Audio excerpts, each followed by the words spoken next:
fucking liar, dude. What a fucking Weasley little liar, dude. What a fucking Weasley little liar, dude. Holy shit, dude. Fuck it, I'm saying it.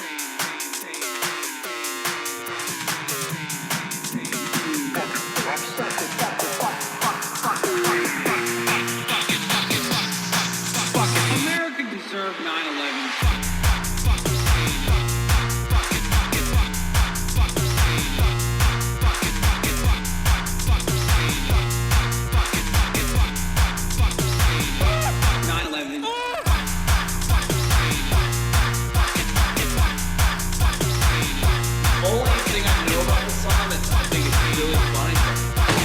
What a fucking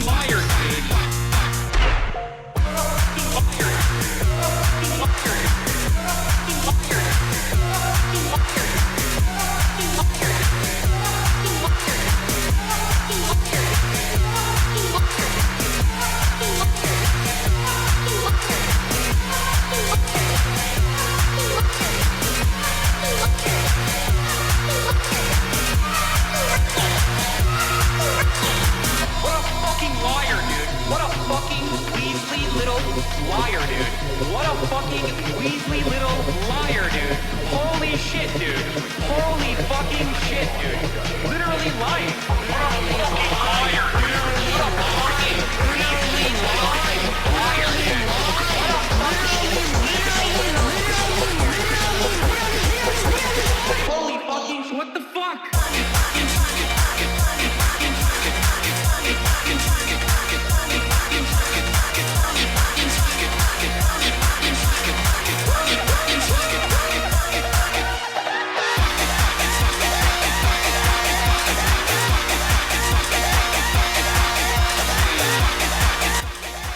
What's going on, everybody?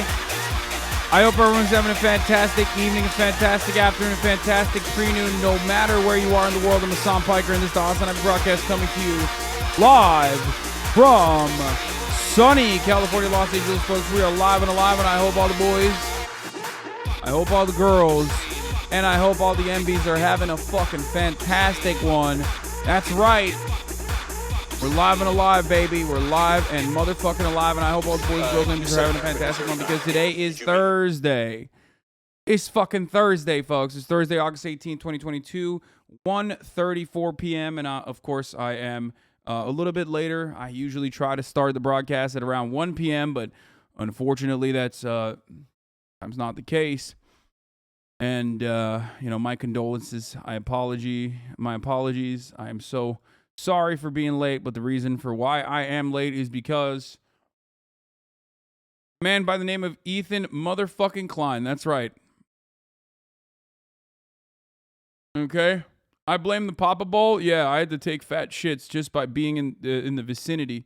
Being in the vicinity of a fucking Papa Bowl. Just kidding. I didn't have to do any of that because I didn't eat that shit. I'm not touching the Papa Bowl. Okay. All right. Folks, what's good? Chuds are pissed out. Sam Harris is simping for Hunter B. Yeah, we'll look at that. It takes a long time to be escorted out of the $20 billion compound in your 500 Gorillion mansion compound. Yeah, exactly. Takes a long time to get out of the fucking expensive compound that we have for security just for us, as we advocate to defund the police so that the conservatives, especially ones living in the suburbs, have no adequate protection against the roving gangs, the military members, that sort of thing. Here's the friendship bracelet that Ethan, got someone to make for me. He claims he made it himself, but that's a lie, I think. But anyway, I'm glad I didn't have it, so I didn't end up with motherfucking a throw-up situation like AB was. Some of you guys probably watched it. I assume that's the reason why I'm late. I'm late because I was doing leftovers. Pod was really good, though. I will be talking about Steven Crowder's ban as well. Don't worry. We'll take a better look at what's going on there as well, because not everybody that watches Leftovers, or not everyone that watches me watches Leftovers for some reason. So we'll go over some of the stuff. Do not fucking worry. Josh Dubin confronts Joe on loving DeSantis. We're going to talk about that as well. That's exciting stuff. Joe Rogan's on his Lib arc. Joe Rogan's on that Lib shit. We're still doing it. But yeah, this is the part of the broadcast where I tell you a little bit about my personal news and, you know, what's going on in my life and stuff. Did you talk to Ethan about today's conversation with Gideon yesterday? I'm curious your take on it. No, I'm going to watch it now. I'm going to watch that today. So I ended the broadcast after Austin's show came over. And, of course, he was freaking the fuck out last night because, like, some alarms went off in my house or some shit. I didn't even hear it because I was sleeping like a goddamn brick. Anyway, Austin spent the night, which was fun. We had a little sleepover, even though it wasn't really a fucking sleepover. We didn't get to, like, hang out at all because we went all the way to bumfuck nowhere. We went to, like, the furthest location that you can go to and still be inside of California State to go to Ludwig's house, and that was awful. I mean, it was a fun experience overall. I got to see Ludwig's house. I took some photos. on the set of the yard. I mapped out the blueprint tactically in my mind so that I know exactly how I will storm the compound that he lives in and take over, steal the yard, tactically extract all the members of the yard with the exception of Ludwig. Obviously, also, then a military tribunal will be conducted on Ludwig for all the crimes. For all the crimes that Ludwig has committed. That's right. Hold on. I'm going to text Cutie right now to ask for that photo, by the way. But, yeah, yesterday I wanted to help out my two good friends, Cutie Cinderella and Maya. And they film their podcast called Wine About It. So I left.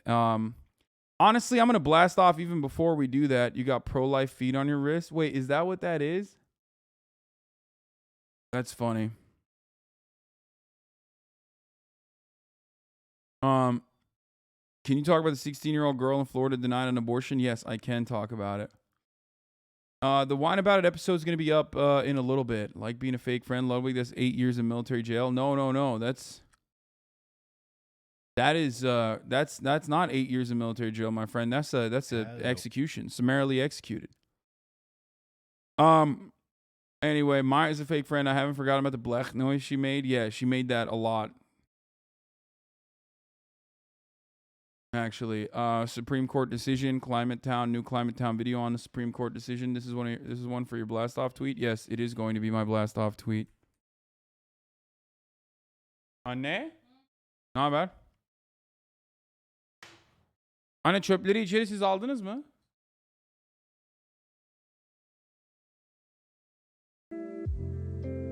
Yeah. No, I can't. I don't have one. You need to send it to me. You need to send like Sorry, my mom just walked in and I asked her like before for the TikTok trend that's like popping, the I'm just a teenage dirtbag baby TikTok trend. I was like, "Mom, can you please send me TikTok photos or can you send me Facebook photos from when I was like young and a child so that I can put it on my TikTok, make a TikTok copy, you know what I'm saying?"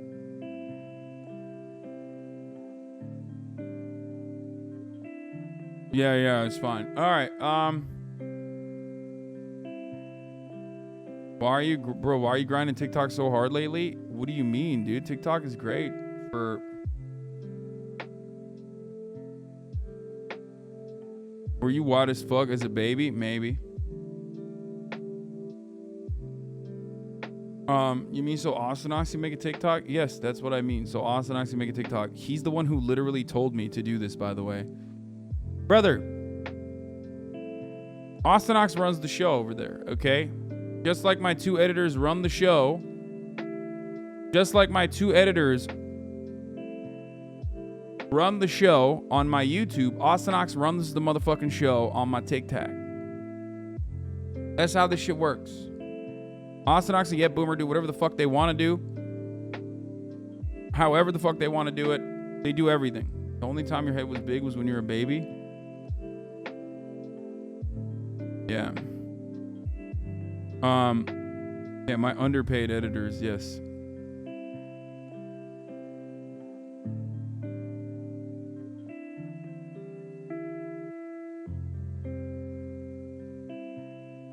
Anyway, bro, your beard's looking fucking burly than a motherfucker. GG, thank you. Anyway, all right, let's get it. Don't get it twisted. Let's get it poppin'. Let's just fucking blast off because I want to talk about my experiences over at Ludwig's house and expose him before we get into the news. There's a lot to talk about. There's a lot to cover. Okay.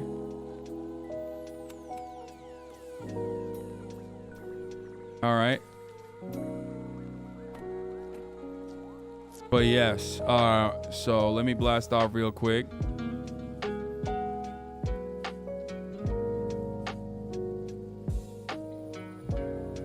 Exposing Ludwig.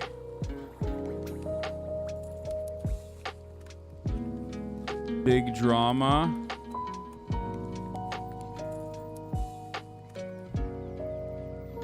Then going right into the news. Trump affidavit will be unsealed.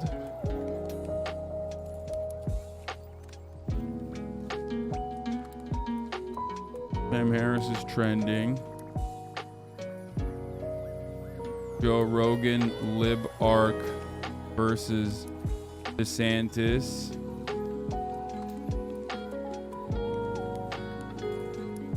Any plans on a haircut? No, no plans. Why? You want me to do that?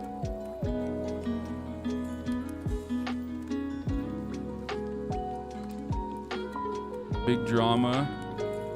Beef with cats is over.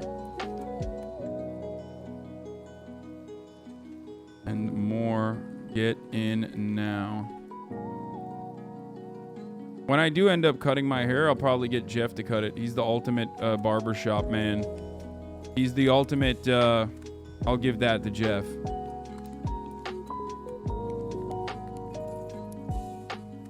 I love the new hair, but I also love the short hair. Thank you. That's the right and appropriate answer. The Macius, thank you for the fat playlist, my friend. Okay. So, you might be wondering, like, Hasan, why are you clickbaiting with drama with Ludwig? Well, once you find out what this man did, okay? Once you find out what this man did, you're gonna understand, you know.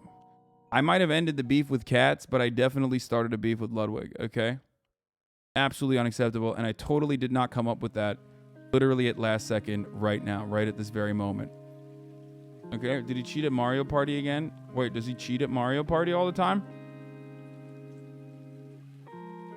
You want to know something, by the way? I just gotta say, I've started to care a little bit more about how I dress myself. You know what I mean? This is a funny meme, by the way. I started to care a little bit more about dressing myself because, like, I feel like for the longest time I didn't do that. I wasn't dressing well. You know, I got fat. It's already really hard for me to find clothes that fit me. And, you know, I was like, you know what, fuck it. Like, now I finally do have money that I can, like, buy nice shit or at least, like, purchase clothes that actually fucking fit me. Shallow as fuck cap. I mean, I'm an on-camera person. Like, I don't really care if you consider that to be shallow. It's literally, it's straight up a part of my, you know, it's a part of my job. But anyway, people have been shitting on my drip, but for the first time ever, I posted a fit. Didn't you buy expensive thrift stuff before though? Not really.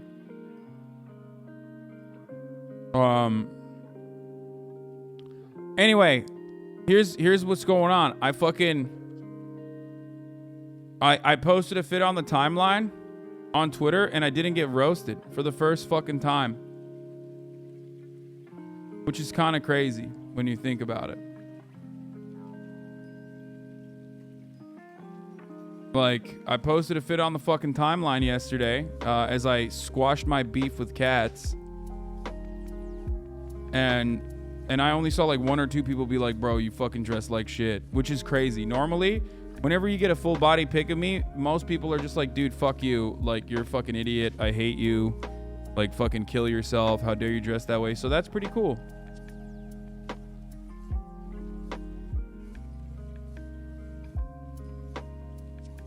Yeah, I saw the Denver police thing. We're going to talk about that, obviously. Yes. The Denver police ended up shooting fucking 6 people, remember? After shooting at a man who had his hands up, okay?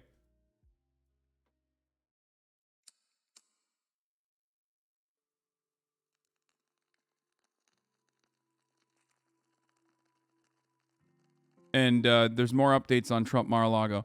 Okay, so...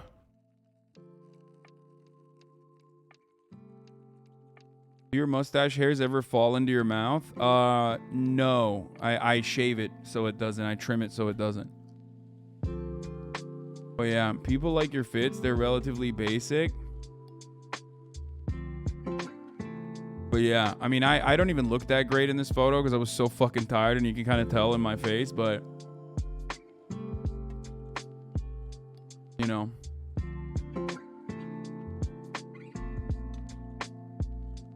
Are bootcut pants back? Yes. I used to hate this type of pants, but I feel like part of the reason why I wear these kinds of pants, by the way, is because of 24K Golden. I always saw him rocking these shits, and it made me finally fucking go out and cop a pair. But yeah, no, these are definitely popping. And yes, they are supposed to be long, for the record. Like, that is what it's supposed to look like. The bootcut flare jeans, yeah. You get roasted on your fits because 90% of your fits are like you're an 8th grader from Colorado who just learned about monster trucks. Okay, but that's awesome.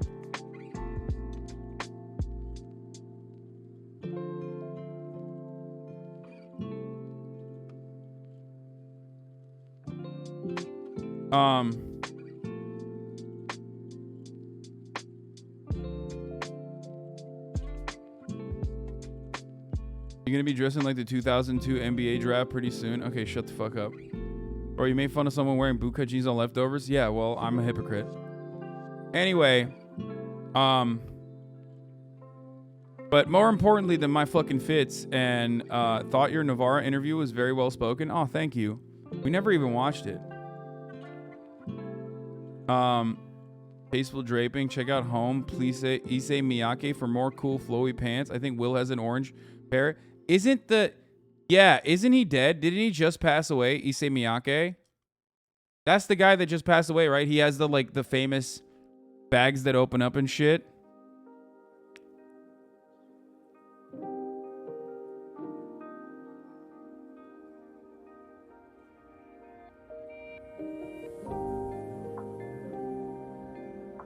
Yeah, he made some ugly ass shit. Yeah, of course, dude. Look, what I think what a lot of people fail to recognize is that bro, like, fashion is always going to be, one, it's arbitrary. Art is arbitrary. Fashion is arbitrary because it is an extension of art. And also on top of that, like, it's there's always going to be shit that you don't appreciate, and especially because of its arbitrary nature, there's going to be hits and misses. It's super subjective, or it's not arbitrary, subjective. It's super subjective, and sometimes if you want to fucking swing, you might miss.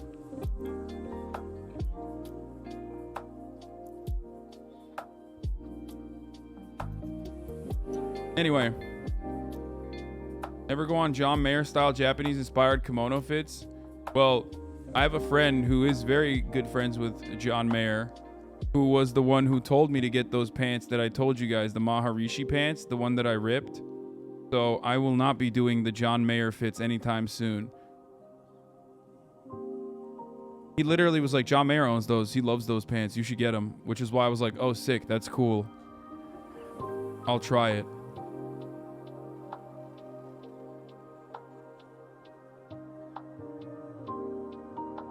John Mayer wears entirely Visvim. Those fits are like 6K plus and really good. Maybe.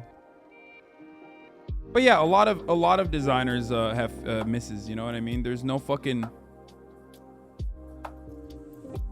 There's never going to be like someone who just like pops off all the time. Okay. Aside from my fashion, though, last night I ended the broadcast and we took a fucking 2-hour journey over to the furthest corner of California State to go and shoot Wine About It. So we went there. I'm fucking starving. Have you ever met John Mayer lmao? Yes, I have.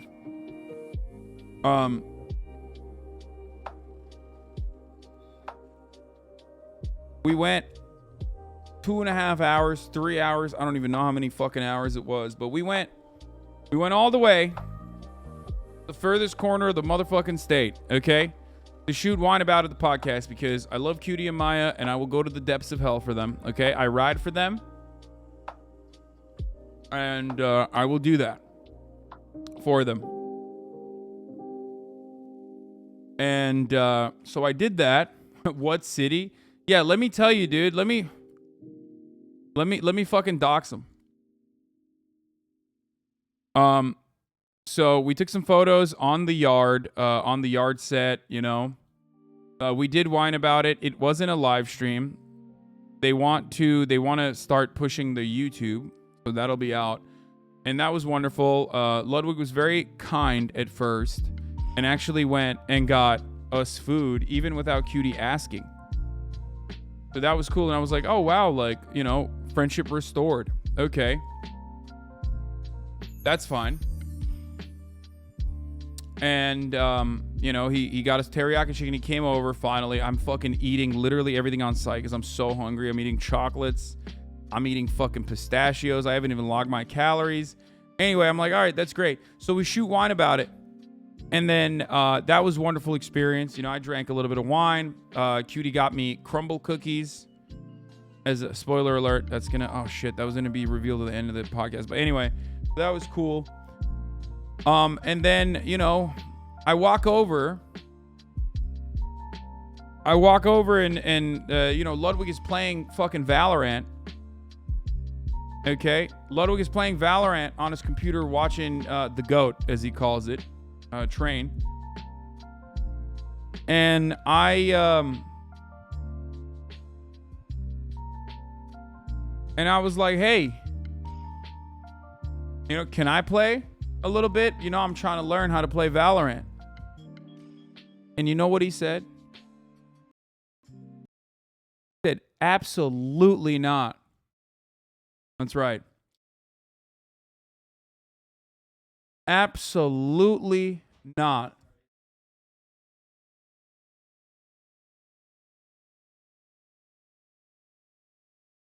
Yeah. He wouldn't let me play. That's it. That's the fucking, that's the drama. Yeah, he said, absolutely not. He's like, I'm 0-2 right now. If I lose one more time, I'm 0-2 right now. If I give it to you, you're going to lose. Absolutely. Okay. And that's gonna weigh on me. Okay. This is a close game. That's going to weigh on me. I'm not letting you do it. And it broke me. Now I'm not going to now I'm never going to play Valorant. And that's all because of Ludwig.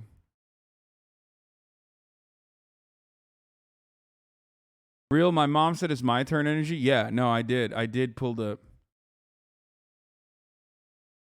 You're always creative on how you dunk on chatters. Yeah, Waterboarding. It was, yeah. I said it was my turn on the controllers. Mom said it's my turn on the controllers. And he was like, no. I was on Instagram and found out one of those close friend stories from a model I work with. I found out she was incredibly racist and was really thought that the stop and frisk era was the best. She was an incredible person to work with and made me so sad. She ended the conversation with blocking me and unsending the messages she sent on Instagram. Okay. All right. Well, that person is out of your life then. I don't know what you want out of me. I don't know what you think I can offer to you in your time of need, in your troubled time of need, my friend. But all right, that's sad. Anyway, juice this fucking tweet, boys. Let's do it. Blast off. Cam Grant's made this, by the way, for Leftovers, but unfortunately it wasn't used on Leftovers, so I wanted to use it right here. All right, cool story about your racist model friend, I guess. I don't know how to fix it. Juice it, juice it, juice it. Okay, at least Love didn't hand you an unplugged controller like you probably did the Murad at least once in a while. I did do that. Okay, so... But yeah, beef is squashed. I met Coots. I met Cutie's cat, who I like a lot. They are very fun. They're very cool. They got a lot of charisma, these cats. I'll admit. And also, I met Swift, who's also very cute. Cutie's dog. Another Alex Stein banger of him being unfunny. 40 years. Who the fuck is Alex Stein? I'm not even going to watch this. My brother, if you get a cat before you get a new dog, I'm going to unsub. No, that's not happening. I'm getting a dog first. You're crazy. But yes. I still have the most love for dogs. Obviously, I'm still a dog guy, but, you know, I'm warming up to cats. I'm warming up to cats, folks. It's a new dawn. It's a new day. I'm a turned man. I'm a changed man. Coots did this, okay? So congratulations to Coots for changing my mind. Was Swift scared of you? He is a bit scared all the time. Yes, he was. But I'm very good with dogs. I'm very, very good with dogs. So by the end of the process, Swift was into me being there. At first he was a little apprehensive. I think he was like a little scared because Cutie said he's like exclusively afraid of tall men.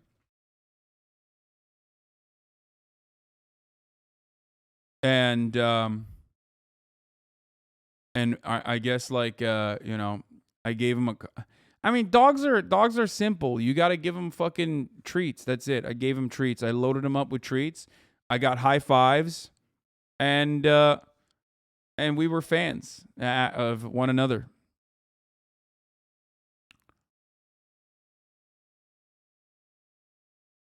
Yeah, of course.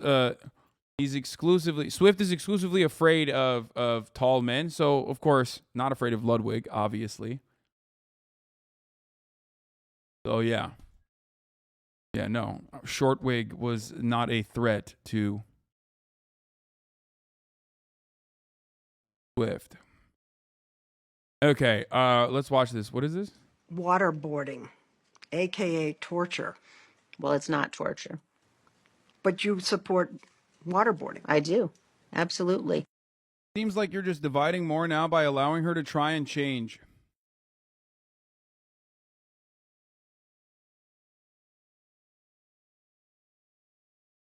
Well, it's not torture. It is time that these important protections against the use of taxpayer funding to pay for abortion be made permanent.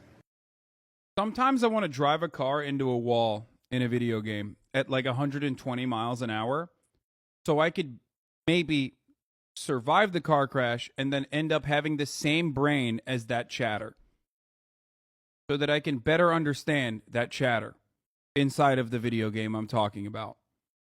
Just a slushy 7-Eleven Slurpee brain. Water. Yeah, grow and change out of being pro waterboarding, which by the way was last year, so she never even grew and changed out of that. See the new partying scandal about Zanna? Yes, I know. She's always up in the fucking news, you know? And the real problem I have with Zanna is that she's not partying with me, so I don't give a fuck. You know what I mean? That is the biggest controversy in my opinion. Like, she's out here partying and not with me, and that is fucked up, okay? I'll just say it. I think most people that are upset about Zanna, you know, being a cat girl or Zanna fucking partying are just mad that she's not partying with them. At least I can recognize that inside of myself.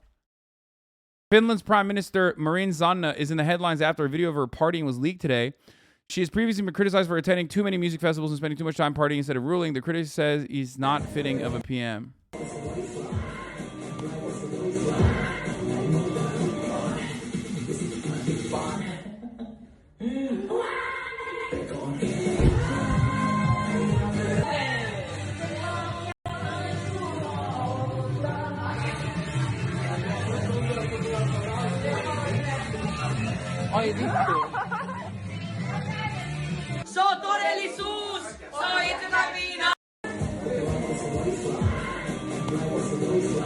It is pretty wild that, like, the Finnish prime minister is, like, you know, like our age. She's like young. She's like 27, 28 or something. I don't know how old she is. Hold on, let me look her up again.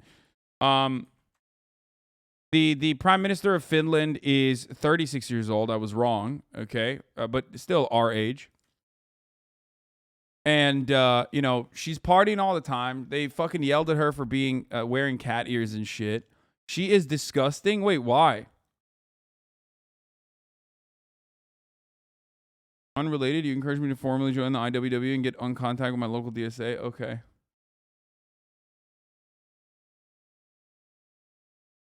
Your age, nerd. Okay, shut the fuck. We're not ancient like you. Sorry, but pretty sure a lot of you motherfuckers are 30 plus. So you can LARP as though you're like a fucking 17-year-old juicer in the chat all you want. But I know at least 30% of this community, like 28% of this community is 30 plus. So suck me, okay? Dumb bitches acting like you're fucking young. Like, what do you mean? Like, almost half this fucking community is literally 25 plus. So shut up. Shut up. Shut it.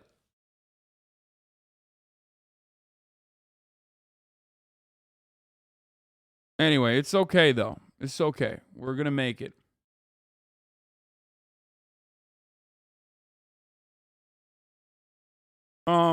Okay, regardless. Yeah, the Zana story is like totally overblown. I don't know why people would give a shit about it. But I guess they do. They're just fucking weirdos, you know, about her. It's a huge scandal here in Finland. Yeah, it's a huge scandal in Finland because nothing happens in Finland. Because it's fucking Finland, dude. That's why. If the biggest scandal in your country is your 36-year-old prime minister doing normal human being shit like partying with her fucking friends, then you're barely a country. The fuck do you mean? Shut up and take advantage of your good social safety nets and keep fucking crying that you are nowhere near as interesting to cover or focus on. And that's it. These motherfuckers literally treat their teachers like lawyers, okay? Like, they treat their teachers like lawyers. They live in the worst weather conditions and yet still are, like, incredibly fucking happy. And healthy, too. And then they're like, oh, I can't believe it, dude. It's so funny. No, I know. I'm going to talk about this. I'm going to talk about her actual controversies, in my opinion, like, dumb shit that she said. But Finland operates like a well-oiled machine. So when your country operates like a fucking well-oiled machine, you're not going to have fun. It's no content having ass country, okay? It is a no content country. Straight up. You got a sexy ass 36-year-old prime minister and even she's no content. Like, think about that. Is she partying? Like, even in Italy, okay? You look at somewhere like Italy. When Like, Italy has a lot of content. Why? They have a lot of fascists. They have a lot of psychotic fucking politicians. In Italy, it's almost illegal not to take bribery and, like, do sex parties, okay? Like, immediately, the first thing I think about is, like, Berlusconi having bunga bunga parties, you know what I mean? Having sex with, like, a 17-year-old prostitute. Like, that's, you know, that's horrible. It's content. Do you see what I'm saying? Meanwhile, you're in fucking Finland and you're like, oh my God, have you seen the biggest news story? Our 36-year-old Finnish prime minister is having non-alcoholic dual beverages after everyone else's state-mandated bedtime. Oh, I'm sorry. I didn't realize that she didn't go to sleep at 10 p.m. like everyone else is supposed to. Okay? That's crazy. That's crazy. Yeah. It's so weird that you know, the state mandatory bedtime for everybody is 10 p.m. and she went past it. So I guess they got to fucking execute her now. Finns aren't Nordic, they aren't even Scandinavian. I know, they're Turks.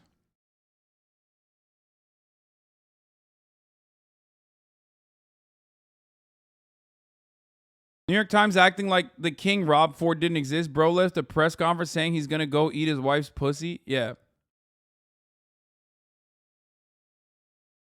Like, Finnish people, I have a lot of love for you, okay? I do. I have a Finnish flag back there somewhere. Okay? Listen. Stay out of the fucking news, okay? Doing weird shit is our business, okay? We have a fail state. We are experiencing the end of times fail state.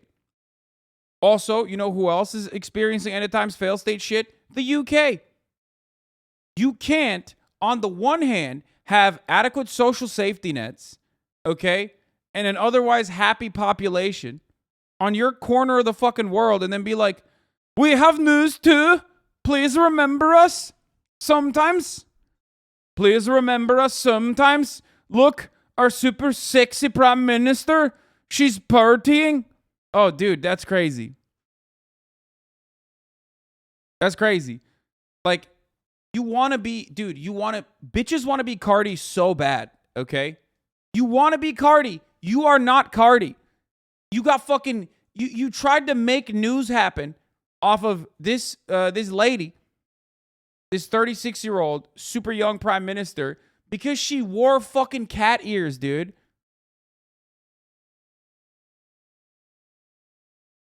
Finland, not Cardi, okay? That's just how it is. The cat ears were Photoshopped. Oh, that makes it so much sadder, dude. That is so... Oh, no. It wasn't even fucking real? So she didn't even wear cat ears?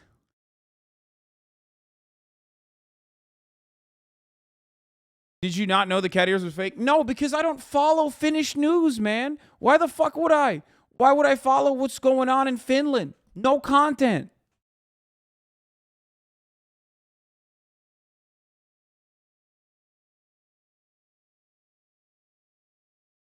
The cat ears were photoshopped by Finnish Nazis because that's the worst they could think of. That's so funny. Last December, HasanAbi, Finland's 36-year-old leader, was spotted clubbing in Helsinki with friends into the early morning hours without her official phone, on which she had received a message warning her that she'd been exposed to the coronavirus. She publicly apologized after facing criticism for failing to immediately quarantine. On Thursday, Ms. Marin was facing more scrutiny in media and political circles after videos leaked to social media showing her dancing energetically, striking poses, and singing with friends at private parties. Why is that? Like, why is this fucking news? Who gives a shit? Who fucking cares, man? What the fuck? She's a human being. I don't understand. Like, are people just jealous? Because I am. At least I admit. She's hot. She's out there. She's 36 years old and she's still partying. I can't go for that long. You know what I mean? I can't be the fucking prime minister and then party at night. I can't do that. She can. I'm jealous of that. I'm jealous that she still has the engine going, okay, at her 36-year-old age. I can't do that. I'm also jealous that she's not partying with me. I'll admit that, okay? I think she's cute. I would love to party with the fucking Finnish prime minister. I think that would be fire, okay? My DMs are open because I follow you, HasanAbi. If this reaches your ear, my DMs are open, okay? I'm just saying, I do follow you. All you need to do is follow back and, you know, we can make it happen. But having said that, okay, guys, I'm not simping, okay? I'm not like trying to go on a date with her or anything. She's married. I just meant like, you know, party, okay?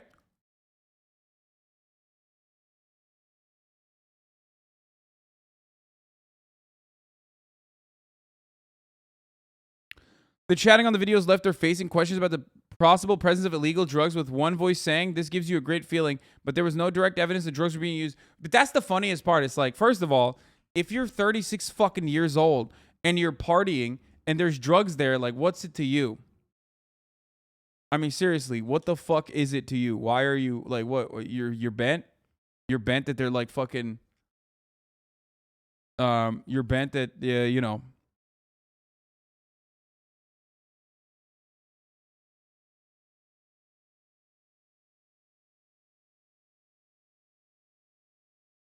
and it says you'd never live in Norway. Why is he saying that?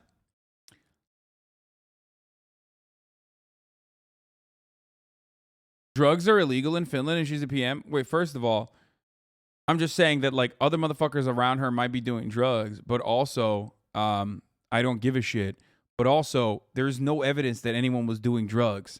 So you are so desperately, so pathetically and desperately trying to make some shit happen. Okay?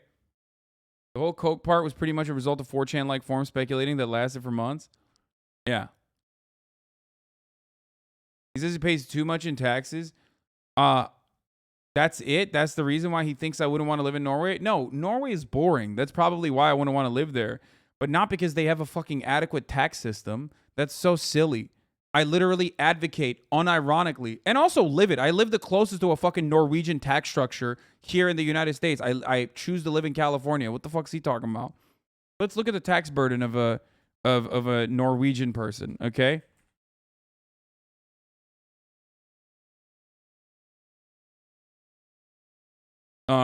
Top marginal tax rate in Norway. What's the top marginal tax rate in Norway? The maximum effective marginal tax rates, okay? What is it? Is this in Norway? The effective marginal tax rate corresponds to the percentage that you must pay in tax to the next Norwegian kroner you may earn. Okay, so it says salary income excluding employers' national insurance contributions 47.4%. Salary income excluding employers' national insurance wait, what? Why does this say 53.9%? Pension income 44%, business income 50%, dividends and withdrawals 49.5%. So what is the effective tax rate?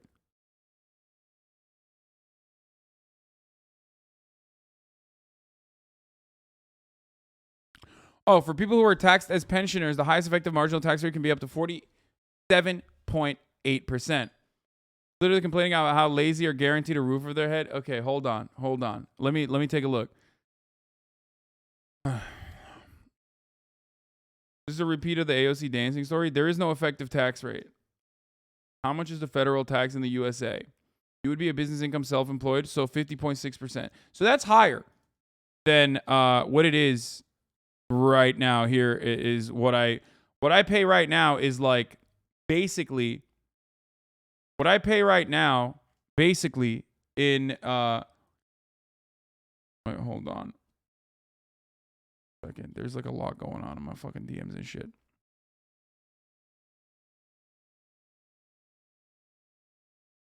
But they have basically zero corporate tax. Okay.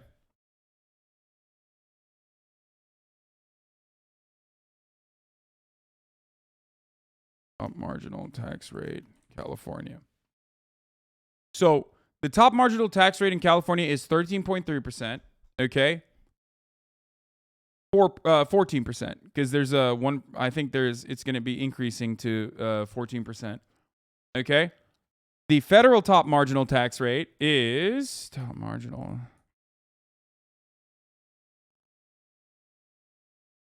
Yes. Is 37%. Okay? It's no 14%. What the fuck? That's nothing. No, that's on top of the 37%, you fucking weirdo.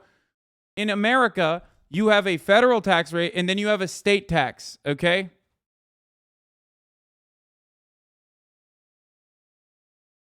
In the United States of America, you have a federal tax rate, which is at 37%.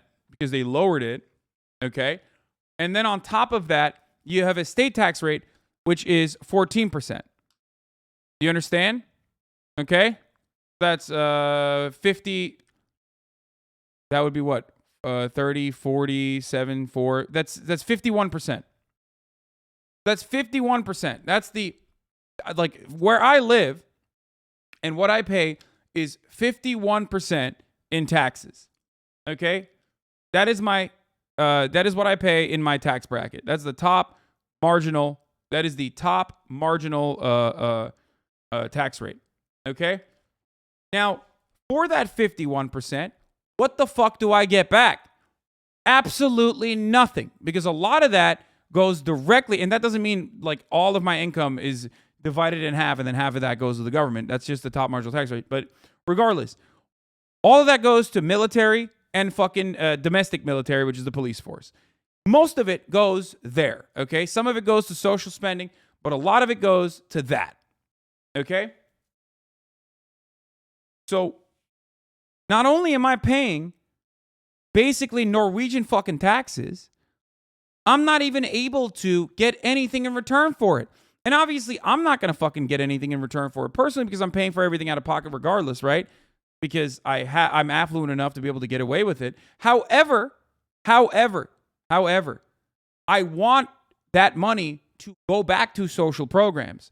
I want that money to go back to adequate public school measures. I want that to go back to adequate roads. I want that to go back to a robust public transit system. I want that to go back to socialized healthcare and medicine. Okay? So when people fucking say this, so when people fucking complain about taxes in America or compare it to like Norway or some shit, you're paying a high percentage in Norway, certainly, but at least you're getting something in return. In America, you're getting nothing in return. You're getting this in return. It's like a fuck you.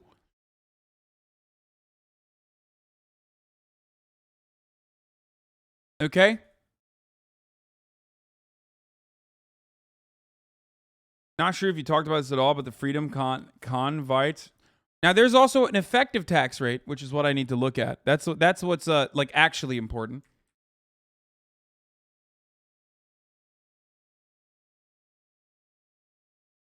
If you have no, if you have no capital, I guess. Okay.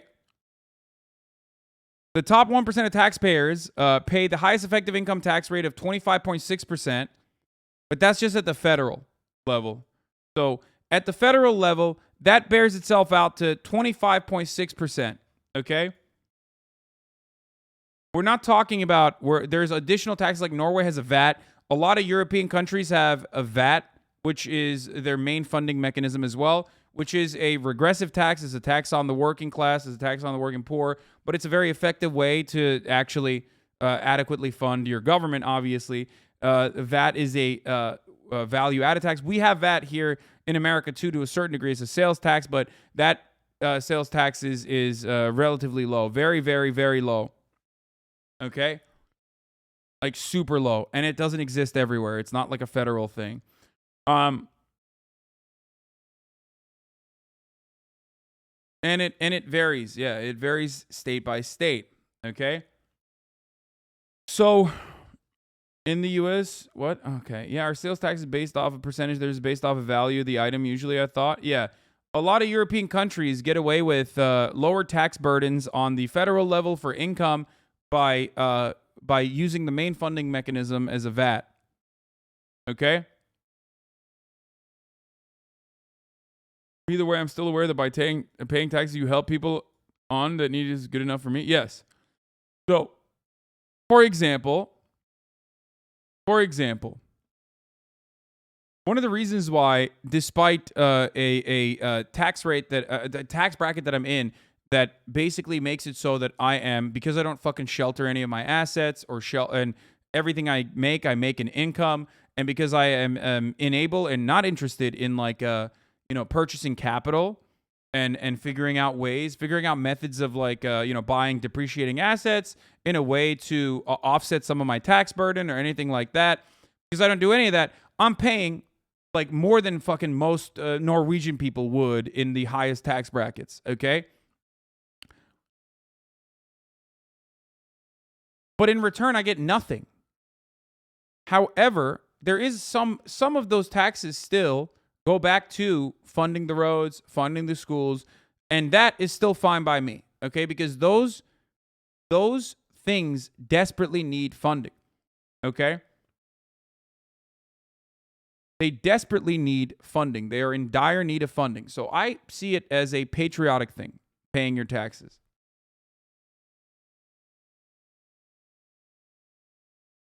Tax money to the military is the most important thing. Your take is awful. Yeah, dude, I love that.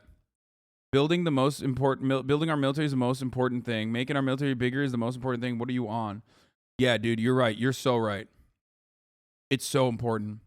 Thank God, Raytheon and all of these other defense contractors are fucking directly funding their multi-billion-dollar industry of melting fucking children in Yemen with our tax dollars. It's the sickest, most important thing. You're so right. Fuck teachers. Fuck fire departments. Fuck our roads. Fuck all of that. Fuck commerce. You know, fuck focusing on your own self. Just basically build a military state.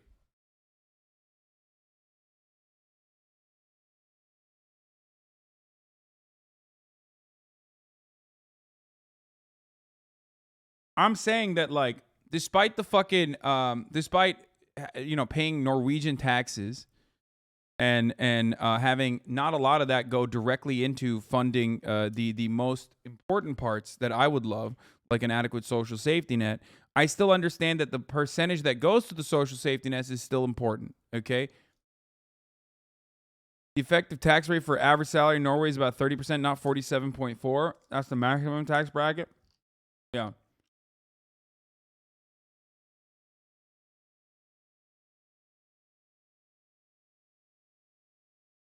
Stop paying taxes and just donate to what the government should invest in? Yeah, totally, dude. You're right. I should do that.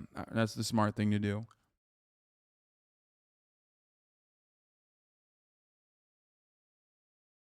The Norwegian welfare is mostly funded by oil money, not taxes, but you still correct? Oh, well, interesting that you mentioned that, because I oftentimes point to the Norwegian model and maintain the position that we must nationalize our extraction industries across the board and use all of that as a way to fund our social programs and a way to also as a way to fund our social programs and as a way to move towards renewable energy. Okay?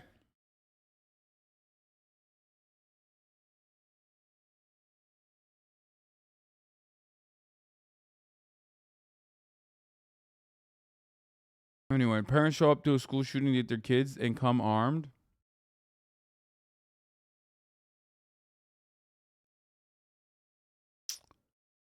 You should probably stress a little more that you don't pay anywhere near the 50% effective tax rate. For some reason, Americans have no idea how marginal tax rates work, and it hurts my brain.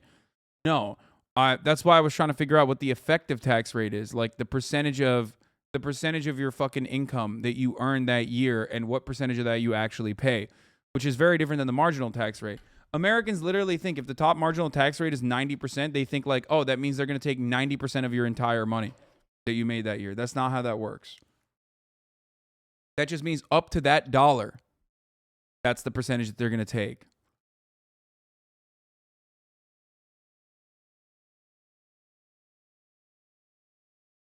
Teacher talk about Andrew Tate's influence on their students. I thought this was fake, but I've been seeing a lot more people post it, but we'll cover it in a second.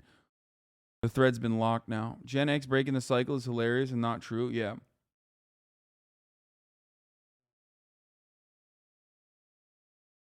Can we be honest about this conversation? The average Finnish taxpayer pays about 30% in tax, while the average in the U.S. is like 13%. I support the higher taxes, but you don't just get there by taxing the rich. I support the Finn model, but we should be honest. Yeah, no, I talk about that regularly.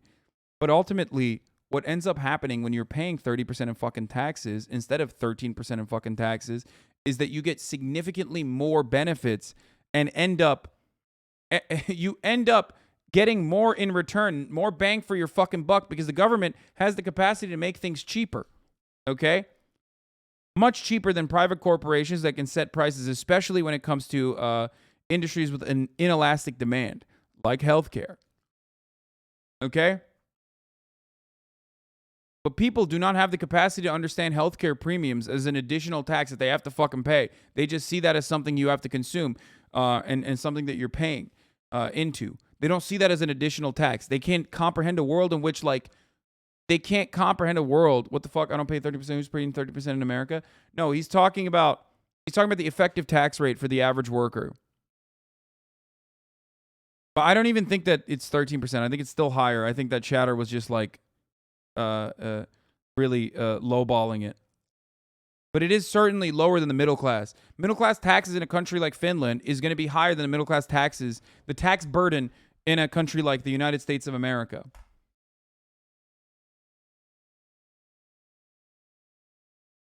They make all healthcare nonprofits. Man, nonprofits fucking suck too. Anyway, we'll talk about Andrew Tate in a second. This is a funny Jabuki tweet, but where the fuck were we? Let's get back to Finland. Okay, let's get back to Finland. Ultimately, though, remember, you get what you pay for, but in America, you don't get what you fucking pay for. In America, you pay taxes. Your effective tax rate is still relatively high for as little as you get back in return.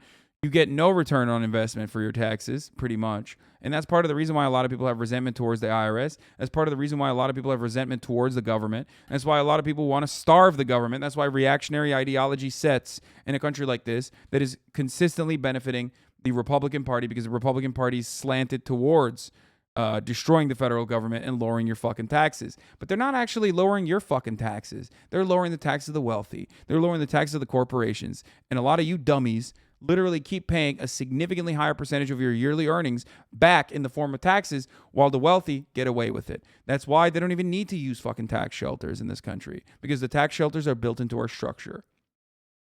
Anyway, I wish there was a better way to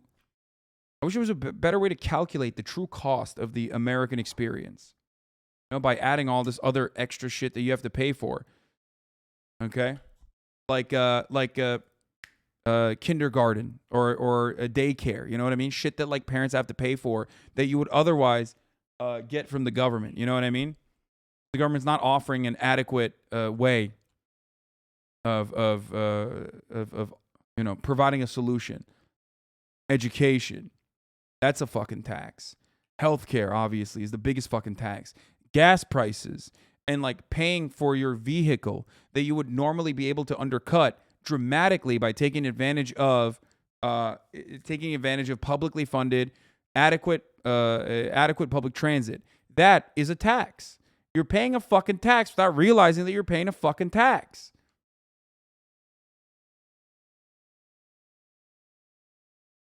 That's what people do not understand. That's what people refuse to fucking comprehend. Okay? Anyway, while in an ambulance, a 23-year-old man called his mom, explained what had happened to him, and said he was feeling okay, a lawsuit says. Hours later, he was found dead at a Yale hospital. The man had ingested white powder that he suspected had been laced with fentanyl, the suit states. He was walking, talking alert, after care from firefighters, but was taken to the hospital to prevent toxicity recurrence. In a hospital security video footage, the man appears to fall asleep, and multiple emergency personnel walk by him but don't check in on him. A nurse then checks in on the man for the first time in 7 hours. At this point, the suit states he has no pulse, his skin is blue-gray color, and his pupils are fixed and dilated. My last conversation with Billy, he said everything was going to be okay and he would see me tomorrow, but tomorrow has never come for us, his mother said.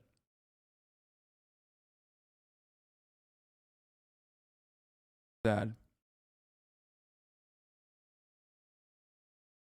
Okay. But going back to Finland, if you want to actually fucking create controversy, I think this was a fucking horrible take.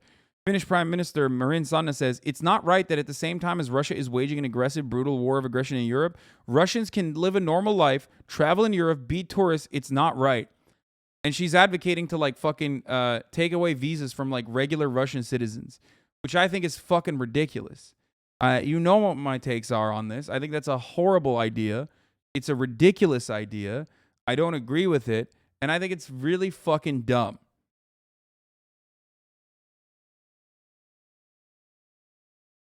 What the fuck does the average Russian person, who, especially if they're like leaving the fucking country, if they're not the gopniks that actually do love exactly what Vladimir Putin is doing, and those motherfuckers are not leaving the country, what the fuck do the Russians overseas have to do with the actions that Vladimir Putin is taking on his own personal fucking time and on his own operating on his own personal interest?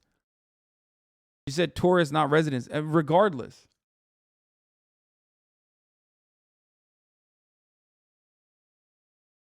Objectively, it is unfair to innocents, but possible advantage of political pressure to Putin. Just wondering. No, dude, that shit doesn't work.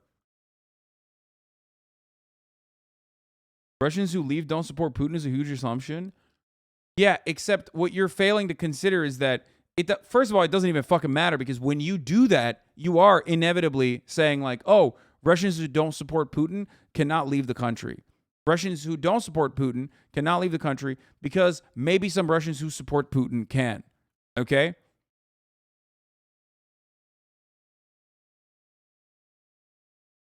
It's so weird, but I guess it's like everyone's whipping boy. If you want to remain populist, the adequate people you can attack are like obviously Russia.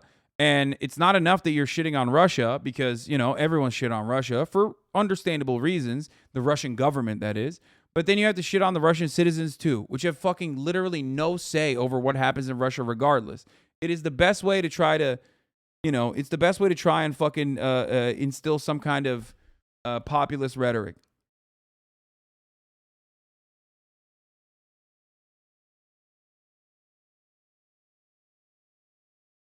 Are the same logic American can never leave their own country because of all their war crimes? I mean, yeah, literally.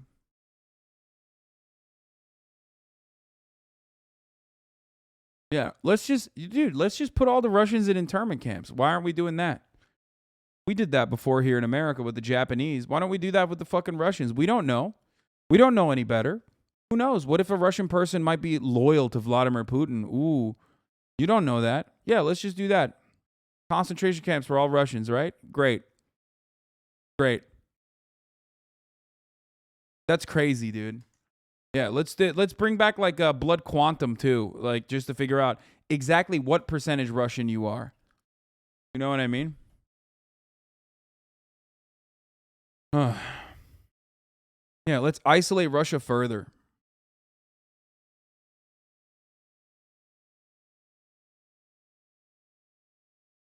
I can already see your stream on Russian state news.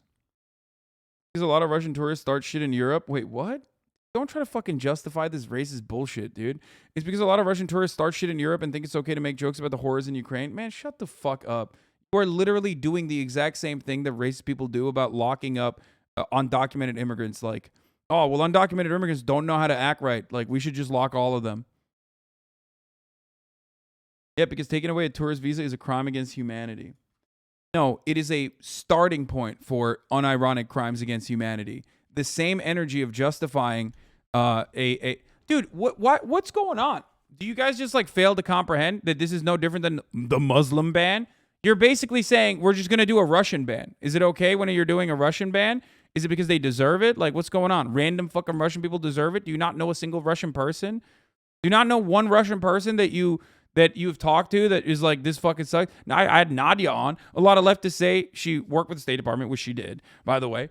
She's anti-Russia. She literally went to fucking jail multiple times for protesting Vladimir Putin. What's going on? Is it all right? She should just be purged from this country, right? EU racism is different. Yeah, it's awesome. It's great.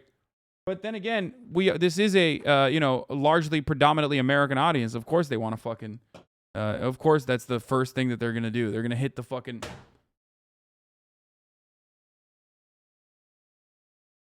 What about going after Russian oligarch assets who actually materially support the regime? Bitch, you think I give a fuck about that? That's awesome. Do that. Are you dumb? When have I don't have an issue with that at all. Yeah, take all their assets regardless. Take it regardless. Take it for fun. That's so stupid.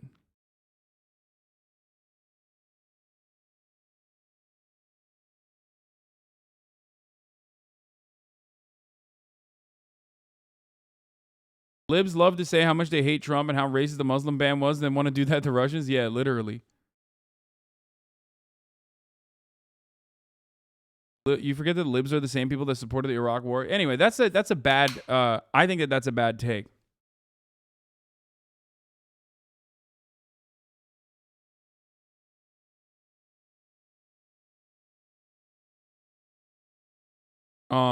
My U.S. friend is married to a Russian. They fled the country before the war. This would send them back to Russia, which is fucking stupid.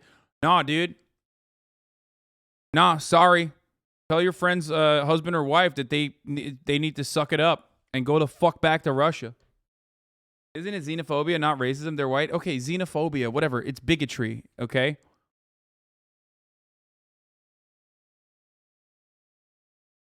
Like, there's fucking Russians in this chat right now. You know what I mean? Nah, fuck you guys, right?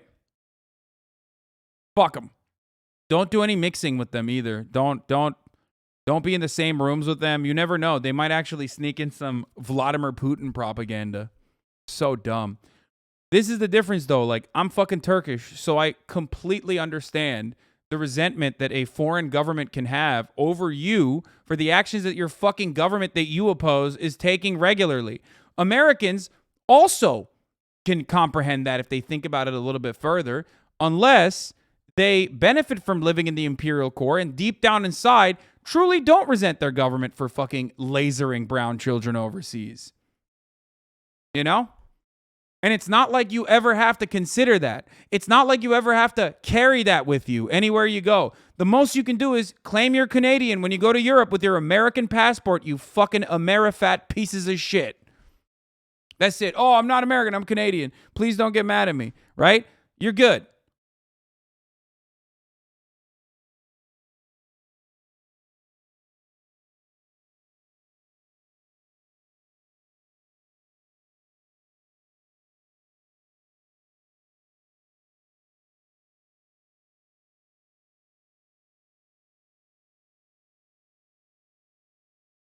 Never ask a European what their opinion is on the Roma people. They like to think they're above USA style racism and xenophobia, but in many ways they're worse. I mean, yeah, that too.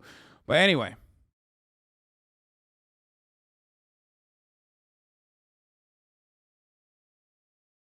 I mean, this is also a very obvious fucking hypocrisy too.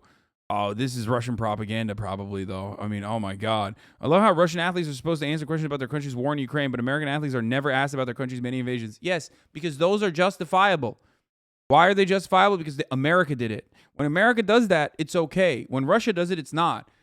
So much so that whenever I talk about like Russia's unjustifiable invasion of Ukraine, which I've made very clear is the most idiotic, inhumane bullshit that you can conduct, okay? That you can engage in. If I compare it to America, a lot of Americans' brains break. They're like, what? Why are you? That's whataboutism. Because they're conditioned into thinking America's invasions are good and Russia's invasion is bad. But America's invasions are good. When I'm comparing it to America, I'm comparing it to the worst thing you can do, motherfucker. But they don't even understand that.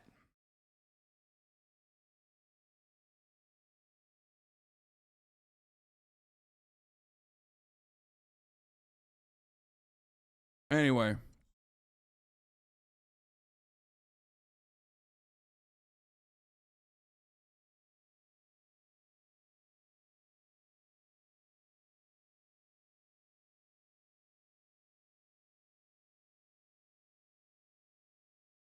I think it also has to do with where Russia invaded. Russia invaded a white country. U.S. only drones and kills little brown kids, not babushkas in Ukraine making dumplings. That too. That plays a role in it. For sure.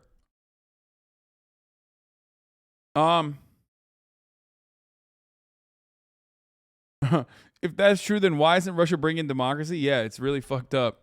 You know, like we did in Iraq and Afghanistan.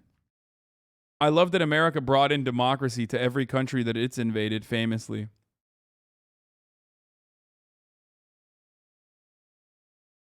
America literally absorbed the upper echelon of Nazi commanders and scientists. I mean, yeah, that's whatever. That's that's just par for the course. Then they're like, just ban the tourist visas and don't get that a lot of people use the tourist visas to get the fuck out of Russia and see what they can do from there. That too.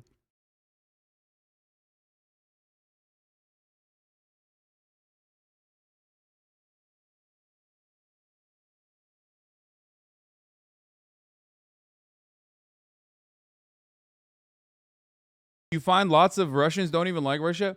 Yeah, because you're talking to Russians that are not in Russia. The Russians that are usually able to leave Russia, just like the Turkish people that are able to leave Turkey, are not going to be too fond of their government. You know?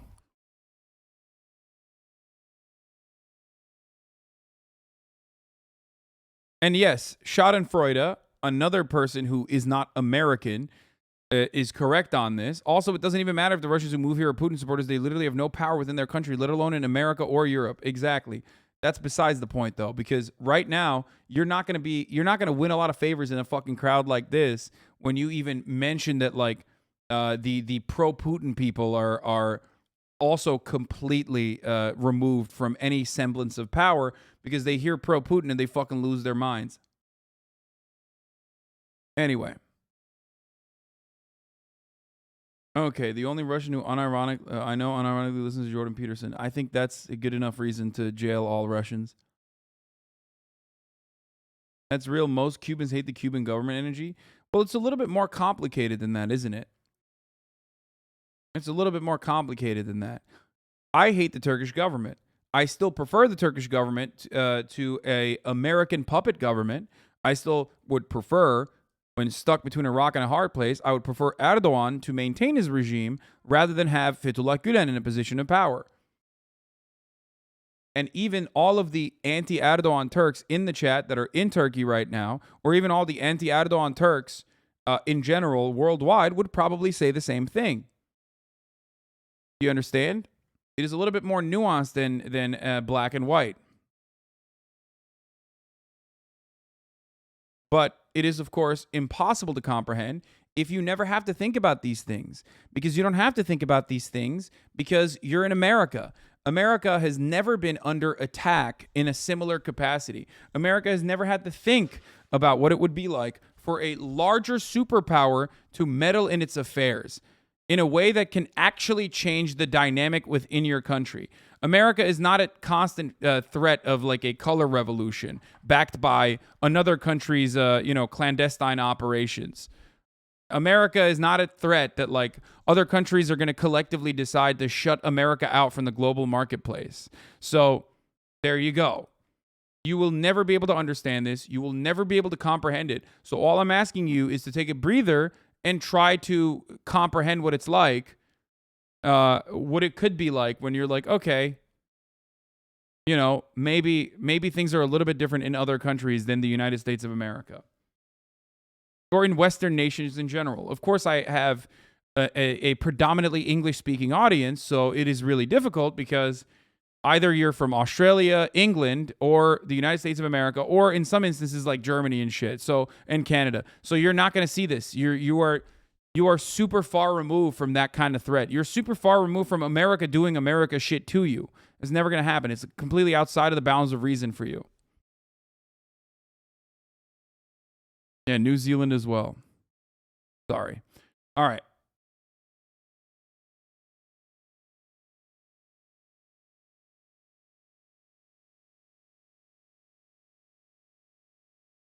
Honestly, it seems like Turkey is a huge issue with their policy, but seeing it from Greece, where I'm from, I can't tell if it's worse than being in a nation that really doesn't have autonomy.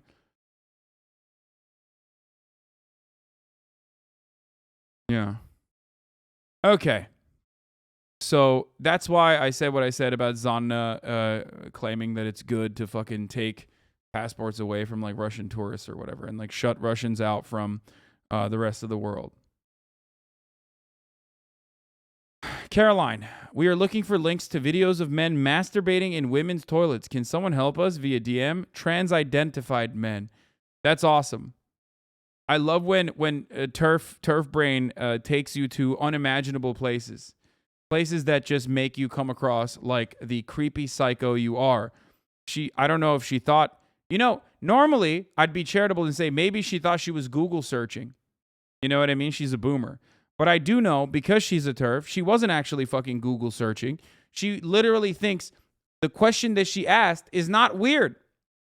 Because the enemy is evil. The enemy are trans people. In her mind, she believes no amount of cruelty or no amount of weird shit that she engages in is actually going to be all that bad because it's ultimately for a morally just cause.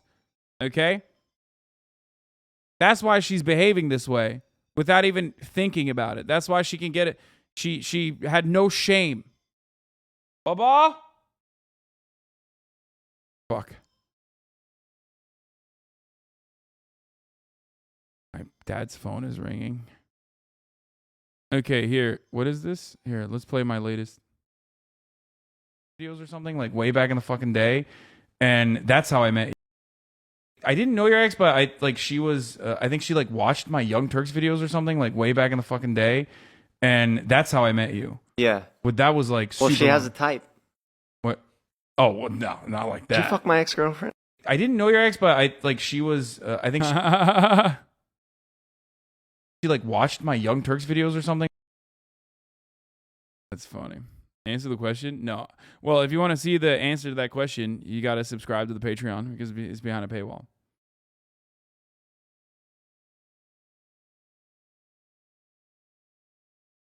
Oh, there's a child hospital that's under attack by Libs of TikTok and Matt Walsh, by the way. This is why we're going to talk about bans. We're going to talk about conservatives being banned and being censored by our free speech hating media.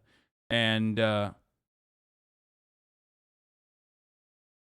our free speech hating media that has destroyed all semblance of freedom here. You can't even fucking send death threats to a child's hospital without the main person who's sending those death threats getting into trouble. Okay?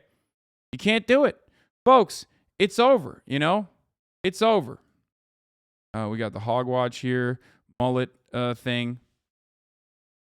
It's done. It's over. Let's take a look. Speaking of turf praying, Chaya Raichik, oops, I doxed her, of Libs of fucking TikTok. Chaya Raichik of Libs of TikTok lost her Facebook account. Why did she lose her Facebook account? Because Boston Children's Hospital patients and providers have found themselves the targets of violent threats following a campaign of disinformation on Twitter, driven in large part by Chaya Raichik, who operates the social media account Libs of TikTok. After news broke of the threats against the hospital, Raichik and other anti-LGBTQ provocateurs doubled down on their harassment while expanding their campaign to include other hospitals providing gender-affirming care. These motherfuckers need to go to jail, okay? They need to go under the jail. What a fucking ridiculous, what a ridiculous situation that we're in, where they're like, it's not enough that the federal government is doing, or not the federal government, but at least like state governments are doing everything they can to fucking kill trans people and make sure that they can't transition, make sure that they're driven to the point of suicide, okay? But we have to take matters into our own hands. We have to engage in doxing efforts. We have to engage in like these fucking psychotic campaigns. And honestly, like you do that, you go to jail. Like what the fuck's going on? You know what I mean? It's just, why? Why are these people breathing the free man's air? Okay? One of my friends works there and she's been getting death threats on her personal Instagram. It is fucking insane. Okay? Wait, is Chaya a lib? No, Libs of TikTok is a right-wing account. Okay? Raichik made nearly identical posts attacking Boston Children's Hospital on Facebook, which reportedly banned Libs of TikTok yesterday, but apparently she got her account back. Boston Children's Hospital says that toddlers can know they are transgender. Some signs are refusing a haircut or playing the opposite gender toys. Boston Children's Hospital is now offering gender-affirming hysterectomies for young girls. It gets much worse. It's a post-millennial article as well. And the NGO's operation, which reportedly banned Libs of TikTok yesterday, but Raichik still remains active on Twitter, Raichik's biggest platform. Raichik has targeted multiple other hospitals and medical providers, leading to harassment and violent threats from her followers, which include more than 1 million Twitter users. On August 9th, anti-trans activist Chris Elston, best known for traveling across Canada, harassing hospitals and their staff over gender-affirming policies for trans youth, tweeted out a video from Boston Children's Hospital to falsely claim it was performing hysterectomies and genital surgeries on minors. The targeting of Boston Children's Hospital escalated when Raichik shared the video with her 1.3 million Twitter followers, tagging the hospital and making the same false claims about it, supposedly now offering gender-affirming hysterectomies for young people. In reality, as noted by PolitiFact and later confirmed by the hospital, patients must be 18 or older to have a letter from a medical doctor stating they have a persistent, well-documented gender dysphoria in order to qualify for the procedure. Okay? You have to be over 18. You can't get a gender hysterectomy under the age of 18. And even then, it's not that easy. This is Alex Jones shit. Yes, it's even worse than Alex Jones shit, because Alex Jones was not even directly saying, go after these fucking people. I mean, he kind of was. But this is like directly targeting the hospital and its staff.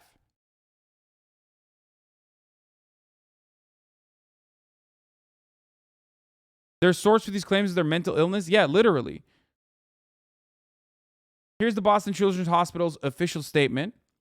In response to the commentary last week that our critical gender multi-specialty service program, Boston Children's Hospital has been the target of large volume of hostile internet activity, phone calls, and harassing emails, including threats of violence towards our clinicians and staff. We are deeply concerned by these attacks on our clinicians and staff, fueled by misinformation and a lack of understanding and respect for our transgender community. The article and the online attention that followed was based on the incorrect statement that Boston Children performs hysterectomies on minors in connection with transgender care. For hysterectomies performed as a part of gender-affirming care, Boston Children's requires the patient to be capable of consenting for themselves. Age 18 is used to reflect the standard age of the majority for medical decision-making. Boston Children does not and will not perform a hysterectomy as a part of gender-affirming care on a patient under the age of 18.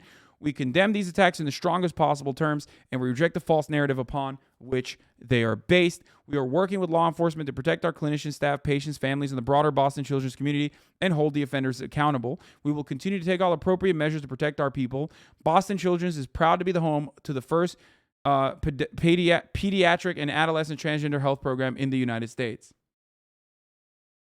Boston Children's Hospital is ranked best in the U.S. 9 years in a row. Libs of TikTok going at BCH is right on point for the brand. Bad faith, misinformation at best, just pure ignorance, and also malicious and also demonic, okay? What a fucking demon. What a scourge. Matt Walsh talked about it as well on his show. Here Today it on is. the Matt Walsh Show, children's hospitals around the country are butchering, mutilating, and sterilizing their young patients. So according to Boston Children's Hospital, literally every toddler who has ever been born or will ever be born is trans. Now, if it seems like they're casting the widest imaginable net in order to catch the most children they can and put them all on a path to sterilization and butchery before they can even talk, well, that's because that's exactly what these monsters are doing. And they've done. The fact that this kind of narrative can continue, by the way, is pretty incredible. But yet again, it's another example that, like, just no one gives a shit about trans people. Like, people just do not care about trans people. People talk shit about trans people. People literally call for blood. People call for the heads of trans people, and they can get away with it because no one cares. It is really fucked up. How are you legally just allowed to say whatever the fuck you want about a person or entity with zero repercussions? There's no protections. There are no protections. Done it up until this moment without much resistance from the public. But that has to end. We have to stop making it so easy on them. And that's why I'm in the very early stages of trying to organize a national coordinated effort to fight back against this evil. You know, it's really just a matter of where do we begin? Maybe we begin at Boston Children's Hospital. Boston Children's Hospital says its staff is being threatened and harassed now after far-right activists on social media posted misinformation claiming they perform gender-affirming hysterectomy procedures on young girls. The hospital says it's not true. They do not perform those procedures for anyone under the age of 18. Boston Children's Hospital says it is proud, though, to be home to the first pediatric and adolescent transgender. The scary reality here is that if enough people are transphobic, you can just get away with this. If enough people are fucking white supremacists, you can get away with this. If enough people are anti-Semitic, you can say this and literally institute pogroms. It is the exact same bullshit, okay? That is the unfortunate, scary reality, okay? If there were adequate measures in place, there should be some, like, this person would be in jail. Like, he would literally be in jail. That is insane. It is completely fucking insane that Matt Walsh can go on his broadcast and straight up be like, we need to start a mass campaign against Boston Children's Hospital. And the goal is not about the truth, by the way. Let me just clear something up here. When you turn around and talk to a person like this or talk to one of their fucking followers and you say, well, technically they're not doing hysterectomies under the age of 18. You're actually wrong. Don't misunderstand. They probably know. They do not care. You have to recognize that, like, they are lying specifically so they can get more people on board with their cause. You're not going to be able to change their minds, and you're not going to be able to change the minds of a lot of people, because ultimately the conversation was never about trans women competing in sports. The conversation was never about trans women going and using the correct bathroom. The conversation always was about trans people existing, okay? And a lot of the people that turn around and fucking, that's freedom of speech? Oh, really? That's free speech? So if I were to say the exact same things that Matt Walsh is saying about trans people, but for you in particular, figure out where you live, dox your fucking family, okay, and then say that my gigantic audience should come over and do something about it, that would not be protected by free speech, would it? It would not. Of course it wouldn't. I would get banned immediately.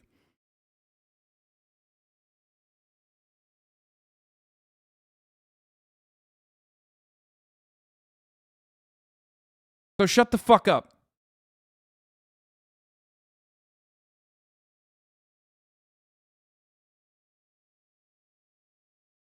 At this point, it's not even stochastic terrorism. Their logs are generally normal, to be honest. Yeah, but there's so many people that like lose their shit when trans people get brought up. Okay?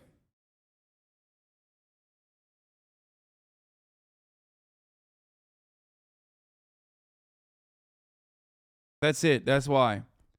No amount of harm can be no amount of disproportionate oppression that trans people face, okay, is going to cause them to finally turn their attitude around.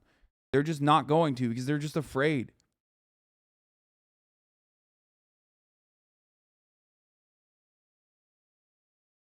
Yeah. Stephen Miller is elevating it. Stephen Miller is promoting it. This is monstrous. How does anyone involved in this still have a medical license? I wonder how. Because what you're saying is just a lie. It's an outright lie. Health program in the United States. The hospital, though, now is working with law enforcement to try to better protect its staff. Here it is. Matt Walsh, knowing that the Boston Children's Hospital staff are getting violent threats, continues to push inflammatory anti-trans, anti-children's hospital mocking tweets to his audience. Yes, this is stochastic terrorism. It's not. It's just direct terrorism at this point.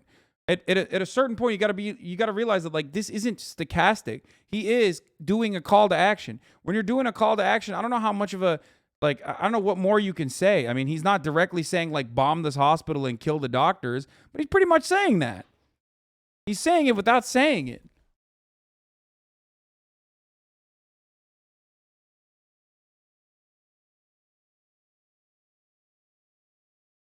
We are deeply concerned by these attacks on our clinicians and staff, but not by irreparably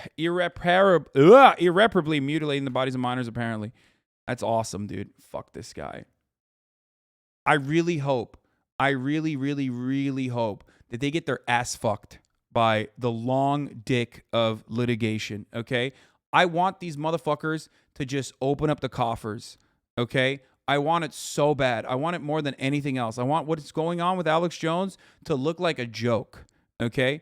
I want them to be sued so fucking hard that they think long and hard about ever shitting on people for taking any kind of medical decision that they want to take ever again. Okay? They are unironically looking to, as the chatter also correctly pointed out, incite violence against these doctors. Incite violence against these doctors in the same vein as Bill O'Reilly did towards doctors that were providing abortions. But instead, these motherfuckers are able to just do whatever they want. They can be on YouTube. They can be on Facebook. They can be on Twitter and continue the blood libel. They can do all of this shit. They can do all of this shit. They can advocate for it nonstop. Ben Shapiro's doing it. Look, apparently carving fake penis out of arm flesh and suing them into minor girls not dangerous, quoting the people who promote such atrocities are verbatim dangerous.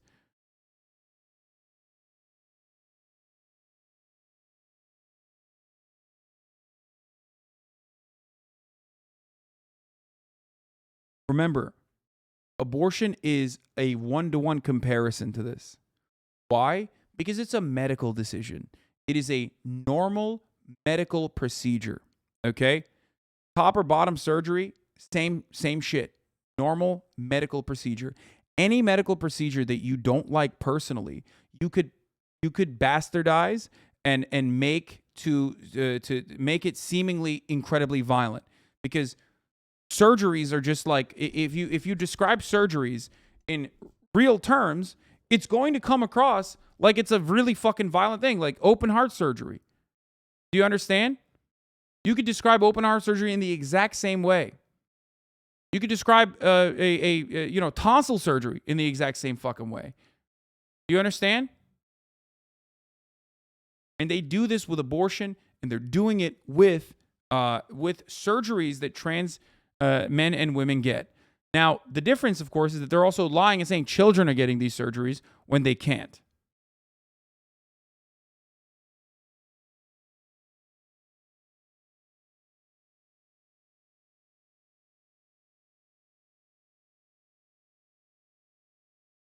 The right wing is radicalizing and arming the mentally ill for their political gain. Dangerous stuff. Yeah.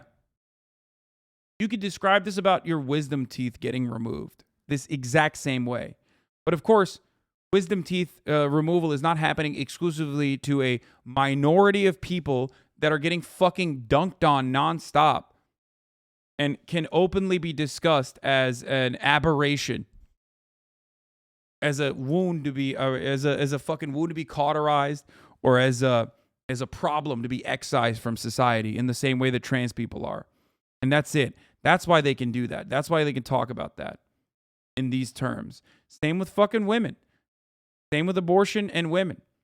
You could just shit on women, except, of course, trans people and trans issues are nowhere near as popular as, you know, abortions which impact women, which is why there's a 75%, 75% fucking approval for defending Roe v. Wade.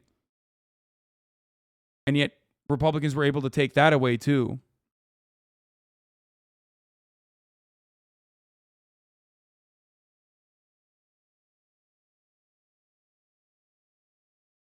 So fucked up. I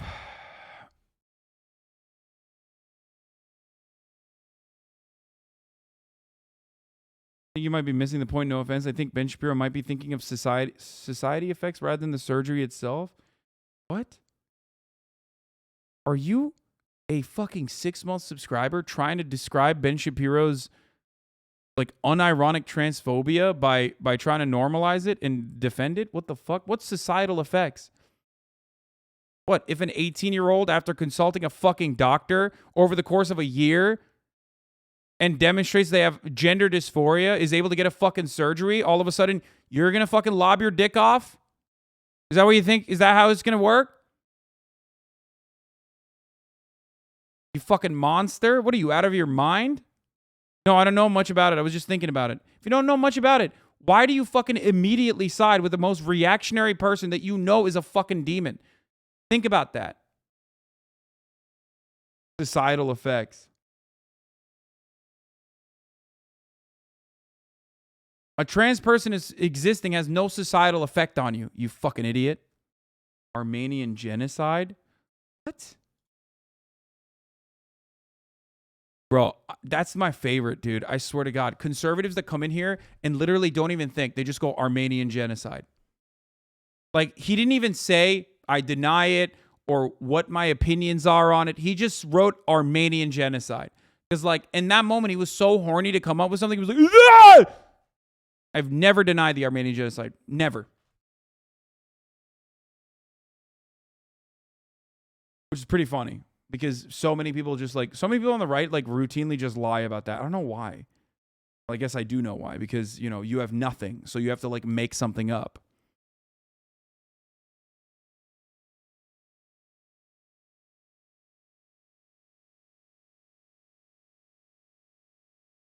Animals, dude.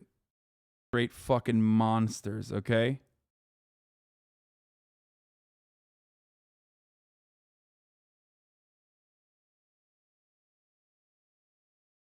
Yeah. In the face of these lies. Today,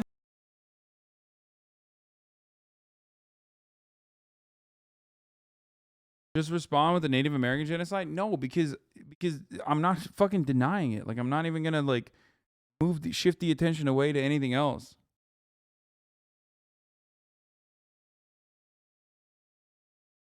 Libs of TikTok, Matt Walsh and other far-right influencers decided to make Yale, New Haven Hospital, and Pittsburgh Children's Hospital their next targets. Oh, they're moving on to other hospitals, too. There's very little chance these demons can be reformed or convinced. They must fear prison time or they'll never change. In fact, they'll get worse. There's no bottom. Why would they go to prison? I hope you go to prison.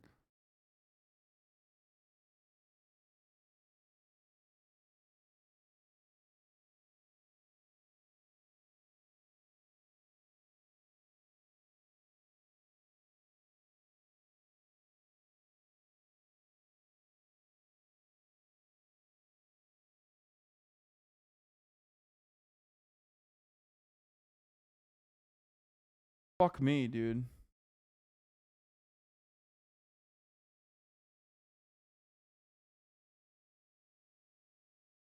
The terrorists at Media Matters are inciting violence against me. Please, everyone, report them.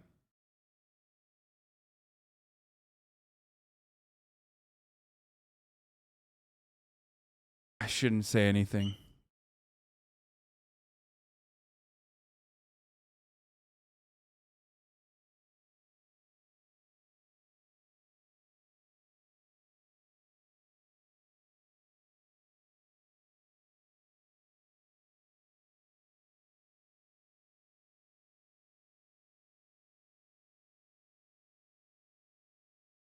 I just said, inshallah, one day you will get better. That's all I said.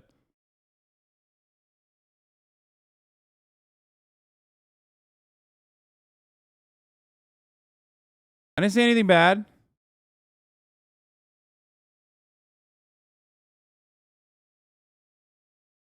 They literally use the most grotesque language on purpose to make a mastectomy sound like some back alley butchering. Of course, they do it on purpose. They do it with abortion too. Trump supporter took an L at the bar.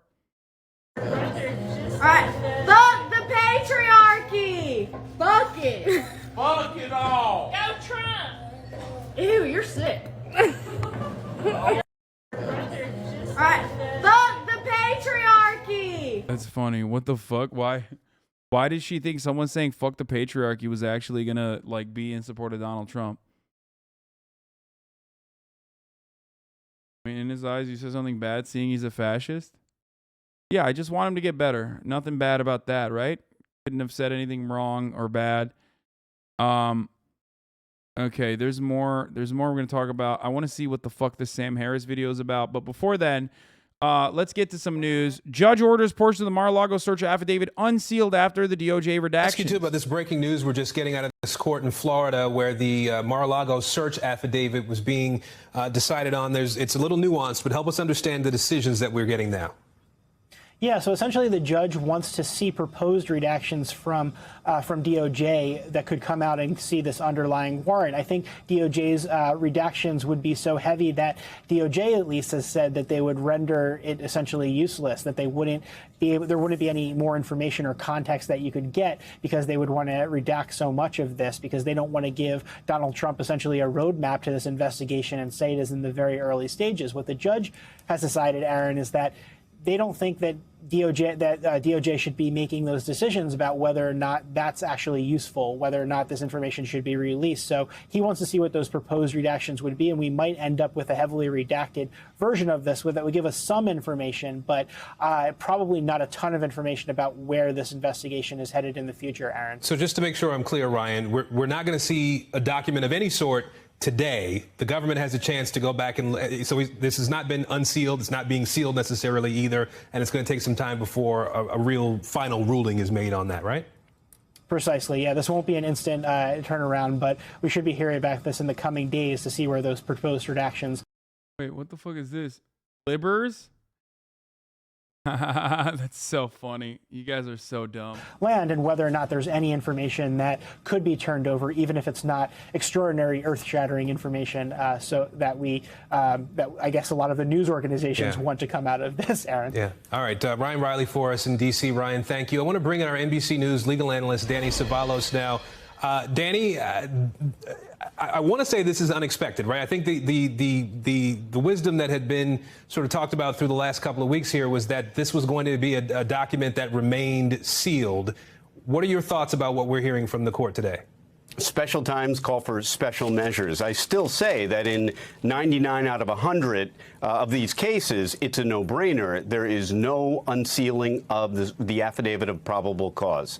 But in a case like this, with such public interest and involving the most unique person upon whom a search warrant has ever been served, that the rules tend to change a little bit. Yet, this is a judge, a magistrate judge, saying not necessarily that it's going to be unsealed, but that some of it might be, not exactly sure what that's going to mean, but it has to be somewhat of a surprise to DOJ that the judge is going in this direction. And so what would be the harm done here then, Danny, if in fact there were useful parts of this affidavit that would be unsealed? For the DOJ, what would they see as the potential harm there for them? And then on the other side of this, what would be the value to... The only potential harm is the top of the hour ad break that comes 11 minutes after the top of the hour. But the way to avoid the top of the hour ad break's harm is by subscribing. Now, how can you subscribe? Well, you can subscribe for $5 or you can subscribe for free with a Twitch Prime. by connecting your Amazon Prime account to your Twitch account, where you get one free Prime subscription a month. We are unsealing the top of the hour ad break now, okay? You can also get gifted a sub if you're lucky, but if you're not lucky, then make your own luck. Use your Twitch Prime on your favorite broadcaster. Hopefully it's me. Here's the woman ad break now. To the media organizations and to the Trump team. Well, the value to the media organizations is the same value to the public at large. We want to see it. There's intense public interest. But the value to the Trumps is a little different. It's more like, can we find out what the government has on us, and can we find out who's been snitching on us? I mean, that's how they might put it. That's, of course, not how the government would put it. And the government's concern, which I think is a legitimate one, is if you disclose the search warrant affidavit, I keep calling it the search warrant affidavit, it's the affidavit of probable cause. That is written in a narrative form. And yes, it might not identify specific witnesses or cooperators by name, but with enough of a narrative, you can piece together who's who and who's doing the disclosing. So not only does it compromise the investigation, it could potentially compromise the source of the information who gave it to agents with the idea that, look, I'm going to give this to you, but I don't plan on testifying. I don't want it put out there. And that could be a problem, too, for law enforcement. I mean, I am really surprised that there is even a discussion in court about this. But, you know, look, it might also be that the judge is just looking at every possibility, every angle, because this is arguably one of the more important search warrants ever served in search warrant history, unlike the hundreds, maybe thousands that are requested, issued, and served every day across this country that we never hear about. Those are the kinds that you would never get the affidavit of probable cause unless and until the government wants to turn that document over. This is an unusual situation, and therefore we're seeing unusual rules emerge. I want to ask you about redactions here, right? I mean, as I understand the notes that we're getting out of court, the judge is telling the government you can go through this affidavit and make the redactions that you think should be there. The judge would then look at it himself and decide whether he agrees with the redactions or would want to do something different. Why don't you make your own bowl instead of buying every day? Why don't you worry about your own damn self, okay? Even though that other chatter correctly pointed out, it's because I know exactly how many calories this is. And also, I can't get up to fucking cook now, can I? What level of redaction would you anticipate from the DOJ for a document like this, considering that there's still an investigation that's going on? I have a vision of the artist Rothko that comes to mind, and it's going to be just giant blocks, not of blues or reds. It'll be all black. That's what I expect. I mean, large blocks of redacted documents, the kind that ruin the toner in your printer when you try to print them out. This is going to be something that the government is going to heavily redact. Anything that remotely relates to a confidential source or to somebody who may also be a target subject. Surely Chad would be fine with you getting up and being away from stream for 20 minutes a couple times a day. They would not spam anything. Or they would not go and make YouTube videos about it. Surely. If I were to do that. Look at this, bro. Just make a whole ass Qdoba bowl. Just like 15 ingredients, hours of prep time, marinated chicken, grill it, make it perfect, rice, guac. The fuck is this guy saying? Yep, exactly.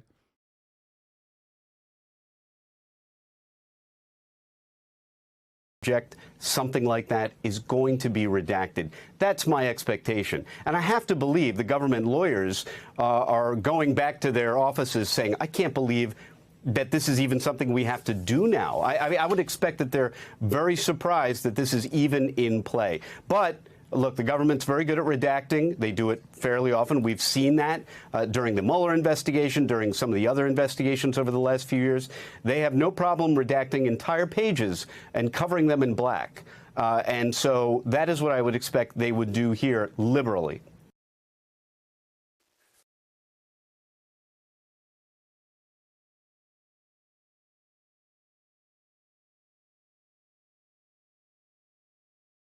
Anyway.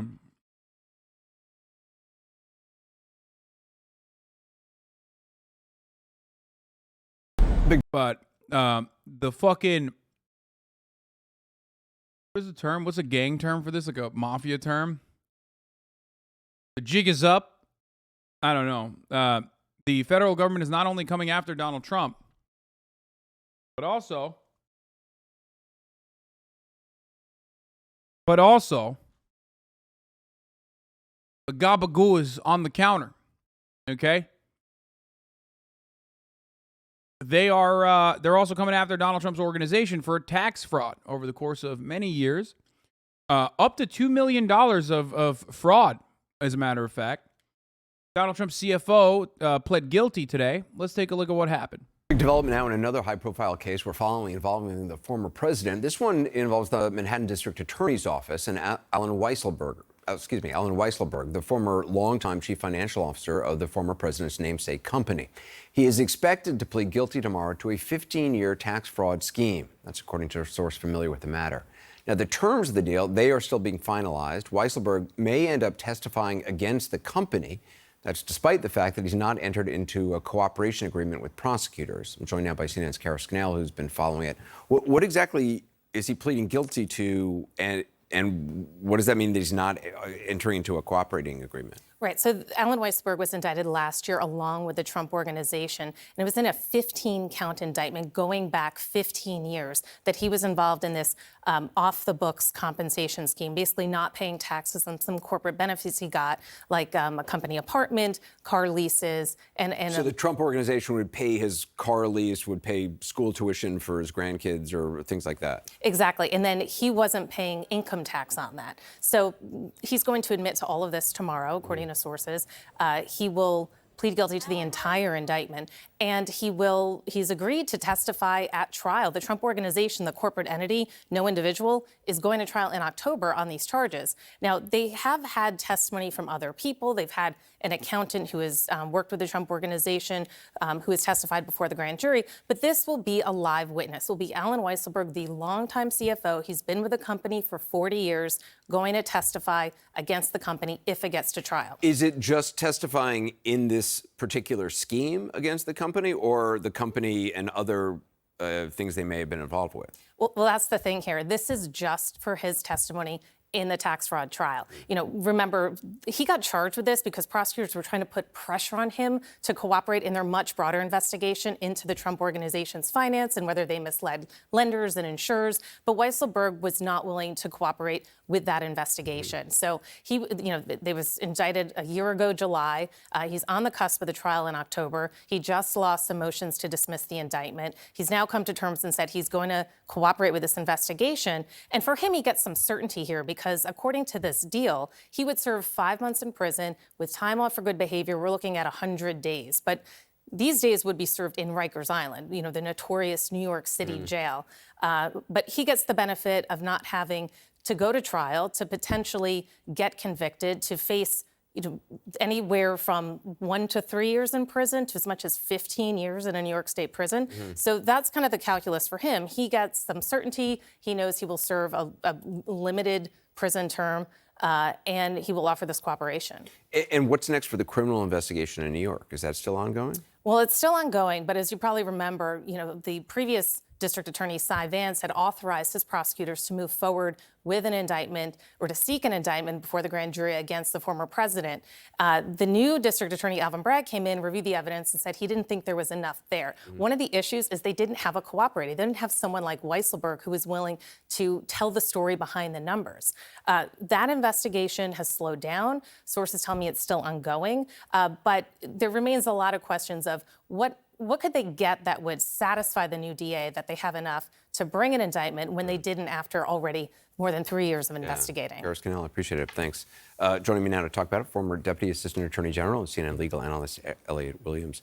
Why would they do a plea agreement with this guy if he wasn't going to cooperate in any criminal trial? Now, believe it or not, Anderson, going to trial is really just a matter of resources and costs and benefits that prosecutors have to think through. And does it make more sense to go to trial and run the risk of losing and spend the resources of your time, your energy, your prosecutors, or guarantee that you get a conviction and someone going to jail? It sounds sort of odd to the But it sounds like prosecutors kind of blinked. They decided, well, we'd rather get the conviction than then nothing, and maybe lose, because so much of what would have been on trial here is subjective. Now, some of it, there would be financial statements and records and so on. But this question, this is what Kara was talking about a little bit earlier, when we're talking about compensation or tuition being paid. Plea bargains are the backbone of the American court system for the reasons that he just adequately explained. What is it, like 90% or something? Yeah, remember when I interviewed Trump's other lawyer, Michael Cohen?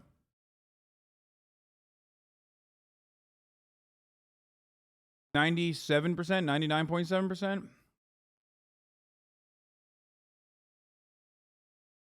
That's how it works.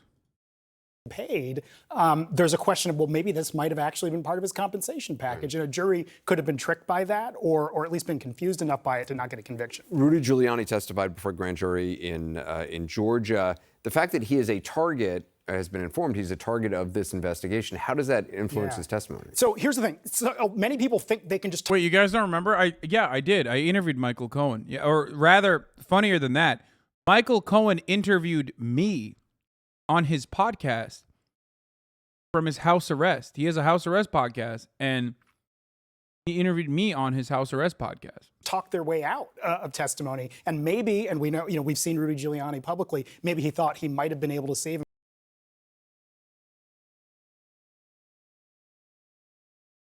Most un-American thing that you can do.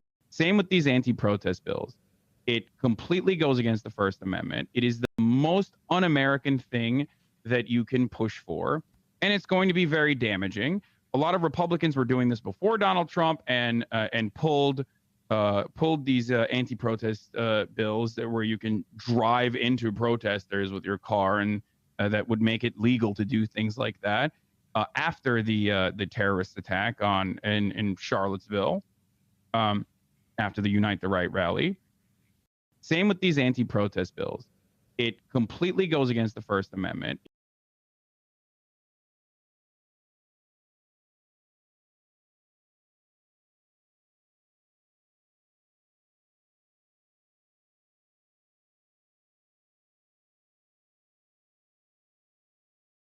Yeah, I did that shit. Bro, I've been around the fucking block. Okay? All you young ones have no idea. You're like, you're new fans. You don't even know. I've done debates. I've done interviews with so many motherfuckers. By talking. If his lawyers were smart, they probably advised him to just keep his mouth shut because of the tremendous risk of jeopardizing his own rights if he does ultimately get charged with a crime. So he could have just pled the Fifth during this? Yeah. Or yeah, and oddly enough, that can take 5 or 6 hours, because every question other than, what's your name, Rudy Giuliani? Like, so for instance, how long have you served as Donald Trump's lawyer? I plead the Fifth, because that could come up in a conspiracy trial. Every possible fact. And so hour after hour, they were probably going through every question. Can't they just do a blanket, I plead the Fifth? I mean, they could, but prosecutors have a tremendous amount of information, and they want to get him on the record, at least pleading the Fifth. But again, it seems... Honestly, though, a lot of you in here right now, 4 years, 5 years down the line, when Andrew Tate is the president of the United States of America, will probably look back and go, remember when you debated the president of the United States of America? Squashed the beef with Logan Paul and Jake Paul and ran on a Tate Paul ticket? Yeah. How crazy is that? And now he's the president. Remember, we used to make the Bugatti jokes. Odd, but and it can take an entire day of doing that, and we saw that with the president quite recently. There is a federal hearing tomorrow. Yeah, 5 years later, and women are made illegal. Yeah. Andrew Tate becomes president. First order of business, executive order. Women are illegal. Boys only. Tomorrow in Florida regarding the unsealing of the affidavit that was used to get the search warrant in Mar-a-Lago, which point out CNN and other news organizations have been pushing to try to get it actually released. The Justice Department obviously does not want it released. What's the likelihood that it would get released? I would say highly, highly, highly unlikely that it ever gets released, because of the fact that, number one, you want to protect the the rights of innocent people who are named in it. Number two, you want to protect your evidence. Number three, you want to protect your agents and the work that they're doing. Usually courts defer to the Justice Department or prosecutors when they say we will jeopardize our case or our investigation here if this becomes public. And the Department of Justice had already said that. They've already said, look, this is going to deter any witnesses. So the judge would have to supersede that in effect and say, you know what, Justice Department, you don't know what's best for your own cases, and the fact that there are innocent people here. You know what? There's enough public interest here. Let's make it public. Could the judge rule that they would redact, any agents' names, any witness names? Okay. If they redact this document, Anderson, it's basically going to be a search on whatever date, August 5th or whatever, black box for 5 pages, 20 pages. Elliot Williams, appreciate it. Thanks, Anderson. We've got a startling admission from the head of the CDC that the agency has made serious mistakes during this COVID pandemic, which has killed more than 1 million Americans. The U.S. has by far the highest COVID death toll in the world. Dr. Rochelle Walensky is now calling for fundamental change to restore the public's trust as now monkeypox spreads and COVID numbers remain high in some places in the country. Number one, baby.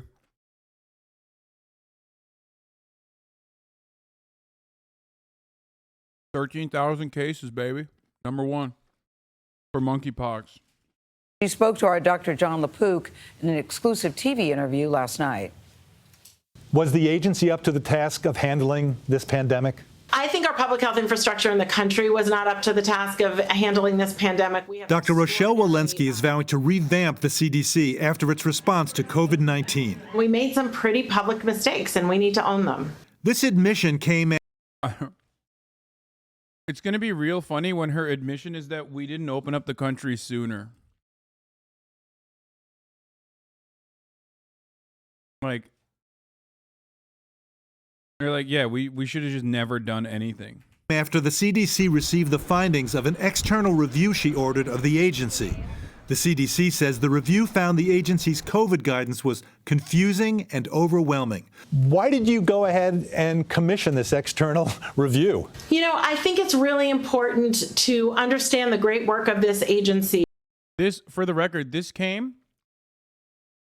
1 week after they said you shouldn't test kids in school anymore.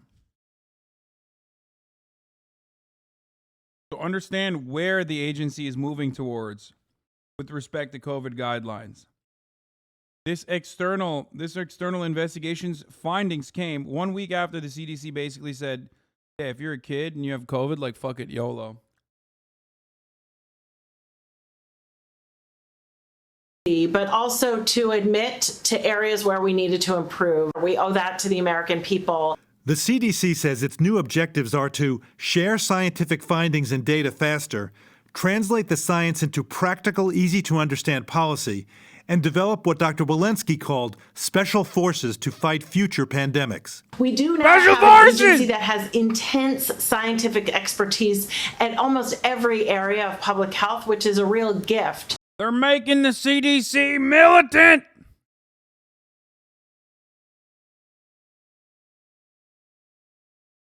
They're going to come in and vaccinate my dick to make sure it's a gay dick. I knew it. I knew it. And what we really need to do is raise those folks outside of their silos. Do you think they're up to the task of now changing their whole culture and thinking of themselves more like special forces that can be deployed wherever they're needed? I have no doubt that they're up to the task. Many say it can't come soon enough as monkeypox cases spike in the U.S. Last week, the FDA authorized a plan to stretch out the nation's limited supply of monkeypox vaccines by offering a way of administering shots at 1/5 the dose while eliciting a similar immune response. Do you think the criticism that the CDC has been moving too slowly in dealing with the monkeypox outbreak, those criticisms are valid?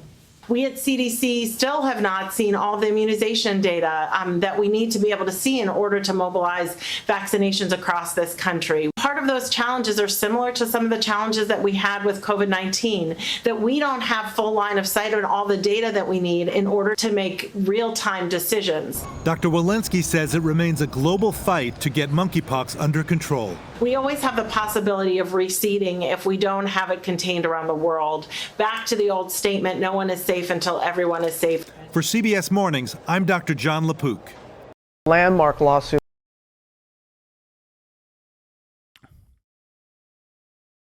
87,000 new Faucis are being armed. They're coming for all the anti-vaxxers. Yeah.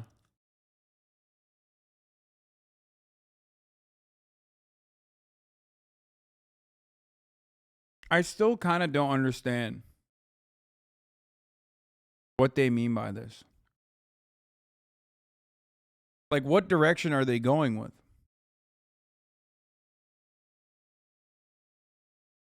Are they going in the direction of the CDC being like, you know, more chill?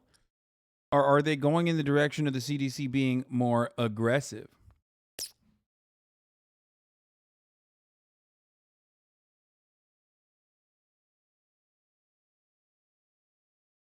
You know?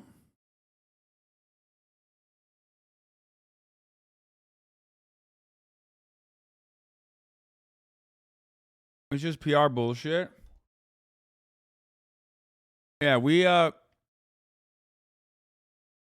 went and conducted an external review with Pinkerton Goldman Sachs Incorporated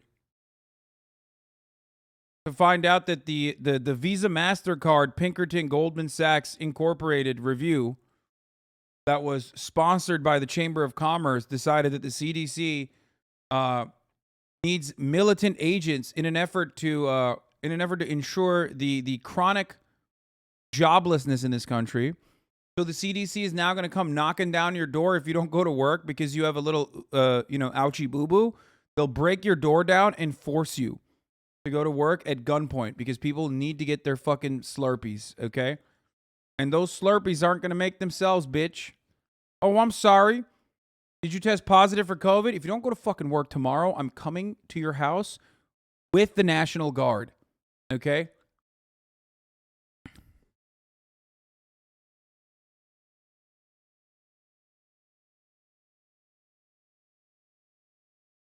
Biden admin is also going to stop buying COVID-19 vaccines, treatments, and tests as early as this fall. Fuck yeah, baby, because cleaning teeth with a folded piece of paper like a true Turk dad, mashallah. Yeah, exactly.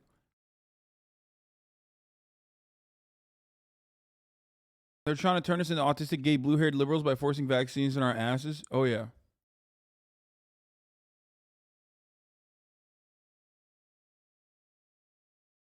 Because it can go either way. Either they're doing a task force to like forcibly inoculate everyone with the gay autism vaccine, or they're doing a task force to ensure that like if you get sick, you have to go to work. Actually, it's better if you go to work when you're sick, and if you don't go to work, you go to jail. You know what I mean? Anyway, let's watch at least some good news.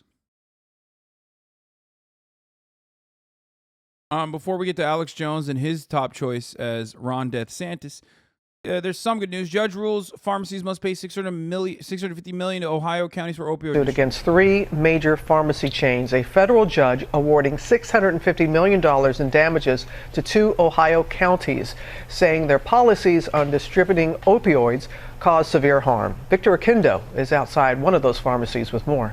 Good morning, Victor. Good morning, Robin. Those pharmacies, CVS, Walmart, and Walgreens, and a federal judge in this landmark lawsuit claiming that the way that those companies distributed opioids to customers caused severe harm to their communities. The money, $650 million, will be used to help fight the continuing opioid crisis and the families destroyed by this in Lake and Trumbull counties outside of Cleveland. During the trial, an attorney for those counties said that the crisis has overwhelmed courts, social services agencies, and law enforcement in Ohio's blue-collar corner. This drug crisis has killed an estimated 500,000 Americans since 1999, and Robin, all 3 companies said that they plan on appealing. It is indeed a crisis all over the country. All right, Victor, thank you.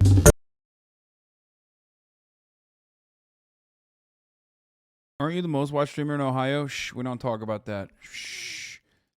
Workers in the United Let's take a look at the BBC talking about the workers in the United States. And after that, we got the Denver Post. Body cam video was released of Lodo police shooting that injured 6 bystanders. We're going to do some police brutality stuff as well. What is this? Kansas City found a solution to homelessness. Storage containers for unhoused during extreme weather. City and downtown council providing storage containers for unhoused during extreme weather. Oh, nice. Yeah, put them in fucking storage containers and then literally just lock it and throw away the key probably.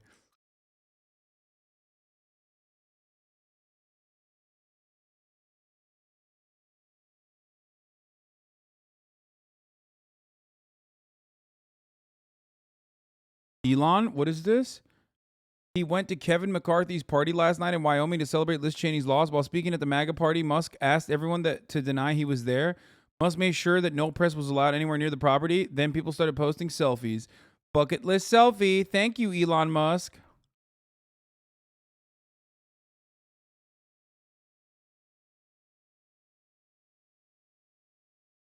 I love that. This seems normal in the UK. What? Why we would all benefit from the feeling of the odd hunger pang, despite it being nothing new. The word fasting seems to strike fear into people. Here's why you shouldn't be afraid of it. It's time to rethink how much water we drink. We're constantly reminded to stay hydrated, especially in a heat wave, but drinking large amounts might not be as healthy as people like to think. What the fuck is happening?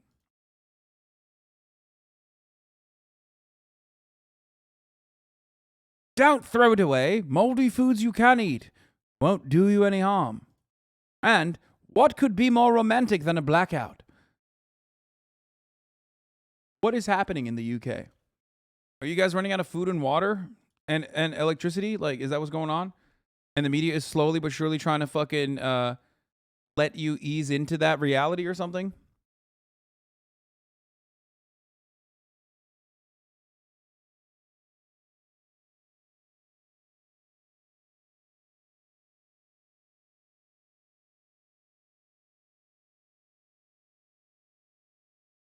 Okay.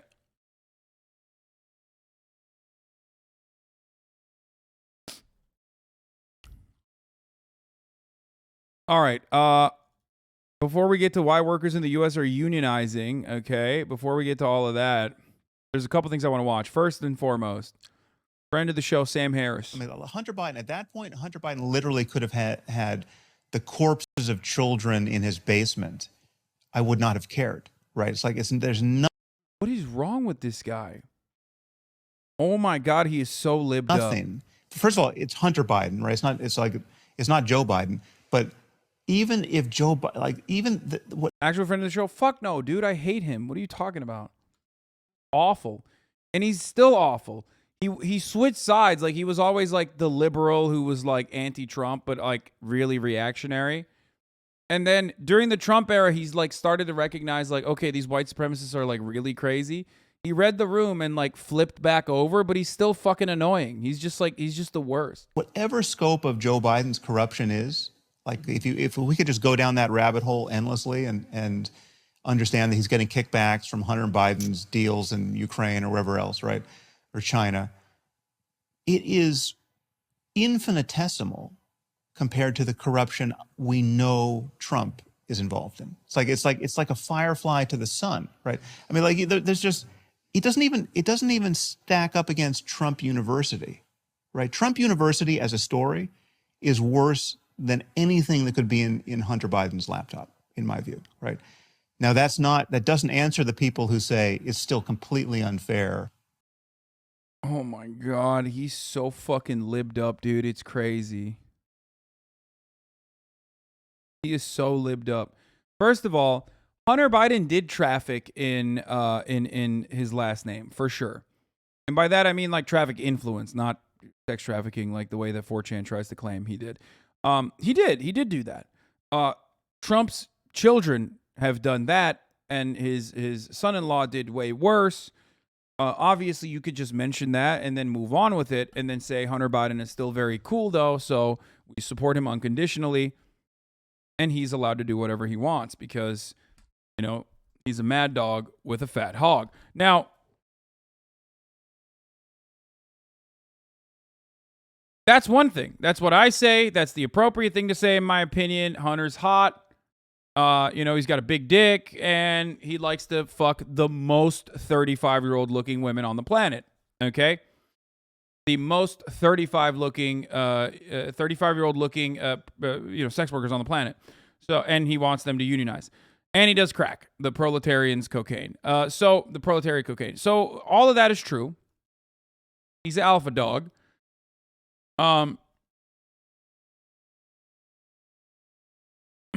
Yes, he is chronically down bad for 35-year-old looking women. Not a day older, not a day younger. Just right on the dot. And so there's that. I wouldn't go as far as to be like, if Hunter Biden had fucking, dead bodies in his basement, no one would care. Like, that's insane. No, if he did actually murder people, look, no, people should care. That's fucking psychotic. People in the chat are actually starting to believe that Hunter Biden is cool meme. What meme? What do you mean a meme? To not have looked at the laptop in a timely way and to have shut down the New York Post's Twitter account like that. That's just a conspiracy. That's a left-wing conspiracy to deny the presidency to Donald Trump. Absolutely, it was. Absolutely, right. But I think it was warranted. Right, and again, it's a coin toss as to whether or not Sam, I'm sorry. That particular piece. I'm really sorry. I was the one that said we should move on, but you've just said something I really struggle with there, which is the kids in the basement. No, fuck the kids in the basement. I'm interested in democracy. I love that. Fuck the kids in the basement. I can't believe you think it's appropriate that New York Post's Hunter Biden story was taken down by Twitter. Every part of this conversation is so fucking psychotic because it's being acted on by two parties that are so insanely fucking removed from the average human being, okay? The average human being with a moral grounding or a moral compass, like, they're gone. They're gone on the right side. They're literally so firmly planted in the fucking center. I suspect the trigonometry guys are like on the right of that center, and Sam Harris sometimes on the left of that center, but when it comes to Islam, he's like literally all the way to the furthest of the right of that center when it comes to Islam. But these guys are fucking insane. Like, well, what do you mean? That's psychotic. No, if Hunter Biden had children in his basement, that's huge, man. That is really fucking big, okay? That's a huge hypothetical. You can't just like cast that aside. You can't do that. Why are you guys hypothetically saying, like, if Hunter Biden was, like, literally murdering children, it's okay? It's not okay. That's fucking insane. What the fuck is wrong with these people? And the irony is that it's a dumb hypothetical, okay? And this guy also cast that side because he betrays the values that he supposedly has, right? Where he immediately goes in, oh, I don't care about the children in the basement thing that you said. I care about... I know he's exaggerating, man. I know that they're both exaggerating. But the funny part is he is taking what Sam Harris said seriously, and with respect to, like, Sam Harris would not care if Hunter Biden had children in his basement, and he doesn't even care about Sam Harris saying that, which is arguably a more insane thing, okay? And he only cares about the media being silenced narrative, okay? Like, that is insane. That is fucking psychotic. I would be like, what do you mean if Hunter Biden had children? Like, make him address it. Be like, yeah, I was just kidding. Obviously, I would care in that situation. Make him address that. That's a significantly worse fucking take. That's a significantly worse take overall than the other side. That's morally consistent with what Sam Harris is saying. If you don't care that, like, Hunter Biden murdered children, okay, in your hypothetical, of course you're not going to fucking care. Of course you're not going to fucking care if the New York Post is being, like, silenced by Twitter or some shit. The irony of that situation, as I talked about back then with respect to Hunter Biden's laptop, was that, like, one, it was hacked material.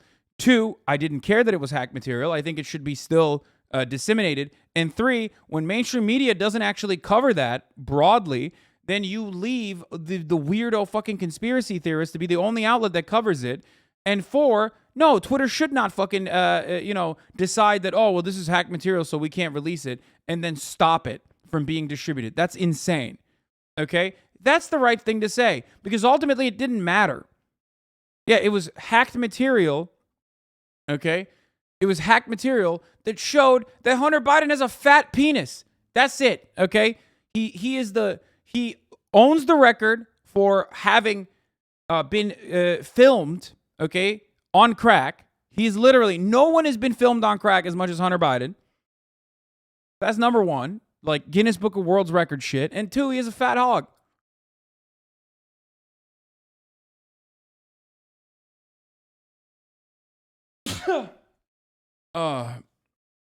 So revenge porn is cool. Yes, that's what I'm saying.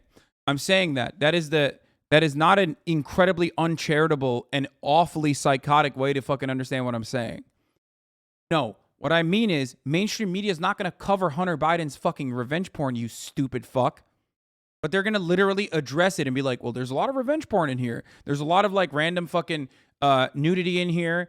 And that this is very clearly, we parsed through all the details, and we found nothing of worth.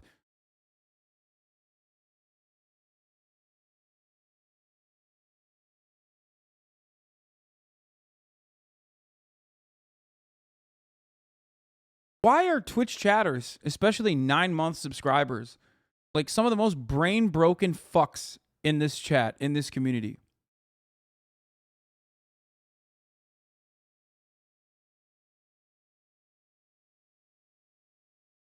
Like, what happens? What happens to you that you have to, like, chirp like you're on fucking Twitter? You know what I mean? Like you're a Twitter hater of mine. See, you're saying you are content with a left-wing conspiracy to prevent somebody being democratically reelected as president. Well, no, I'm content. Well, but the thing is, it's just not left-wing, right? So Liz Cheney is not left-wing, right? Liz Cheney is doing everything in her power. You're content with a conspiracy to prevent somebody being democratically elected. But there's nothing, conspiracy. Okay, so here's the thing. This guy says, so you're fine with a conspiracy to fucking stop someone. Dude, the Hunter Biden news story was not a big fucking news story. I'm sorry. Donald Trump tried to make it a news story, but it was the most pathetic attempt of like trying to make shit happen as a last-second ditch effort. If that was your October surprise, you lost. You killed a lot of people during COVID. The economy fucking tanked. Surprise, you're going to lose to a fucking corpse, okay? You understand?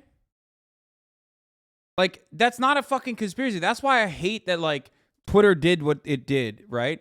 Because, like, it made it seem like it was a bigger fucking deal. And they're still trying to make it happen. They're still trying to bring back the Hunter Biden stuff. And it's not working because no one gives a shit. Every single time they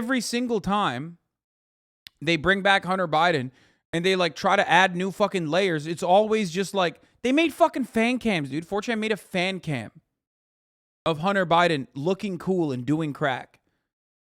And then there were photos of his nieces in that compilation that they posted to be like, oh, he's a pedophile. And it still didn't work. Because everyone was like, those are his fucking nieces, you weirdos. Shut the fuck up.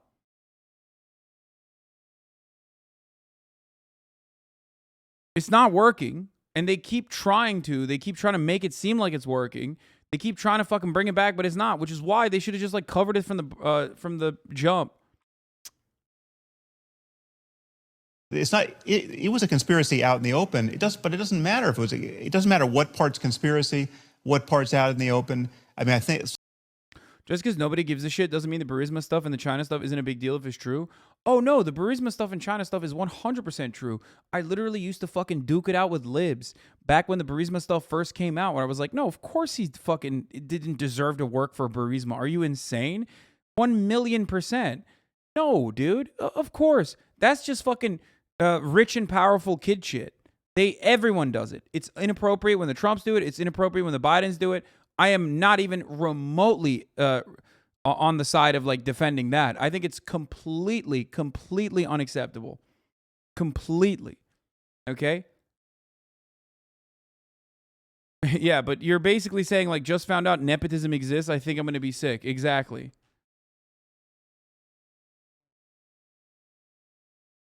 Which, by the way, I am yes, at this point, arrest all of Congress, which, yeah, arrest all Congress. Exactly. It would be great. Do that. Do that for everybody. I'm so on board. It's like, if people get together and talk about what should we do about this phenomenon, you know, if it's like, if there was an asteroid. Part of bereavement that was bullshit was the clutching at pearls and trying to make it seem irregular. No, I mean, it's, oh, you mean by conservatives? Yeah. Like, it's regular order of business, and I fucking think it's awful. And I do agree that it's awful. And I think that, like, people should be punished for it. But a lot of liberals were trying to make it seem like, oh, no, he deserved to get a fucking no-show job. That was like $100,000 a month or whatever. After having zero experience in the oil and gas industry. Like, yeah, it's bullshit. It's fucking bullshit.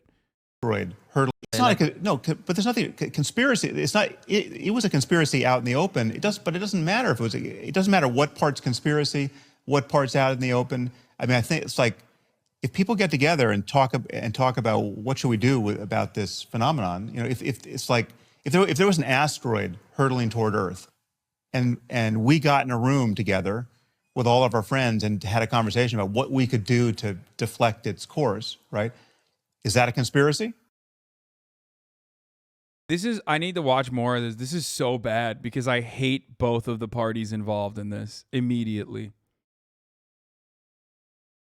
I love this. Oh, fuck. This is my crack cocaine, okay? Call me Hunter Biden because I'm smoking crack right now. This is straight up my favorite type of content, which is like the slightly right-wing liberals and the slightly left-wing liberal having a conversation about how fucking libbed up they are, okay? Please, I'm, you know.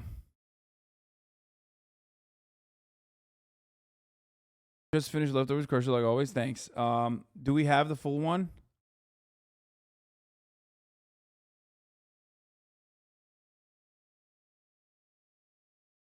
Felix on Alex Jones supporting DeSantis. What? The Trump-DeSantis split is very interesting. It has shades of Bernie Warren. DeSantis is seen as the pick of media dilettantes and think tank populists, but has few to no loyalists. Trump, meanwhile, has people who thought will suicide attack Trump, meanwhile, has people who will suicide attack FBI field offices. Yeah, that's actually pretty good. That is a good take. Do we have the fucking the trigonometry? Do we have the trigonometry episode, chat? I do want to see it. It's so hard to call this one now that Trump is under the second investigation of his career that doesn't feel totally Lev Parnasy. If he gets in actual trouble, the smart thing for Team Ron is to get the money guys to pay Trump and promise a pardon the second year in.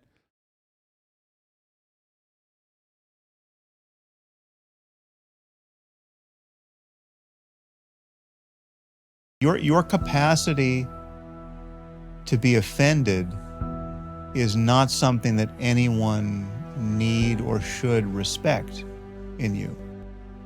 You were calling for Twitter to shut down Trump's account, and oh god, they dude, I love this. Chatter, why? No, this is awesome. Shut the fuck up. Stop spamming dumb shit like that. We're not gonna watch this entire thing. We're not gonna watch this entire thing, although I do find it very funny that they're sponsored by fucking Epoch Times. Wait. Oh, this is an Epoch Times? Wait. This is literally an Epoch Times podcast?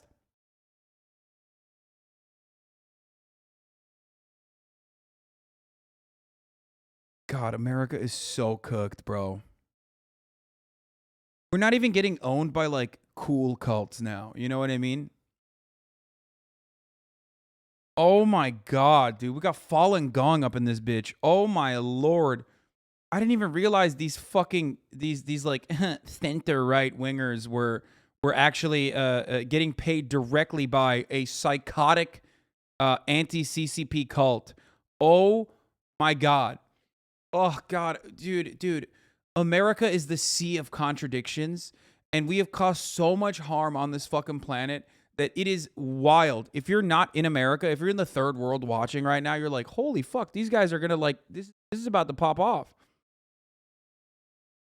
This is unironically about, like, all of this is about to explode, okay? That's what it feels like. It's just like all of that harm that we caused overseas is inevitably going to come back and haunt us, right? Like, it has to. It's called blowback. Wait, Falun Gong is bad? I thought they were just being silenced by the CCP. Just Google it, chatter. You, Myron. Just. I don't want to go through. I don't want to go through the Falun Gong Wikipedia page every single time. But, you know, they got some based and red pill takes like anti-miscegenation. They're anti-race mixing. They are. I mean, look. All I need to tell you is this: they're on the side of CIA. That's all you need to know. And if you know anything about CIA adjacent organizations overseas, they have some wonderful characteristics that exist in Falun Gong, which also on top of that is just like openly a Scientology style cult. So, great stuff. What is this? Yeah, Shen Yun. Yeah. Oh, yeah. Oh, yeah. They are, so good. They're so fucking good. For being the most annoying r/atheist Andy in the world, I can't believe Sam Harris is working with a psycho religious cult. What a surprise. Yeah, that's pretty funny.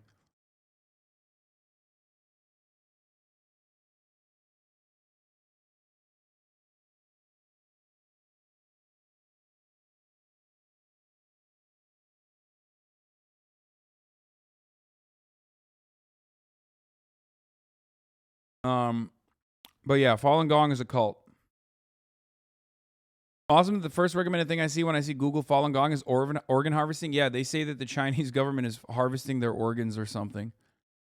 Oh, also, Epoch Times and Shen Yun work with white supremacist organizations all around the world, which is not shocking, I don't think. It is kind of wild, dude. It is actually fucking wild to think. It is wild to consider that, like, I mean, we are the fucking bad guys. You know what I mean? We are just the bad guys. What is this? Wow, Weeb alert. I went to a Jojo's exhibit in Japan yesterday, living my best life. Oh my God. No. Oh my God, she's a Jojo. Oh, she's about to fucking melt people, dude. And by people, I mean me.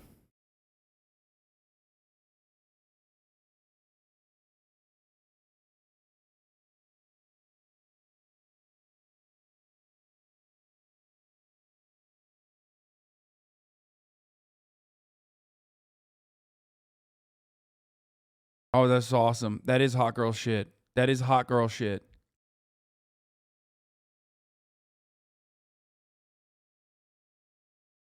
God, Megan Thee Stallion, watching Megan Thee Stallion perform at Coachella was, and it's like such a weird thing to admit, but it was kind of revolutionary. I truly understood why she is such a powerhouse. I'm sorry. I know it's like kind of whack to admit stuff like this, but like, she is mesmerizing. She is a force to be reckoned with. She's truly iconic. Actually. I really like her.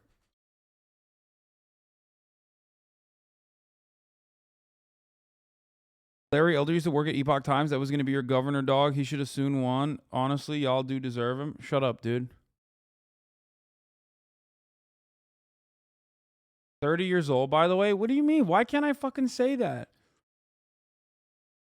Why? Am I supposed to die when I'm 30? Shut the fuck up. Like, what? I have a heart. I have a soul. You know what I mean? Like, what?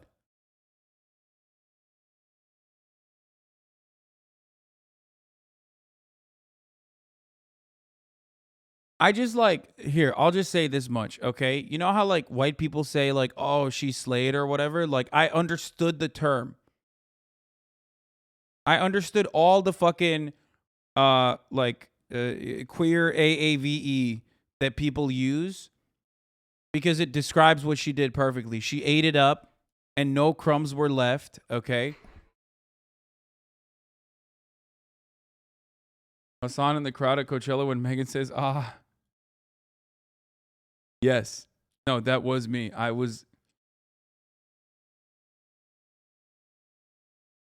She did. She did serve cunt. Like, straight up.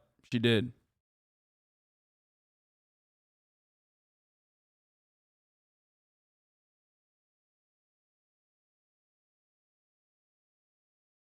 She served cunt harder than I served the top of the hour ad break, which comes at the top of the hour every hour. Now, if you no longer want to see those ads, all you need to do is subscribe, which you can do for $5 or for free with the Twitch Prime by connecting your Amazon Prime account to your Twitch account, where you get one free Prime subscription a month. You can also get gifted a sub if you're lucky. Okay, we're serving the top of the hour ad breaks, and we're serving cunt out here. Okay.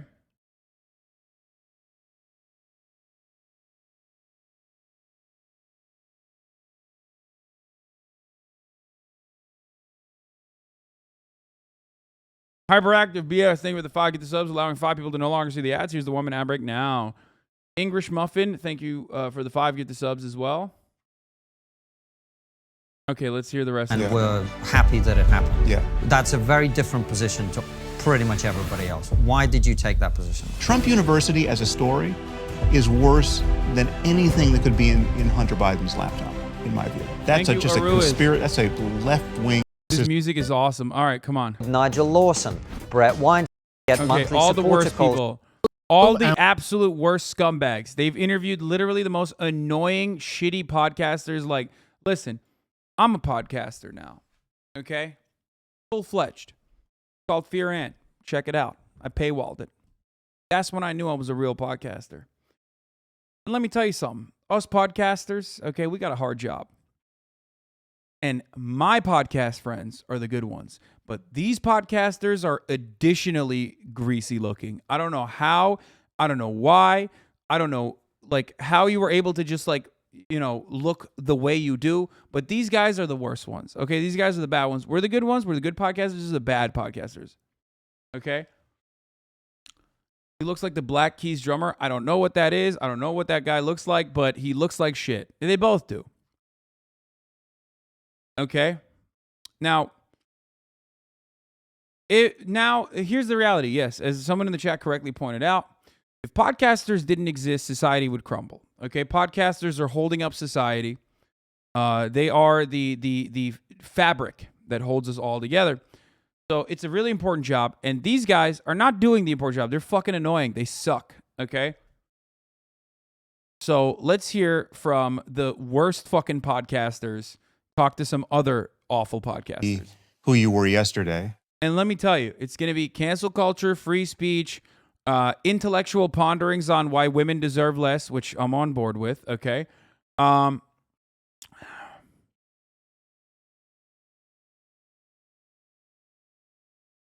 Yeah, that is how it works. Okay, shut up. Musicians are the same as well, though. They're annoying. Mald V, thank you for the 5 gifted subs. And what else? I mean, they're going to just like do lib shit, okay? They're going to do incredible lib shit. Let's take a look. The burden isn't to join some tribe who you know, you'll get social reinforcement from for, you know, conforming to. So it's, insofar as I'm continually just trying to figure out what's true and what's consistent with what I claimed was true 5 minutes ago or 5 years ago, that causes me to just bump up against taboos and blasphemies and ideologies that are more rigid than that, right? I mean, I mean, even having an identity itself is too much. You know, it's like you not only can you not really conform to a tribe, you can't really even conform to who you were yesterday if your master value is to be honest and rigorous and available to new data, new arguments, and new insights. That's a very good answer, but doesn't answer my question, which is how did you become that way? Why are you that way? Yeah, I have no idea. Why are you so sick, dude? Okay, here, let's do Twitter, manufacturing Discord. Now, you know what this is like? I just need everybody to understand something. This is the right framing that we are going to consume this information through.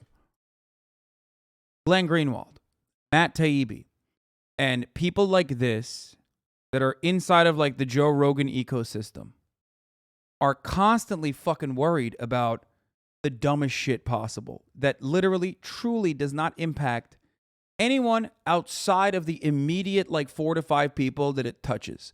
Like, and the New York Times, unfortunately, also elevates this conversation to the national status that it does not deserve. But it'll be like, what academic that is like a 75-year-old rapist tenured professor is having a dinner party where they had a conversation and there was a fallout from said conversation, and now I'm going to write a fucking think piece about it? Okay?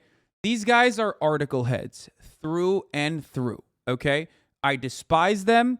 I feel like Pol Pot every single time I hear one of these fucking limp dick assholes talk about like what other liberal arts college fired a professor for, like, I don't know, doing an unimaginable amount of rapes while simultaneously saying like black people deserve less or something. So then they hyper focus on the black people deserve less part, and then they make that their main issue. You know what I mean? Like the college actually fucking, the college actually fired them for that reason. You know what I mean? I hate them. I hate them so much. Even if colleges are firing tenured professors for saying black people deserve less, that's good. I'm fully in support of college campuses doing that. Okay? I don't care. Fuck you. Okay? You should not, as a tenured professor, you should not be the most protected person. You're not like the police chief. Okay? Tenured professors behave like they're a part of the police union. Okay? They're not. I hate it. I hate it so much. Okay? And all they talk about is this. And the worst part about it is they constantly talk about it. They constantly make this the main issue. Okay? They constantly make this the main issue. Like it's the most significant problem facing Americans today. And then all the dumbasses that are desperately seeking another pseudo-intellectual father figure to make themselves feel like they're actually smarter because they're listening to someone like Sam Harris, also then make this their main point of contention. Like that's all they care about. That's all they care about. That's all they fucking can talk about. They don't give a shit. Okay? Nobody gives a shit about the dumb stuff that they talk about. Specifically, Twitter, manufacturing discourse. It's the most significant platform. I mean, let's talk about cancel culture. Let's talk about Twitter cancel culture. Let's talk about free speech. Okay? What happened to the IDW? Trump's Twitter ban. They got a 20-minute on that. Expression of Hunter Biden laptop. Why wokeism is more consequential than Trumpism. Wokeism versus the satanic panic. Wokeism and religion. How wokeism allures. I'm sorry. You deserve a Pol Pot style future if you think that these guys are brilliant. Okay? I bet you wear fucking glasses. You're done. You're out. Okay? Straight up. Got a lot wrong, that guy. Don't like him. Very bad. Okay? Work with Henry Kissinger. But the one thing he got right was these fucking article heads that wear glasses and they're nerdy as fuck and they constantly talk about this dumb shit. Okay? Just want to sound smart to the coworkers type B. Yeah, but they're so fucking stupid. They say shit like wokeism versus Trumpism. You're a child. You're a child with a child brain. As I get older, I pick my battles more, just because I like that the hassle factor of touching certain topics in certain ways has become more salient for me. I mean, Twitter was the real teaching tool for me. Like I just I got on the platform as everyone did, not really aware that I was enrolling myself into a psychological experiment to which no one had consented, and the outcome is as yet unforeseen. And yeah, I just kind of let loose, on various topics, and I would, when I would see some malefactor there who was treating me or other people badly, well, then I had to deal with that right then and there. Okay, I'm skipping that. I don't care about this. Sam, you talked about tribalism at the beginning, and that's something that Francis and I both feel very strongly is contributing to much of the divisiveness and the way things are going. And look, let's be clear. The show is called Trigonometry. We want to explore difficult subjects. There's no question that neither him or I. Yeah. It's called trigonometry. They're tackling the most difficult subjects that no one wants to tackle, like cancel culture and censorship in the media. things that no one else can talk about. Ooh, are you triggered? This is a relic of 2016, okay? They are so desperate. And it's probably no accident that the only time they have like legitimate viewership is when they fucking go on the Joe Rogan Experience, okay? Broke boys. This podcast premiered yesterday, and this fucking episode has 85,000 views, unlike Fear and. Shouts out to my podcast that I do with my co-host Will Neff and our producer Marsh. Constantly hitting 200K in the first 24-hour cycle. Let's go, baby. Fear and. Back on top. Right, are woke in the consent. Opposing that ideology has been a big part of what we do. But the tribalism is a different thing. We don't want to be in the anti-woke tribe or the woke tribe, right? Yeah. And there was a tribe around 2015, 2016. That's a very small tribe of very smart people, which was referred to as the intellectual dark web, which I remember. Dave Rubin was a part of it. Owned. I mean, everyone else was really stupid in that tribe as well, but Dave Rubin was a part of the intellectual dark web, so that kind of destroys your argument, doesn't it? Yeah, exactly.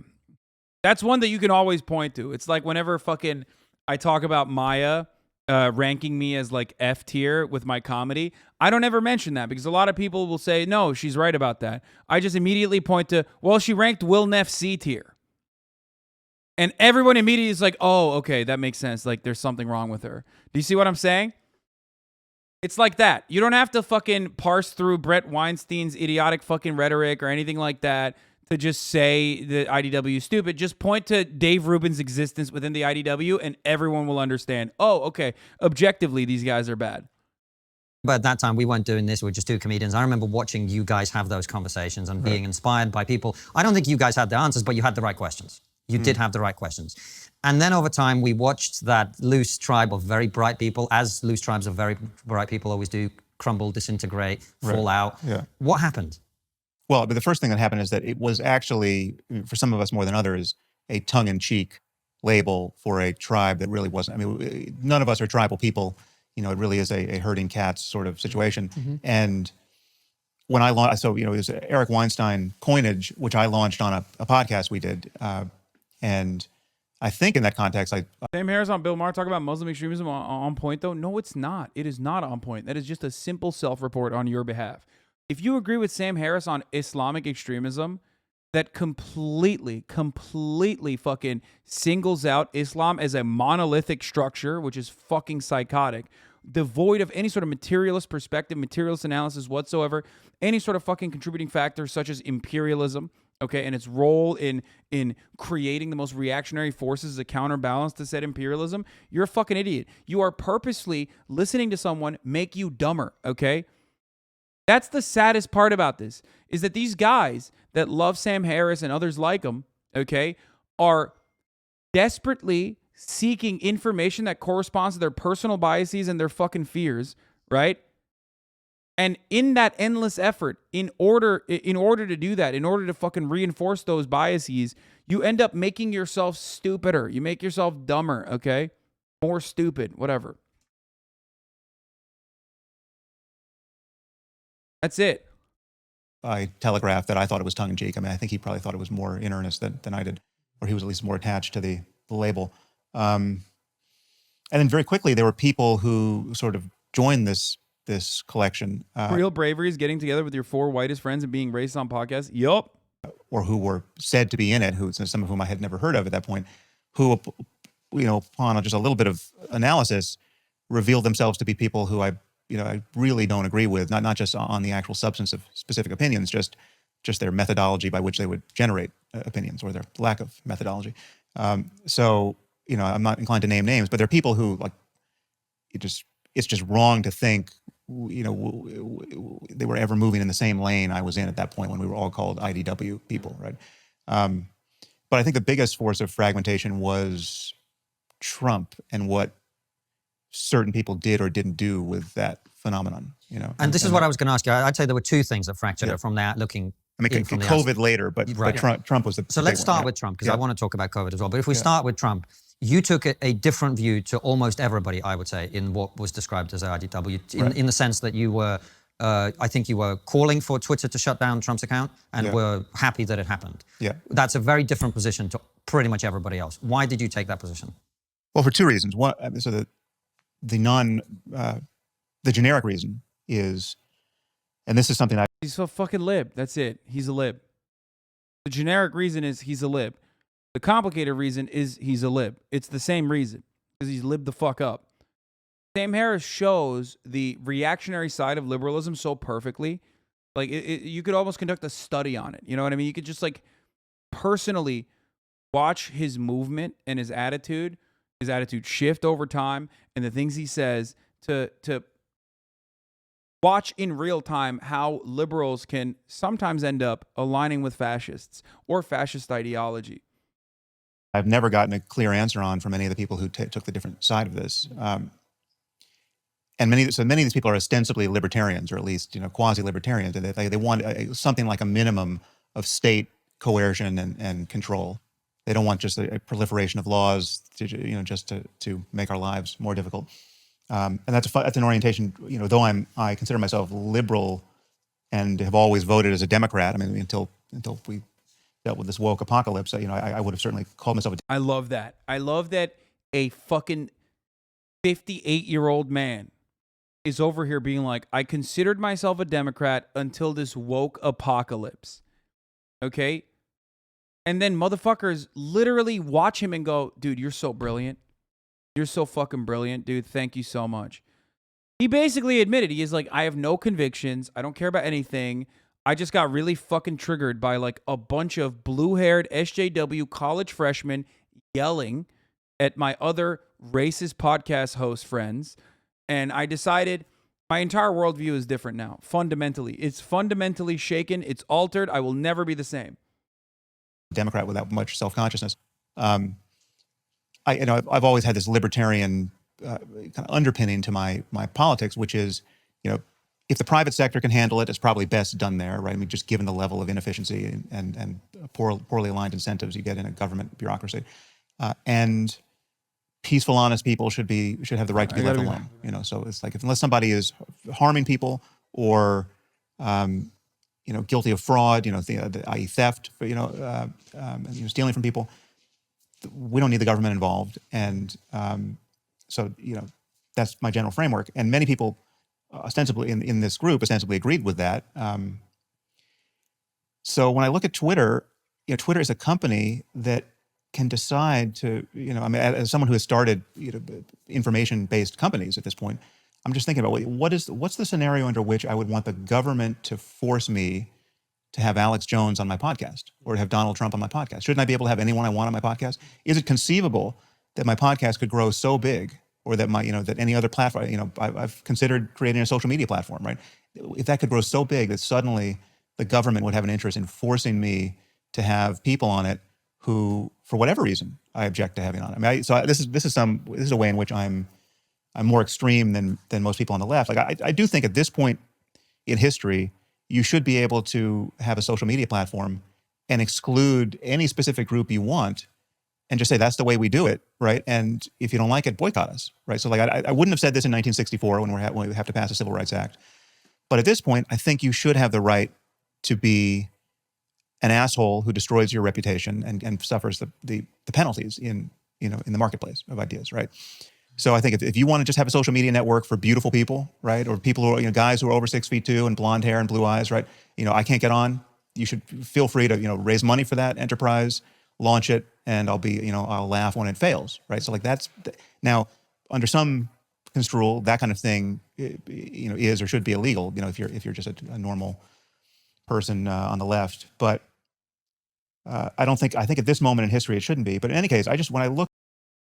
What did he say? We need to give Aryans the marketplace of ideas approach? Well, guys who are over 6'2" and blonde hair and blue eyes, right?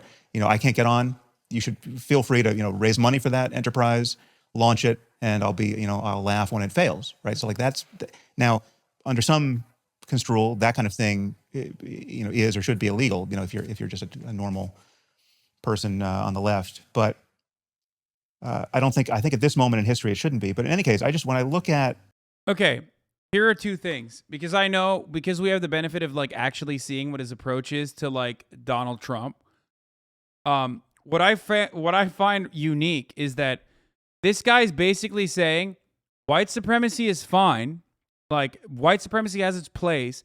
Nazis have their place in the marketplace of ideas. But Donald Trump, on the other hand, is unique and different and worse than those guys. And therefore, I will advocate to ban him. Okay? So what does that mean? Like, first of all, he literally thinks like it's going to go away if you just like have these Nazis on. If you allow them to come to your schools and like, do speeches and like dox people, dox trans students in your school and whatever. Like, not at all what he's saying. Am I misunderstanding what he's saying? I want to be as charitable as possible because I know he does think that like there is a level, like there is a fucking stopping point for his free speech. Pretty sure it's not the Aryans though. He's saying like, oh no, they can be destroyed on their own. They can be destroyed by virtue of how bad their ideas are.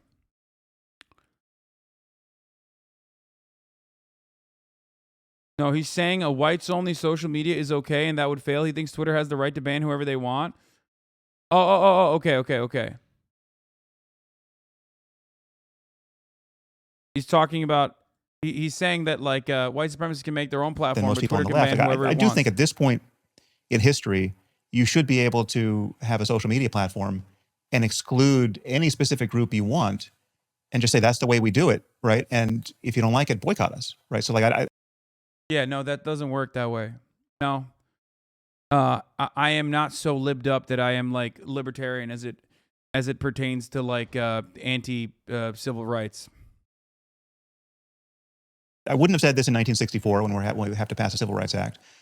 But at this point, I think you should have the right to be an asshole who destroys your reputation and suffers the penalties. Bro, please do not compare Donald Trump being banned off Twitter to fucking a platform like Twitter being like, we no longer want to serve black people. Please. You have to understand there are differences between good things and bad things, okay? Why?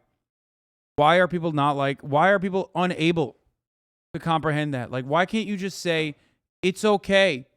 If someone is a consistent violator of the platform's terms of service, they can get banned. That's fine.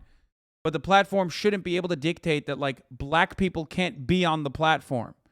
Okay? You are so fucking annoying because you are basically offering concessions or offering a talking point, a counter to others on the other side. Okay? You are offering a very easy counter to the trigonometry folks to turn around and be like, well, what do you mean? In the marketplace of ideas, right? So I think if you want to just have a social media network for beautiful people, right, or people who are guys who are over 6'2" and blonde hair and blue eyes, right? I can't get on.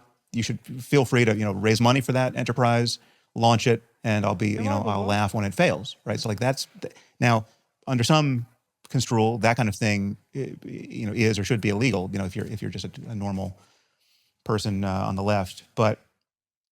I think at this moment in history it shouldn't be. But in any case, when I look at Twitter, I see a company that has terms of service, which people like Alex Jones and Trump clearly violated. I mean, whether they in fact violated this terms of service as written, I think they violated any coherent terms of service that Twitter should have had, right? Like you shouldn't knowingly be able to turn your mob on a private citizen and ruin their lives through doxing, right? Which is what Jones and Trump were doing. It just again and again and again to people. Every time. Fair. Okay.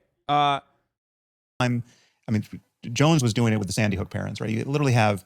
But Sam, you're conflating two very different people. I mean, Alex Jones does not belong in this conversation. Yeah. I'm not interested in Alex Jones. Why not? If it's the principle of the matter, these guys love fucking having no nuanced conversations when it comes to principles. But then all of a sudden, when you fucking lump in Alex Jones to the conversation, it's like, no. Why? Who gets to decide that Alex Jones is not allowed on the platform, but Donald Trump is allowed on the platform? Why is it? You want to know why? Because everyone is not fucking. Every single person is the same. Every single person. At least I admit it. A lot of these people can't. They have to act like they have some level of like, principled stance on this matter. They're like free speech absolutists. Alex Jones violates the terms of service. He's gone. Why? Because, he's not defensible. Trigonometry can't defend Alex Jones, but trigonometry can defend Trump because Trump is more normalized. Trump is the president. You can defend Donald Trump, but you can't defend Alex Jones. So he's like, oh, I have to make it seem like there is some weird fucking principle that makes it so that Alex Jones can be banned, but Donald Trump can't. Yeah, the only principle is whether it's appropriate or not, that you can defend them. But I would dispute that. I think Trump is essentially, we got Alex Jones as president of the United States. I don't think they're very different people. I think that it's the same phenomenon in my world. Because just the level of misinformation, disinformation, lying, the charlatanism, the conscious fraudulence of everything at scale, and the targeting of individuals with known consequences, right? Like Trump, every time Trump singles out a specific citizen and says, look at this jackass who's trying to, whatever the claim would be, that is a human sacrifice. We know that person's life is just never the same again because he's turned tens of millions of morons on that person, and vicious morons on that. I mean, that's the core of the Trump phenomenon is now and has been for many years. I mean, really, that dude suddenly grew a brain. What the fuck? No, dude. Sam Harris always did this shit. Once the Obama administration was out, and Trump moved beyond the Muslim ban. Because like Trump Muslim ban, Sam Harris was like, okay, shit's good, actually. Trump understands the fear or the threat that the Islamic world poses to America. Sam Harris also has literally had and defended Douglas Murray, or was it Charles Murray, the bell curve guy? Was it Charles Murray? Yeah, it is Charles Murray. Sam Harris has defended basically the father of American neo-race realism, Charles Murray, the guy who wrote the guy who wrote The Bell Curve, that basically states that like black people are inherently inferior because look at the data, look at their IQ, across the board. At the beginning. And since he, certainly since he became the front runner and certainly since he became elected in 2016, it's a personality cult. I mean, it has all the dynamics of a personality cult. These are not reasoning. Yes, there are a few calculated people like Peter Thiel on the margins who have some story as to why they would back him, right? But the core of the cult, which is all, nested with QAnon and conspiracy thinking and the big lie, and, it's like Trump can do no wrong, right? That is so, I mean, as a Venn diagram, it overlaps 80% with the Alex Jones phenomenon. So I see them as the same problem. I see these are if they're not actually clinically diagnosable as psychopaths, they're the next best thing. These are people who are so malignantly selfish and so careless with respect to the consequences of their actions in the lives of others that if you own a platform or you're I love when people say Sam Harris didn't actually support the Muslim ban. When like the main reason why Sam Harris didn't support the Muslim ban is because it didn't feature fucking Saudi Arabia. Like the main reason why Sam Harris was critical of the Muslim ban was because it did not include, and I'm reading his words, Saudi Arabia, the United Arab Emirates, Egypt, or Lebanon, any of which has been a more fertile source of jihadist terrorism than several of the countries Trump named. Okay? Yes, he did say it's unethical with respect to the plight of refugees, but it's bound to be ineffective in stopping the spread of Islamism. Okay? However, most of what's being said in opposition to Trump's order is thoroughly contaminated by identity politics and liberal delusion.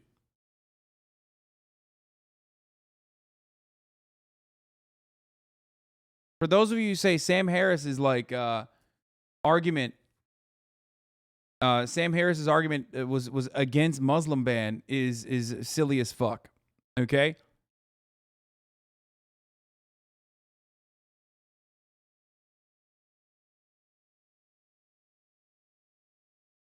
How are people fans of Hasan and defend dumbass Sam Harris? Because Sam Harris uses what I call clinical language, okay? He uses neutral language. He uses neutral language that appeals to a lot of STEM lords on the internet who think that he is just speaking objective facts that are not perfectly blinded by his pre-established biases, okay? That's it. So a lot of people who have never watched me in a veil of civility and rationality, exactly. And a lot of people who watch me and maybe watched him will listen to his propagandizing, okay, towards Muslims and probably agree with a lot of it. Because Sam Harris doesn't say Muslims are bad because they're goat fuckers and should not want to fucking, should not be in America. He's too smart for that, okay? He doesn't like, he is Islamophobic, but you need to capture the Islamophobia and the motivation behind what Sam Harris is saying. Do you understand?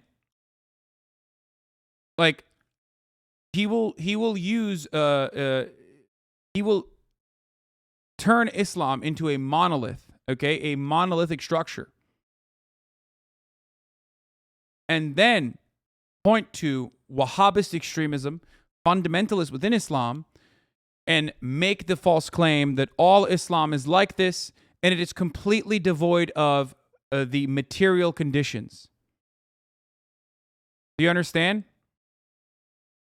He tries to, exactly, you called it right. He tries to intellectualize the racism, which is why he likes people like Douglas Murray, or rather, we'll have a conversation with the likes of Douglas Murray. Because Douglas Murray is like the intellectual racist's favorite author. He is the Karl Marx of racism, if you will, the modern day Karl Marx of racism. He gives you the underpinnings, the racism theory, the empirical evidence, which is not, of course, real empirical evidence, is not true, but he gives you what seems like empirical evidence to basically theory craft your, oh, did I say fucking Douglas Murray again? God damn it. Douglas Murray is another anti-woke dickhead. Charles Murray. Charles Murray. Oh, fuck.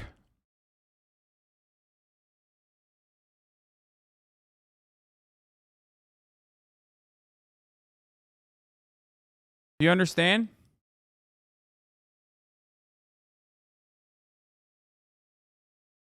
Overseeing a public company that owns a platform, why should the government force you to keep these people on? Right? Like, you should be free to say, sorry, you're not on my watch. Are you going to be having these consequences? And with Trump, it was after January 6th. It was just, I mean, that's when it happened. I thought it happened a year too late. But I mean, January 6th finally convinced Dorsey he should kick Trump off. And that, I mean, if that's not going to convince you that, you know, we had at that point, we had a sitting president who for months and months and months, I mean, you know, at least 6 or 8 months, you know. Yes, Gift Smooth is correct. He also uncritically accepts the authority of state violence, or rather the American state's violence. One of the most informative conversations that I have ever read that basically exposes Sam Harris's fundamentally flawed ideas about Islam and how to deal with the problem of Islam comes from the conversation that he had with Noam Chomsky, where Noam Chomsky basically fucking eviscerated his asshole, okay? Noam Chomsky basically turned his asshole into a Louis Vuitton purse, inside and out. He made Islamophobic Ben Stiller look like a little baby, okay?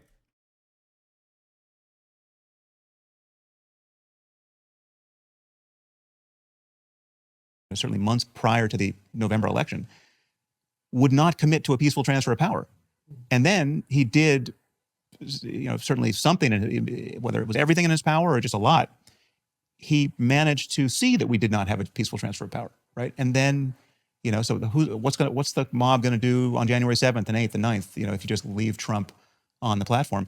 I just thought it was a very simple decision to kick him off, and it totally analogous to the Alex Jones decision. I mean, Alex Jones is just less consequential, but I mean, there are Sandy Hook parents who have had to move 10 times since their kids were murdered. That's all on Alex Jones, right? And it's all conscious. It's all he could see the consequences of his actions in real time. It's not like he woke up after 5 years and thought, oh my God, I can't believe that, you know, it was totally inadvertent. I released a podcast and, you know, then it had this totally unforeseeable. For the record, one could make the argument about Sam Harris and all of the maybe not directly targeted attacks, but the broader attacks as he laid gently upon the tent pole of Islamophobia and put his back directly into it and created an environment, even among like liberal and centrist circles, where he normalized Islamophobia and made the lives of Muslims worse overall as a consequence of the hostility within his rhetoric. So if he can understand that for Alex Jones, maybe he should be able to understand that for Islamophobia. Of course, he's never going to you know, agree with that perspective because he thinks that's a morally righteous and a just cause. Consequence in the lives of these grieving parents? No, he monetized their misery with just a blizzard of lies. Yeah, he's also the guy who's responsible for Islamophobia. Doesn't exist because Islam is not a race one-liner that your average anti-SJW would blurt out in 2015. Yes, true. Like, his debate with Cenk, the 3-hour debate with Cenk, was like a big turning point for a lot of the anti-Bush liberals that basically went either the Young Turks like sock them way, or in a path towards like more tolerant approaches to Islam, even though Cenk himself is like an r/atheist, you know what I mean? He's like an ex-Muslim. Or the Sam Harris style, like I hate SJW culture. Woke culture is like stopping. Woke culture stops us from recognizing the threat of Islam. Alex Jones is, for me, a different case, but I hear what you're saying. I think Trump is just... I hear what you say. In your mind, they're similar. He got the reputation washing of having successfully become president. You know, he's Alex Jones. Okay. Yeah. Francis, before you move us into COVID, let me try from a different angle, Sam, because I want to explore this intellectual point, right? Do you really want to live in a country where you have a digital public square, which in my opinion, Twitter is? We can disagree about that if you want, but that's my opinion. He does do the same for Christians. Oh, by the way, fun fact, but I also have had an impromptu debate with Sam Harris way back in the day before I popped off, even on the Young Turks. He didn't know who the fuck I was, but we had a brief conversation about Islam and its dangers, its unique dangers at the Equinox in Santa Monica, where I kind of brought it up to him. Like I acted like I knew who he was, like a fanboy. And he who a megalo dude? No. This is way before I was like popping, like not even popping at the Young Turks. And in that conversation, he basically revealed his bigotry. His bigotry being that he basically turned around and said, "Look behind you. There's a Santa Monica pier right there." And he said, like, "No, there is no video. Why would I have fucking filmed a normal interaction?" Like a brief confrontation with fucking Sam Harris.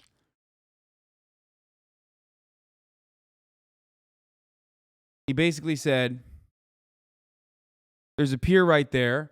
And for those of you who say like, oh, dude, you're making up the story or whatever the fuck, it doesn't matter because he's literally openly stated this perspective before publicly as well. So if you don't want to believe me, you can search his material to find exactly what he has said. Okay? Where he said, the Santa Monica pier behind you, if it exploded, who would you think did that? Because I brought up the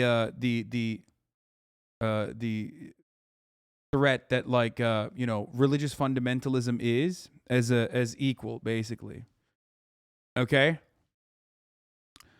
And he said, if that pier blew up behind you, who would you think is responsible for it? He said, you trade Will? Yeah, okay, dude. I'll just end stream. Thanks, man. He said, who would you think is most responsible? Okay? And I was like, I don't know. I would have to see the details. He's like, well, Muslims. He was like, statistically speaking, it would be Muslims.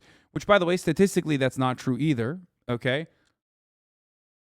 You wouldn't think it's Mormons that blew up the pier. You wouldn't think it's Christians that blew up the pier. You would think it's Muslims. Okay? And, of course, statistically speaking, it's more likely that it's an anti-government white supremacist extremist. Okay? But he was basically saying that because that's his opinion. That is his personal opinion. That's his personal bias. No, that isn't true statistically, especially in the USA. What a fucktard argument. Yeah, it's not true.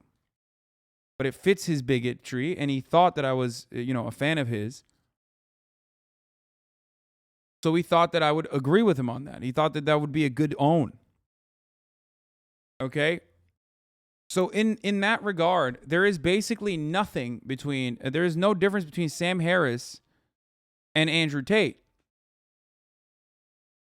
The difference is, like, Andrew Tate is doing that for misogyny, okay? Which is harder to pin down, I guess, unless you are literally doing it like Andrew Tate. But doing it for Islamophobia is much, much harder to recognize because a lot of people are Islamophobic, especially in post 9/11 America. The digital public square, and you have a company that has clearly one-sided enforcement. I hear what you're saying about delegitimizing the electoral process that Trump did, Right. and I was concerned about that. I think you can't question the system in that way. But when you see that he gets banned and then a story about Hunter Biden gets banned, that under the guise of it being Russian disinformation, we later learn it wasn't Russian disinformation. Right. That to a lot of people seems like, you know, I said... Yeah, he has said multiple times publicly that Islam is uniquely bad, much more than Judaism and Christianity, because if a suicide bomber did an attack, you'd assume it's Muslim doing that because Islam is inherently a vile religion, and this is why Muslims can't assimilate in the West. He has said that many, many times over, very publicly too. When we were talking to Joe Rogan, it's putting your hand on the scales in favor of one side. In the digital public square, you add that to the banning of Trump and lots of other people being banned from one side predominantly. Right. Is that the world you want to live in, where one team gets to just ban people it disagrees with off the platform? It gets to pretend that things that are true are not true. It gets to shut down the sharing of information with people who want to make their own democratic choice? Well, it's a hard question, and there are pieces of the question that are individually hard. It's like the Hunter Biden laptop story is something that I still don't have a full opinion about. I actually don't know what we should have done about that. I mean, so I see the reason. I see both sides of it. I can argue either side of it. So let's leave that piece aside. The bias on the platform. So either Twitter is a company that can do what it wants, right? It can have its own terms of service. It can change its policies. It can change. You know, it can decide to. You know, it can have a point of view or not, right? Or we have to seize it as some kind of, you know, crucial piece of public infrastructure that has to Do you not think function that by it is a different crucial terms. piece of public infrastructure? I think people who are addicted to Twitter feel it is. Right. Most, you know, and I think it's, you know, I don't think it should be. And it's odd to say that it's just so. First of all, it's just. I mean, Facebook is much bigger, right? It's just that we have a lot of smart people, journalists, brands, political people, concentrated on Twitter. So Twitter moves the conversation more than Facebook does, but it's the scale of it is much smaller. I don't know. I just feel like people can start their own companies, which they have, right? They can start competitors to Twitter. There are many people who, you know, Twitter is not, it's still a failing business, right? It's like, it's not, it doesn't work really. I mean, Facebook is a much better business. There's nothing stopping Facebook from becoming stickier for intellectuals and journalists and it's attracting more of the conversation over there. I don't know. It's an extreme move to say you can't be biased, right? Like who's going to say that? But behind the saying of that is a law in the end, and therefore it's a gun. Therefore it's jail time for the person who wants to keep breaking the law. Right? So like just imagine if the Twitter board, like everyone gets what they want. You know, everyone who's of this opinion gets what they want. We're going to come in and enforce something like a zero bias state in Twitter insofar as that's possible. And if the employees and the board just say, you know, sorry, we have a point of view. We don't like these people and we like these people.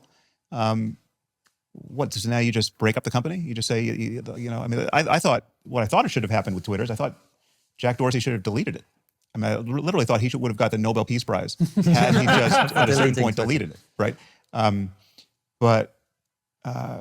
Yeah, I don't. So in any case, should they be forced to be impartial? I'm very skeptical of that. Should they be cajoled by unhappy people like yourselves or like the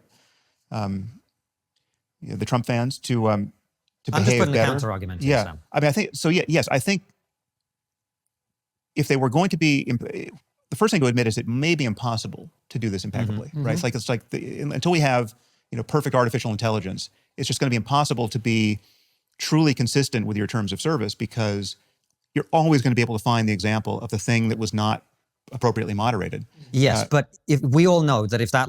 I'm not a Sam Harris fan, and I acknowledge the material conditions that lead to extremism, but how can you see that the text of a religious book has nothing to do with the behaviors of his fundamentalist followers? Do you think that Israel is behaving in the way that it does as a violent apartheid genocidal state as a consequence of what's written in the Torah? Or do you think that there is a additional materialist reasons as to why they're behaving this way. Do you think that America's actions in Iraq was actually about Christian fundamentalism and that it is directly a consequence of the Bible? If so, how do you marry that concept with the reality of liberation theology, the works of Reverend Dr. Martin Luther King, for example, and many others? You're quick to say yes in the chat. I read you. Religion is a tool, okay? Religion is a tool. The mechanism used for social control. That's it.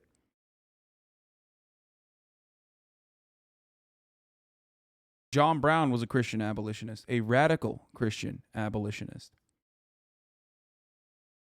He was hanged for practicing his radical methods of trying to abolish slavery.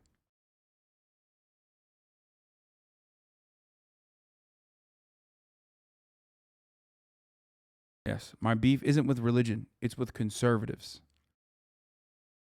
I can separate the two, even if a lot of religious people are conservative. That laptop was Donald Trump's Jr. Oh yeah, this would be 100%. treated. That's all I'm asking. Oh you yeah. about, Well, right? so let's take that piece. I think it was totally appropriate to view Trump to be existing in a. Or conservative too. Do not ban this guy. I want to know what he thinks I'm conservative on. Domain that was orthogonal to partisan politics. My criticism of Trump is totally nonpartisan. Right? There's literally nothing I say about Trump that I could say about any other Republican. Right? And I think Liz Cheney is a total hero. Right? So, and I don't agree with her politics at all. Right? Like Liz Cheney is a religious maniac by my lights. Right? And in that sense, kind of a terrifying political figure. Like, interesting though, but you know, somehow still meeting the standards of Sam Harris. Interesting. Like the old me who, you know, was just worried about Christian theocracy in the United States, would have just revolted at everything she would attempt to implement as a politician. But at this moment, Liz, waterboarding is not torture. Cheney, by the way, is who he's talking about. She has no bigger fan than me because of how she's dealing with the Trump phenomenon. The Trump phenomenon is not a matter of political partisanship. He's just a sui generis phenomenon, and it's analogous to having elected Alex Jones president of the United States. It's not a matter of his I probably agree with half of his policies or more than half of his policies. It's not a matter of policy. It's a matter of having someone who's totally. That was a joke. He did. He was also pro waterboarding, pro racial profiling. He's pro all the awful things.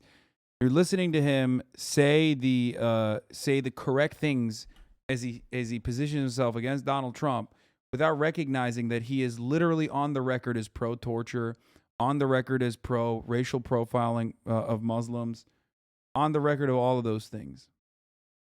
Unfit to have power, be given more power than any person in a generation. And he's unfit in every possible way. It's not that he's just got a few screws loose. Like every screw is loose. Every screw that you would want totally cranked down is loose or non-existent in him. That's my argument. So my argument is that it was appropriate for Twitter and the heads of big tech and the heads of journalistic organizations to feel that they were in the presence of something like a once-in-a-lifetime moral emergency, right?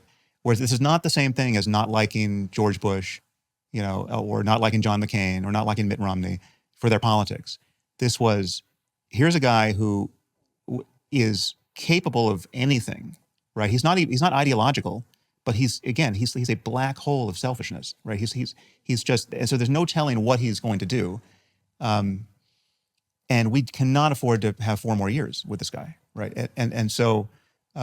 yes, understand that as long as the forces, as long as our infallible institutions are doing all of the awfulness overseas, but it's being done deliberately, then that's kind of okay, especially if it's being conducted towards our ideological enemies, whether it's China or whether it's, Muslims in general. It's Donald Trump's volatility that is dangerous, because he is the force to be reckoned with, because he's so selfish. He's just like, his selfish desires will undermine American imperialism at certain points, and that's terrifying. So what should well-intentioned people do who have a lot of power in these various ways? You're running the New York Times, you're running CNN, you're running Twitter. What should they conspire to do? Admit that it's their fault. Admit that Trump is their fault. And look, I'm someone from the left. Absolutely. That's the perverse thing. It's totally their fault. CNN gave us Trump. Well, before CNN gave us Trump, Mark Burnett gave us Trump. I mean, if there's one person who could have not done what he did and could have closed the door to this whole phenomenon, it was Mark Burnett. But yeah, no, by giving him the attention, but he was great ratings, for a year, for the whole run up to the 2016 election.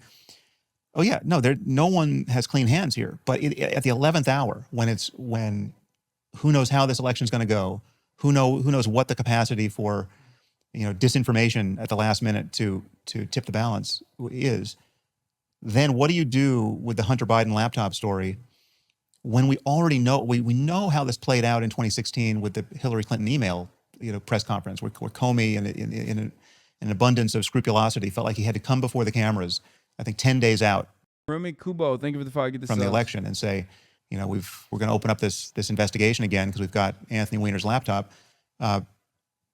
We could see, again, her failure to become president was overdetermined. She was an appallingly bad candidate. Mm-hmm. But in terms of just tracking the poll numbers, you could that was the killing blow to her candidacy, right? That final moment. And this was a highly analogous situation. We're going to open up this laptop from hell, and the news cycle for who knows how long.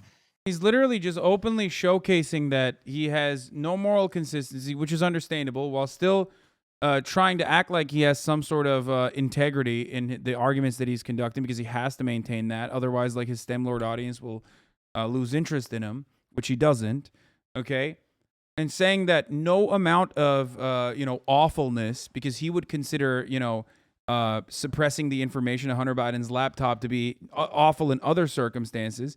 But in this circumstance, this level of awfulness was totally appropriate, because Donald Trump presented a unique threat.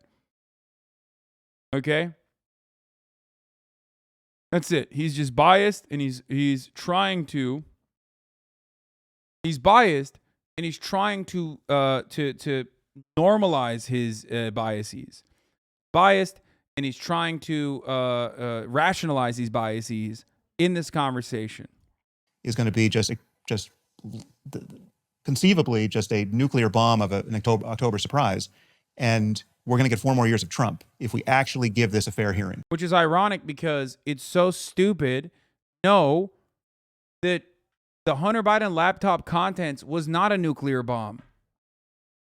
In a weird way, he literally is making their point, which is, if it's such a matter of national importance that it could truly shock the entire country into voting for Trump instead of fucking Joe Biden, then suppressing that information is inappropriate. And it's true, it is inappropriate if that's the case. But that's not the fucking case. And yes, he's making an analogy to Anthony Weiner's laptop while talking about Hunter Biden's laptop. He's basically saying, after I saw what happened with Anthony Weiner in the second FBI investigation that swung the election in favor of Donald Trump, I was terrified, shitless, of the same thing happening again, but with Hunter Biden's laptop. Okay? This is what happens when your brain is so completely and transparently broken by the right-wing reactionaries that you court on a daily basis. You take on their framing, and then you build your worldview upon their framing. The Hunter Biden laptop is profoundly important, actually. So important that it was okay that Twitter colluded with the Joe Biden campaign and suppressed its information from being revealed and being released. So important that it was all right that the media never covered it. When in fact, That's not what you're supposed to say. What you're supposed to say is at the top of the hour, there's a 60-second ad break. And if you no longer want to see those ads, all you need to do is subscribe. Okay? Which you can subscribe for $5 or for free with the Twitch Prime by connecting your Amazon Prime account to your Twitch account, where you get one free Prime subscription a month. You can also get gifted a sub if you're lucky, like the 5 that Rumi Kubo gave. Or Dynamic Jap 13, thank you for the 5 gift subs, allowing 5 people to no longer see the ads. Here's the 1-minute ad break now. But Sam, but you can't do that, Sam. Surely you've got to realise that you've got to be fair. And the thing that I want to we're all equal before the law. Yeah, and aren't we? And the other This isn't the law. But I know this it's isn't not the law, but if you accept my supposition that this is the public square, then it is the law. It is. If it is the public square, then it is the law. Now you're arguing it's not the public square, which is fair enough. Yeah. Right. That's fine. Yeah, Look, why don't we move on? Because I think we've done enough. Yeah, on Trump. yeah, He's of sucked course. up a lot of it. He's got a habit of doing that. As far as the Comey investigation being that powerful, the second revelation, 11 days before the election, yes, of course it was important. Of course it was profoundly impactful. Why? It was profoundly impactful because Hillary Clinton was a dog shit candidate. Okay? Hillary Clinton was a dog shit candidate who ignored key parts of the Electoral College that she took for granted. She constantly and consistently undermined Donald Trump, didn't realize the genuine threat that Donald Trump posed. That's why she did the Pied Piper strategy even before Donald Trump rose to prominence, okay, where she played a role in Donald Trump's prominence in the Republican primaries because she thought that he would be easy to defeat, okay? But at the end, the election came down to such tiny margins in key states that, yes, the Jim Comey letter, even if it got like 10,000 people here and 10,000 people there to be like, oh, fuck this, I'm not going out, I'm not fucking voting, I'm sure that she'll win anyway. You know what I mean? Even if it was that, in that case, yes, that still moved the needle. No, but I'll just say, just finally, I do, again, it's like a coin toss for me, the Hunter Biden laptop thing, because I do understand how corrosive it is for an institution like the New York Times to show obvious bias and inconsistency and dishonesty in how it's like they couldn't even frame it honestly. It's not like, it's like the way I would frame it is, listen, I don't care what's in Hunter Biden's. I mean, Hunter Biden, at that point, Hunter Biden literally could have had the corpses of children in his basement. I would not have cared, right? It's like, there's nothing. First of all, so libbed up, dude. It's Hunter Biden, right? It's not Joe Biden. But even if whatever scope of Joe Biden's corruption is, like if we could just go down that rabbit hole endlessly and nobody cares about Hunter Biden. Everyone cares about, even the people who are like pushing for the Hunter Biden laptop story only cared about the Hunter Biden laptop story as far as like what it revealed about Joe Biden, okay? This idea that like, oh, no one cares about the fucking laptop story or whatever is so stupid. Oh, if he had children in his fucking basement. Yeah, no shit. It would be a problem because Joe Biden would have worked to collude with authorities to ensure that he doesn't see any sort of legal repercussions from the dead murdered children in the hypothetical that he brought up. Understand that he's getting kickbacks from Hunter Biden's deals in Ukraine or wherever else, right? Or China. It is infinitesimal compared to the corruption we know Trump is involved in. It's like a firefly to the sun, right? I mean, like there's just, it doesn't even stack up against Trump University, right? Trump University as a story is worse than anything that could be in Hunter Biden's laptop, in my view, right? Now that doesn't answer the people who say it's still completely unfair to not have looked at the laptop in a timely way and to have shut down the New York Post's Twitter account. Like that's just a conspiracy. That's a left-wing conspiracy to deny the presidency to Donald Trump. Absolutely, it was. Absolutely, right? But I think it was warranted, right? And again, it's a coin. I hate it because, like, even though I agree with a certain aspect of this, actually, I don't agree with the suppression of the Hunter Biden laptop story, so I guess I disagree with him on that. I also disagree with the way he's arguing. Like, I do agree that Joe Biden being president is better than Donald Trump. That's the only thing we are in agreement on, okay? Sam Harris and I, in this conversation.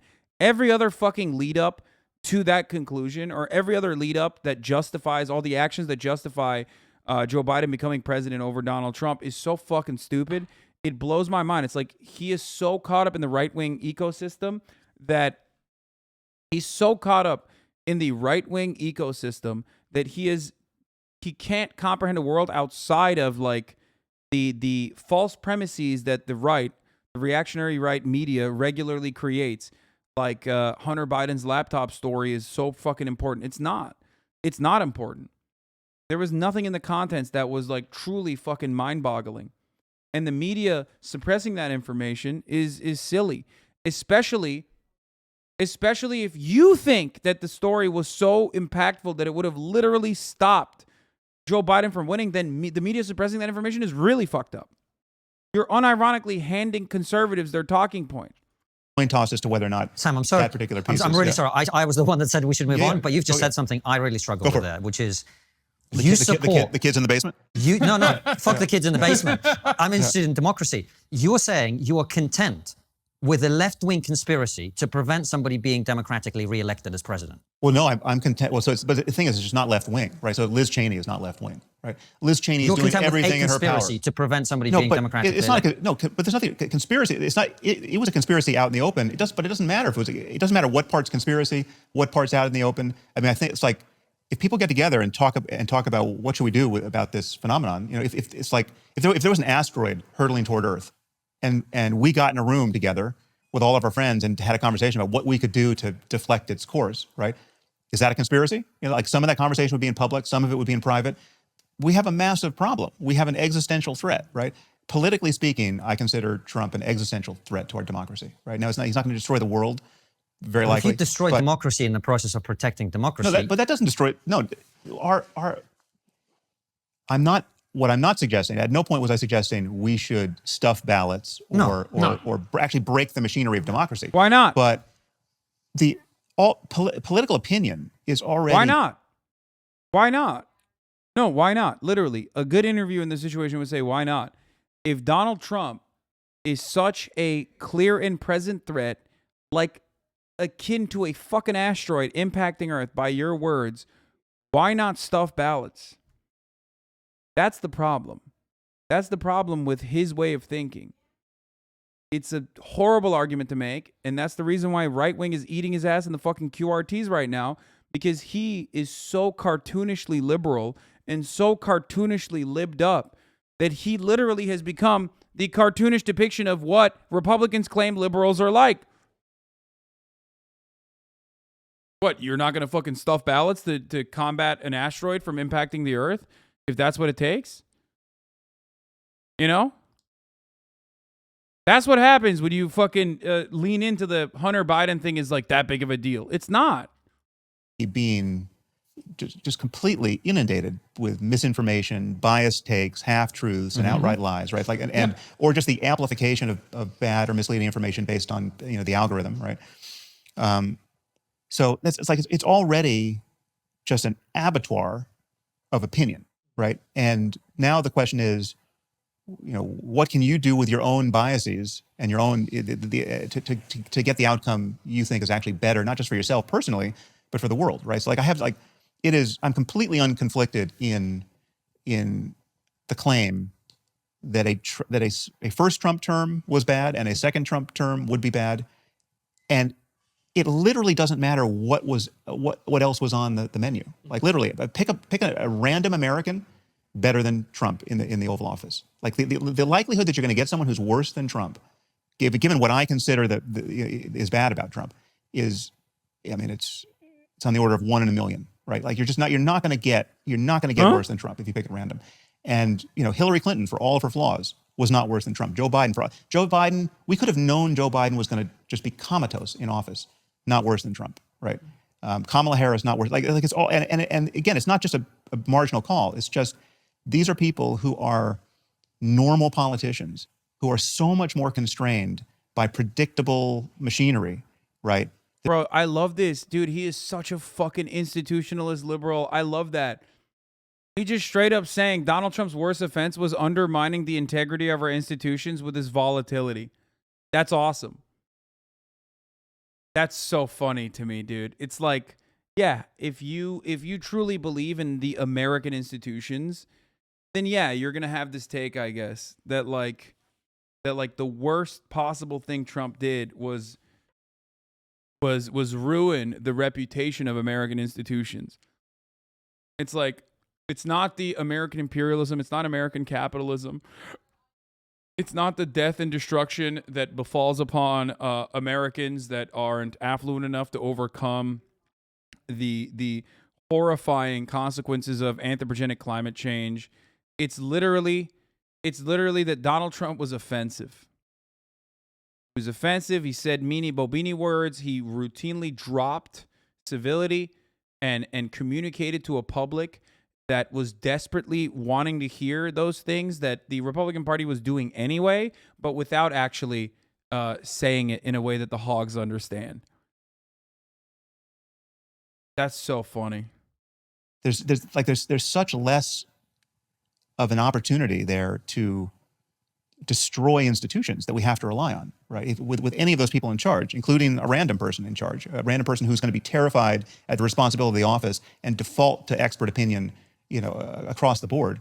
No, Trump is an Alex Jones level figure for me, so it's analogous. Like a smaller problem is to just for some billionaire to buy the New York Times and give it to Alex Jones to run, right? That would be a catastrophic loss and mistake, but that's a smaller problem than getting Trump reelected. Hey, Francis, do you like journalism? Oh my God. Okay. Really about Trump is, I think, could you agree that with Trump, the reason he is created is because he is a symptom of the system, whereby ordinary people feel that their voices aren't being heard. Yeah. They realize that, Washington is a machine that doesn't particularly care about them. Okay, but like Donald Trump was a fucking product of the machine. Oh my God, I'm gonna lose my fucking mind, dude. Okay, hereby it is illegal for Oibros to do commentary on American politics. I've made it illegal, especially if you look this wet, okay? They were betrayed time after time, many times by the Democrats, who said that they were representing. This guy is literally bizarro John Oliver. I just realized. Oh my fucking Lord. Ordinary working people, like the Labour Party were in my country, and they felt that these politicians didn't care. So why not vote for Trump? What else have you got to lose? Yeah. Oh yeah. No, I think that explains most of his support and certainly his success. Yeah. But I think we should be honest about how both uninformed and nihilistic by turns that attitude is, right? It's just like, it's not, I mean, that is like the clearest eruption. I think the funniest way to fucking routinely have the exact same conversation is by hyper-focusing your framework on the most like symbolic, idealistic bullshit possible, and that is just woke culture. Like, Donald Trump got elected because of woke culture. The wokeism was running rampant, and that's why Donald Trump got elected. It's like, it has nothing to do with the underlying material conditions and the anxiety and the fact that the Republican Party was channeling that anxiety and frustration very adequately to a racial agitprop, which, of course, Sam Harris has also played a role in justifying and legitimizing, and that the Democratic Party's feckless, institutionalist, and otherwise neutered attitude towards said racial agitation created ample ground, created an incredibly ripe opportunity for someone to utilize right-wing populism and gain this position of power. It's incredible. Yeah, do not make any sort of analysis. Do not make any sort of analysis beyond like it was the wokies. It was the fucking woke culture, the woke SJWs that created Donald Trump. Not. You're fucking crazy. Of Thanatos, in our lifetime, right? It's just like, let's just burn it all down on some level. Like, this guy's our wrecking ball. We hate the elites. We hate the so-called experts. Go fuck yourselves. We're just going to enjoy just watching this thing, swing through everything you care about, and just the sounds of explosions are going to just give us pleasure, right? Like that. Like, that's where we are with tens of millions of people in this country. That is a very scary basis from which to try to cooperate at scale and produce political outcomes that are actually going to be good, right? And again, the extremes amplify each other, right? So you've got Trumpism. I mean, there was no greater goad to wokeism than Trumpism, right? And so I put myself in second place to nobody, although I probably spent a little bit less time on it than some people we could name in my in the revulsion I feel to the extreme left, activism, right? I mean, it's as dishonest as it can possibly be, and its dishonesty is harder to parse for smart people. Yeah, he's revulsion to the extreme left. Ethical people find what's happening on the left much more confusing than what's happening on the right. So it's like, so people ask me, like, and I spend much more time focused on the left than I do on Trump or on the right, because not in this interview, Sam. you go to me. Look, you get a full dose of my Trump. Revulsion is a strong word. Why? And I feel exactly the same thing. And you know why? We talked about my book before. I come from. Yeah, he has these guys. These guys are. I love the broad diversity of ideas offered on this podcast called Trigonometry, of far right to middle right to like center right. You know what I mean? They're so good. God, what a bunch of broad-ranging, brilliant, diversely opinionated folks here. I have extreme revulsion too. Trust me, we all fucking hate the left, dude. We fucking fuck those guys. It's like, these are some of the most powerless motherfuckers, okay? I say I hate the left all the fucking time, but everybody knows where I'm coming from when I say that shit. Everybody knows I'm a leftist, okay? There's nothing more leftist, some could argue, than hating the left, okay? It's the most leftist thing you can do. But ultimately, there are a broad set of ideas that I abide by that if you also agree with, I will most likely agree with your worldview across the board. If your activism, if your worldview is centered around empathy, okay, even if you're sometimes being narcissistic and trying to fucking talk about everything from a framework that centers you in the conversation, like when I say, hey, take a shower, you fucking weirdos. And then you go, well, I'm actually, paralyzed and I have extreme anxiety or whatever, and I have waterophobia or whatever the fuck. I'm like, shut the fuck up. But ultimately, I know that your heart is probably in the right place. And, I want you to stop being fucking cringe and weird. And I want you to be a better advocator and a better communicator for leftist values instead of being a fucking cringe, joy kill, woke lord that everyone is going to fucking despise. And you probably have rabies. Waterophobia is rabies. Anyway, so like those people suck and they're annoying and everyone understands that they're fucking annoying, okay? And most people now even understand that they're being selfish when they do this, when they're like, oh, I'm stink maxing, like fuck you, I'm hydrophobic, because I have rabies. You're being neurodivergent.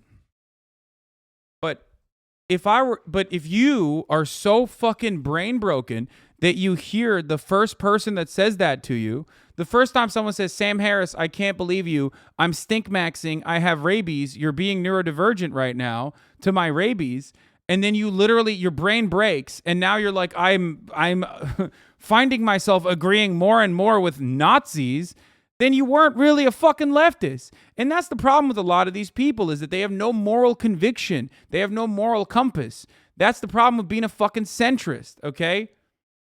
It's the rock the boat Andes. Like, they have no loyalty to anything other than the current pre-established capitalist, white supremacist, misogynistic, transphobic fucking patriarchal hierarchy. That's it.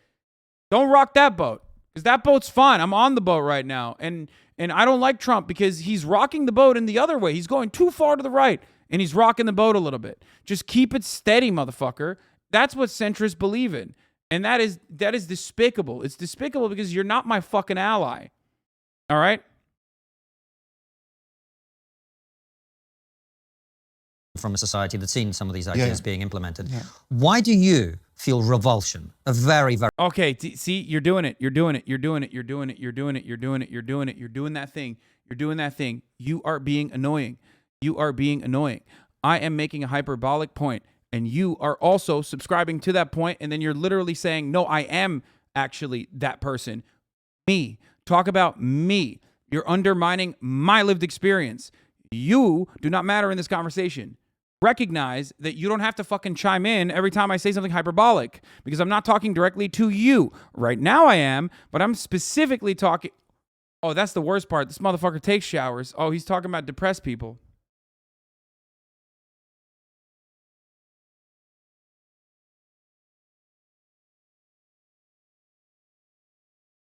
Maybe Sam Harris is right.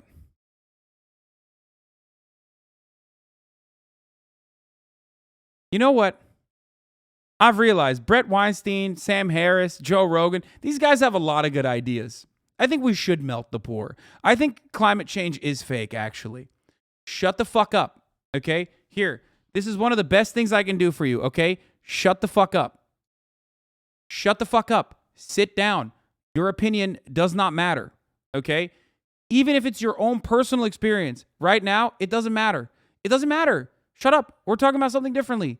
You don't have to fucking chime in with your own personal experience when we're having a conversation against the united enemy, okay, of liberalism.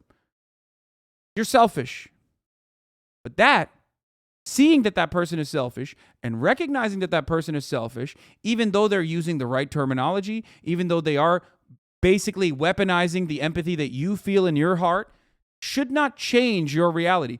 All of a sudden, you shouldn't go, oh my God, that guy's being selfish, and now everyone on the left is like this. They're just personally weaponizing their own fucking centered experience and a empathetic community to fucking get snaps and center the conversation around themselves. Maybe everyone is selfish like this on the left should not be your first opinion.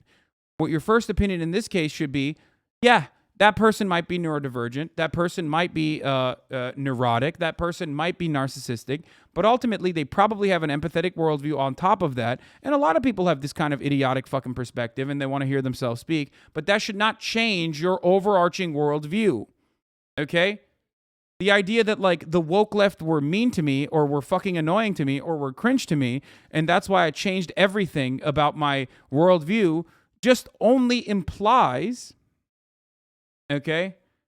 Actually, you're being very insensitive. Your words are doing more harm than you think, especially when your community is filled with dorks that don't shower. Yeah, well, I want those dorks to shower. Okay? My point is this. Those fucking dorks are going to be in every community, okay? They're just dorks or narcissistic or even mean sometimes. But that should not change your worldview. Your worldview should still be rooted within empathy, okay? It should be grounded within empathy. You should still advocate for the right things, regardless of how fucking cringe sometimes your allies might look like, okay? That's it.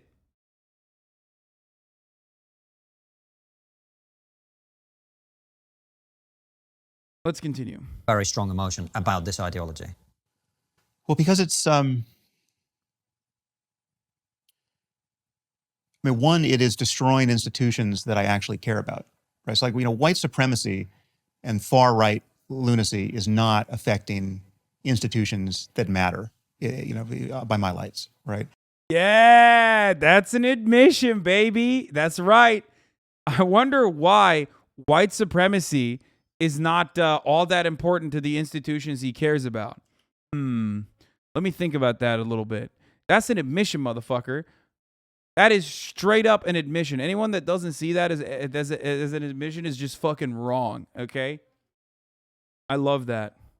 You know, you could argue it affected the White House and the U.S. government to some degree at the margins. I mean, again, I think allegations of Trump's racism or his alignment with the far right and white supremacy, I think that's been massively exaggerated by the left. And, you know, most of the claims to his race, I actually have no doubt that he's actually racist. But most of the public claims to his racism, I think, are obviously false and you know, inconsistent. And so it's, I mean, I think you have to be intellectually honest. Yeah, it's just the American institutions and the white supremacy rooted within American institutions, a country that was literally founded on genocide and slavery, is actually just marginal. The impact of that long history of unaddressed wrongs is actually just simply marginal. That's how you arrive at Donald Trump is bad, but not for the reasons that you think he's bad. He's bad because he's rocking the boat. Think. Do you understand? Do you understand?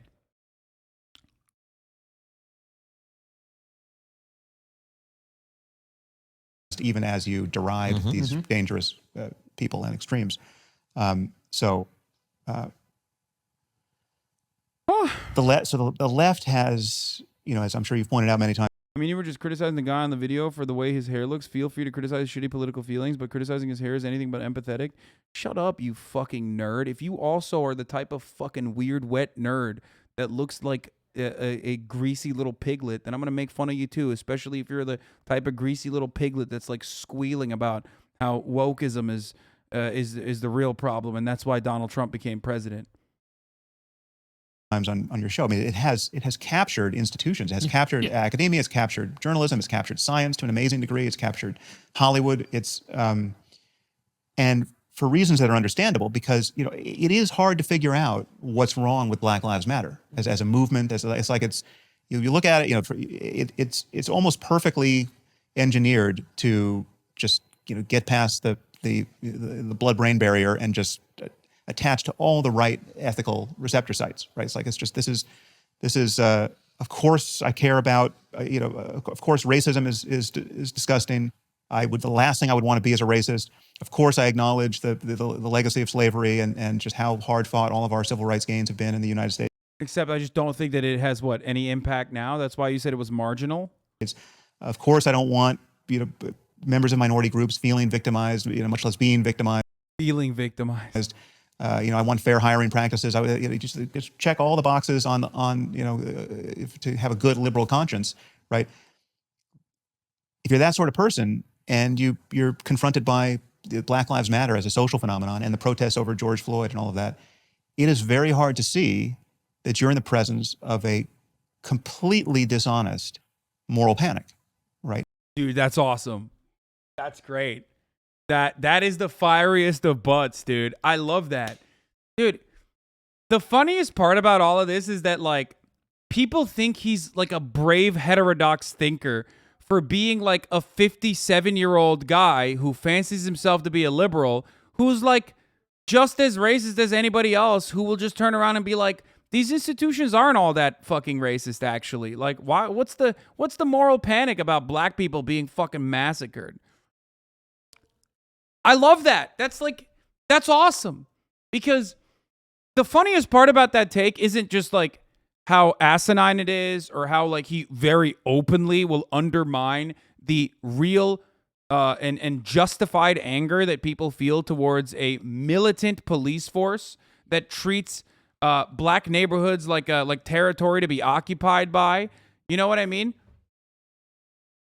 It's the fact that they think this is some kind of heterodox thinking at play. Oh, a liberal who's anti-BLM. Wow, shocking. No, motherfucker. Republicans make jokes about that all the fucking time, too. It's awesome. It's fucking great, dude. I love that. I love that. He's so brave. He's such a critical thinker He's such a critical thinker because he checks all the box, and he's he's a little fruity. You know what I mean? He's academic. Obviously he's liberal. He must be a liberal. But then he says things like, "Ooh, Black Lives Matter is a moral panic." What? Can he say that? Yeah, motherfucker. Of course he can say that. Of course he can fucking say that. What do you mean? Because there's so many points of contact with real grievance, or potential points of contact with real grievance. And so yeah, it's harder to parse, therefore more interesting, and is also more consequential in my world because it's vitiating the New York Times and Princeton University and Science magazine, and it's a full-on moral panic out there. And what's more, you have this layer of smart people who think all of that's being exaggerated, right? It's not really happening. It's just a few college campuses, a few kids. On a few college campuses, it's just 18 people at Yale, lambasting Nicholas Christakis, and everyone else is really just a bystander to this, and it's all being exaggerated. The kernel of truth there is it's still a minority of people who actually believe this stuff, but you only need something like 5 or 8. But it's really good to endlessly pontificate on it on fucking podcasts with other guys that believe exactly in the same shit that I do. That's the truth. No matter what he's going to follow up the kernel of truth with, that's the reality. The reality is that, yeah, it is literally fucking 18 people, okay, freaking the fuck out. These institutions that otherwise churn out dude. Yale is literally the understudy for the CIA, okay? Yale and Harvard are pound for pound responsible for some of the fucking worst war criminals universally. Okay. And you're out here being well, but some of the students got really mad at one of my friends who's a professor who said trans people are delusional. So I guess the entire institution is just fucking, all of a sudden caving to the moral panic. No, motherfucker, they're not caving to the moral panic. They're marketing. And you and the way you operate are also playing along with that marketing. You're allowing Yale to make it seem like they are genuinely they're genuinely fucking advocating for moral righteousness, for the rights and liberties of certain social identities, certain social groups. It's not. They don't give a shit. It's just fucking marketing. 8% of really energized activist minority to completely co-opt a conversation, and that's what has been accomplished. But it's not just Wait, what did he say? The kernel of truth is what? You only need something like 5 or 8% of really energized activist minority to completely co-opt a conversation, and that's what has been accomplished. But it's not just they're a minority; they're an exceptionally powerful minority. Yep. Sam. Oh yeah. They're the ones who dictate culture. They're the ones who set the tone. They're the ones who who edit and create new. Y'all just jealous at this point that you're mad that like transparent pandering to like marginalized identities as a marketing method is currently hot and has been hot for the past couple of years, and you're just upset by that. That's it. There is no other fucking there's no other guiding principle behind this. It's like, oh, dude, they're the ones who are leading everything. What are they leading, you fucking donkey? What the fuck? Every fucking state has basically written murder trans children bills, okay? And you're out here screeching about fucking woke culture at Yale. How can you not see how your head is so far shoved your fucking own asshole that you literally think your breath smells like shit, okay? It's mind-boggling that the wokeism conversation ends and begins in that exact point. It is hyper-specific. It's ultra-narrow. You have to have horse blinders on, okay, to just constantly and endlessly have this conversation.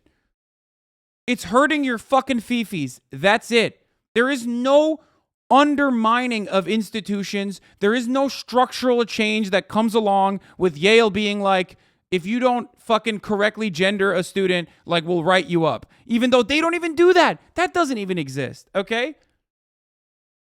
It blows my mind that this is like an endless conversation of victimhood seeking that these idiots can have over and over and over again in the podcasting circle. And all these other idiotic, also ultra-privileged people can just sit there, read it, watch it, and then go and have their little crudités at their fucking get-togethers and talk about how, oh man, the moral panic is really set in. Meanwhile, homelessness is on the fucking rise. The housing market is not going to change. Trans children are like literally under attack everywhere. We just earlier talked about how Matt Walsh and Libs of fucking TikTok have basically launched a pogrom towards the Boston Children's Hospital for offering bottom surgery and top surgery to 18-year-olds and up while lying and screaming bloody murder. States are basically criminalizing medical procedures, whether it be abortion access or HRT, to consenting adults. And you're over here talking about a bunch of fucking dumbass tenured professors and their fifis. Have you no shame? Have you no decency? Well, of course, you don't need to have shame and you don't need to have decency when there's enough people funneling money into your fucking Patreons, because they also want to hear that. Dumbasses. Newspapers. 100%. So that's the real problem, isn't it? But the question that I want to ask you is, where do you think this is going to go? Where do you think this is going to end up? Because he's more positive about it, and I'm a rabid pessimist. Right. Where do you think this is going to go? Well, I think if I had to bet, I think the vapors of wokeism will magically dissipate at a certain point. I think it's just whether we're going to have one example of hypocrisy or just one own goal that is so spectacular that everyone will just all of a sudden pretend that they were never woke. Like whether it's going to be just going to be a salient moment where you can point to in your timeline, or it's just going to be this magical dissipation of where people start making much more sense on these topics. If I had to bet, I would think that's going to happen, and I don't think it's and I think it's going to happen in some short order. I don't think we're going to be having this conversation in 5 years. I would be very surprised if we're having this conversation in 5 years. Now that count me, I guess, as an optimist on that front, and I certainly could be wrong, but I would be surprised. I mean, the one caveat I would put there is, if we get 4 more years of Trump, then that goes completely out the window. I mean, I think, or if we get 4 more years of Trump or a Trump-like phenomenon that's just as provocative to the left, then that calculation changes. But if we got a normal presidency in 2024, Democrat or Republican, I think the woke thing has just become so unpragmatic, and I don't see how people don't begin aging out of it in some short order. I mean, it's somewhat analogous to it's a much bigger phenomenon, but it is analogous to the child sexual abuse satanic panic thing we had in, I don't know if you guys had it in England, and No, we just had the Catholic Church. Yeah, that's right. Yeah, which is the true version of many of these concerns. Yeah. I mean, in the States, I don't know if you know the story that. Okay. Wokeism is something I've only seen and talked about on the internet. Why do they keep pressing that as if it's a thing that has any presence in the real world? Because they are creatures of the internet. They're media creatures, just like I am and just like you are, okay? Just like the Chapo boys are. We're all fucking media creatures of different variety, okay? They think that they're not media creatures. They think that they are like somehow arriving at the truth by constantly fucking crying about like wokeism or whatever like new terminology the reactionary weirdos come up with, okay? The problem is, obviously, efforts for social change are not going to just magically go away unless you solve some of the underlying problems. But we're not going to solve any of the underlying problems, especially when there's buffoons like this guy who's literally like, oh, well, a centrist, a reasonable Democrat or a reasonable Republican will come in to solve the problems. And people will grow out of wokeism. Like, that's not going to ever happen. Do people on the left go to cringe places? Of course they do. Of course. All the fucking time. Should that change your own personal perspective? Not unless you're a bitch, okay? Not unless you are a amorphous blob that has no fucking genuine interest in changing people's worlds, changing their underlying material circumstances, and truly wanting to make marginal change in the right direction to better people's material conditions, okay? To offer them a life of fulfillment. Don't have that. If you don't believe that, you see one fucking leftist person that fancies themselves to be a leftist be cringe, and you're like, all right, I'm out. Fuck this, I'm out. Okay? It's so stupid. Cringe is human nature at this point. You have to look past it to see the point, but many people don't want to put that effort in there. Yeah, I mean, his perspective on wokeness is solely based on being correctly called out as Islamophobic. Yeah, I know. It's just, but he is Islamophobic.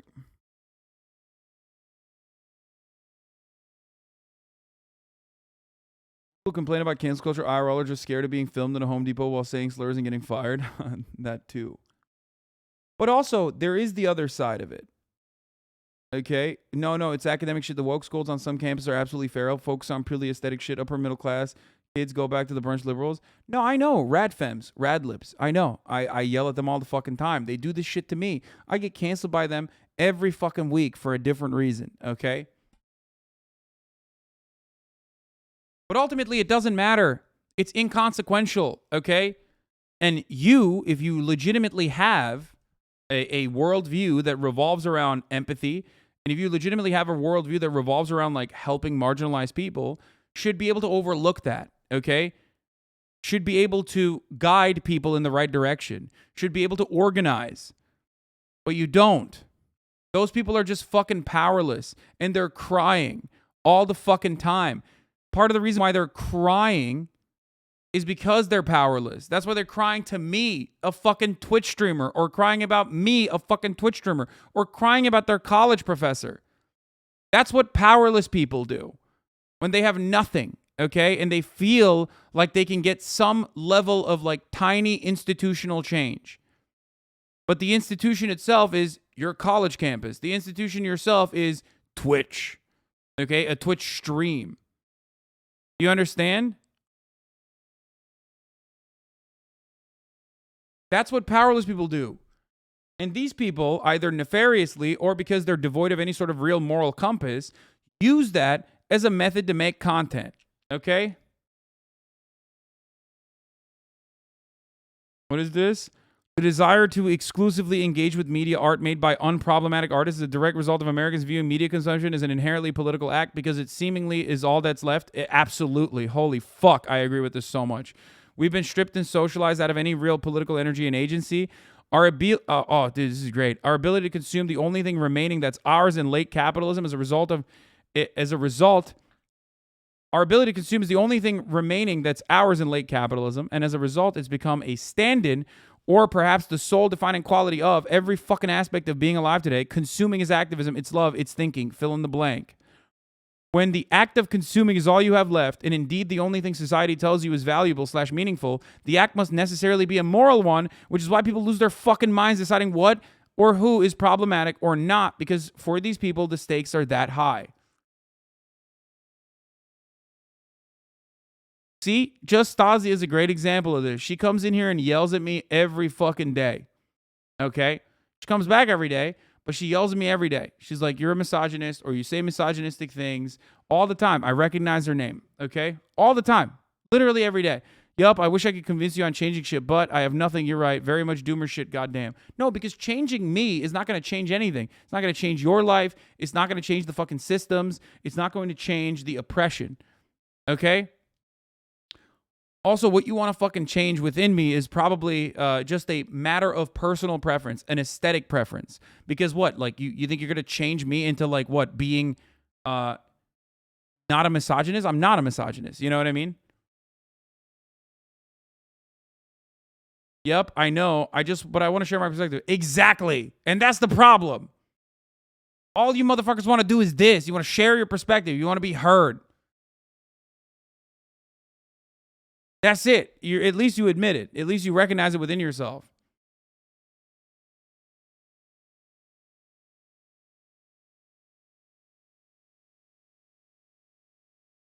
Anyway.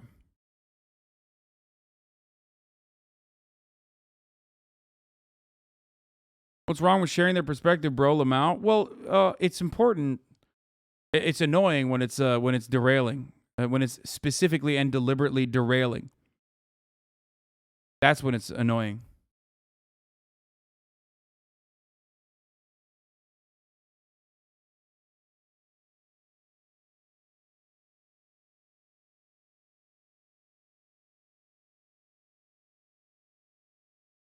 Anyway.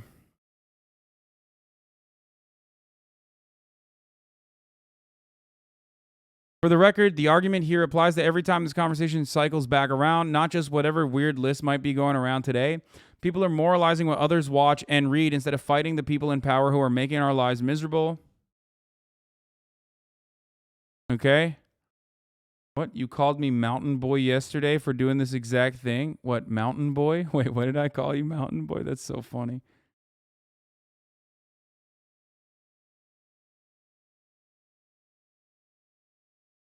Carbon capture is just an excuse for coal cucks to keep pocketing money at the expense of everyone else.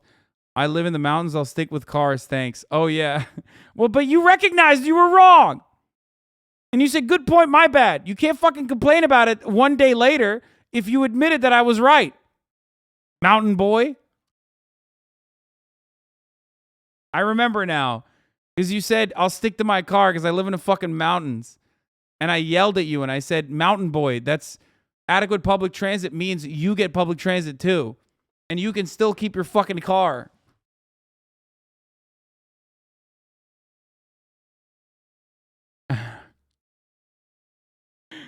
Anyway.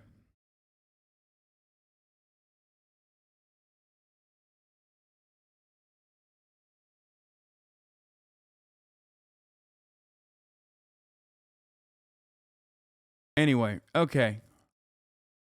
I'm not saying there aren't problematic artists. My issue is the emphasis placed on consumption as an inherent endorsement and that most Americans rely on and believe in consumption is the only way they can be political. It benefits the people in power to convince that that's true.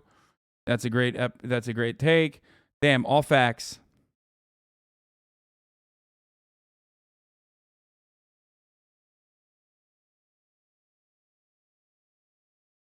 I think people's desperate need to be heard stems from the lack of strong communities as the social fabric unravels under the capitalist system. That too. Alienation that you experience in every part of your lives.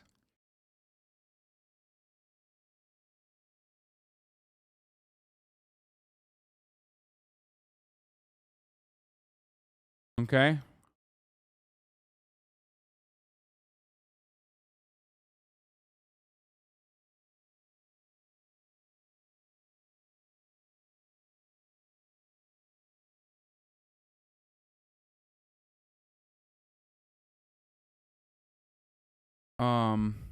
Let's get back to this fucking boring bullshit. I think I'm gonna get over it. I want to see wokeism and religion, and then we'll move on. Okay. God, the rest of this shit sucks. Loss of faith has been kind of ramping up in America. I mean, really in all secular democracies. But it's still not. You don't have a minority of people. You don't have a majority of people identified as atheists, right? And the minority that identify with atheists is still in the single digits because What? Posting this again because this is exactly how we chatters feel when Hasan looks at our comment. I captivated a guy who captivated 1,000 guys. No, don't think this way, okay? Or if you're gonna think this way, at least make it productive. Because a lot of you are fucking lazy, okay? A lot of you are selfish and lazy. Some of you realize that like you can't get me to fucking pay attention by making good posts. So then you rely on bad posts, okay? And that's fucked up. Do it in a way that is appropriate and positive and be a good community chatter instead of a bad community chatter. Okay? Now, I hope he fucking pops off about how atheists are the most marginalized because it's going to be awesome. Atheism as a concept has got bad, PR associated with it. You have something like 20 to 25% of the so-called nuns who are, again, these are not people who identify as atheists, but these are people who would say they're not identified with any specific church. But you still have most people who are, at least nominally Christian and pretend to care about being Christian, in the U.S. at this moment. And you have something like fully half who are, really will check many or all of the boxes to attest to their belief. It's more than half. It's and again, a lot of these people are on the Christian right, but many of them are woke or woke adjacent. It's like I just was on Van Jones's podcast, right? Now he's not. He's much woker than any of us. I think he's probably said some. Van Jones, famous ex-Maoist. Rational, pragmatic things. We didn't actually talk about this. I remember seeing some of that. He's kind of taken the Obama line of like saying, listen, kids, like this is not, there are bigger problems than pronouns or whatever. I don't know how he touched it, but. Damn, bro, he was popping off, huh? I love when people pop off like that, when they're like, listen, fucking calm down, trans people, okay? You got too many rights. How about you fucking calm down, trans people? That's what I'm saying always. You fucking chill out, dumbass. Also, I don't think Obama has ever said that. Yeah.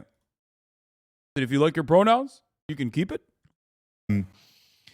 But still, he's someone whose coverage of Black Lives Matter, I would have, many critical things to say about. And again, the topic didn't come up, but he's someone who, if you ask him, do you think Jesus will be returning to earth to raise the living and the dead? I'm pretty sure he would say yes. Right. And you'd be surprised at the percentage of sober, non-Bible thumping people would say yes to that question. What?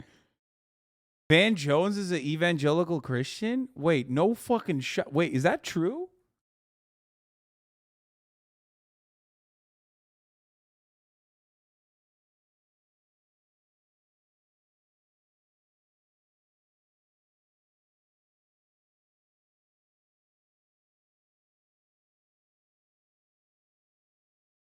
Wait.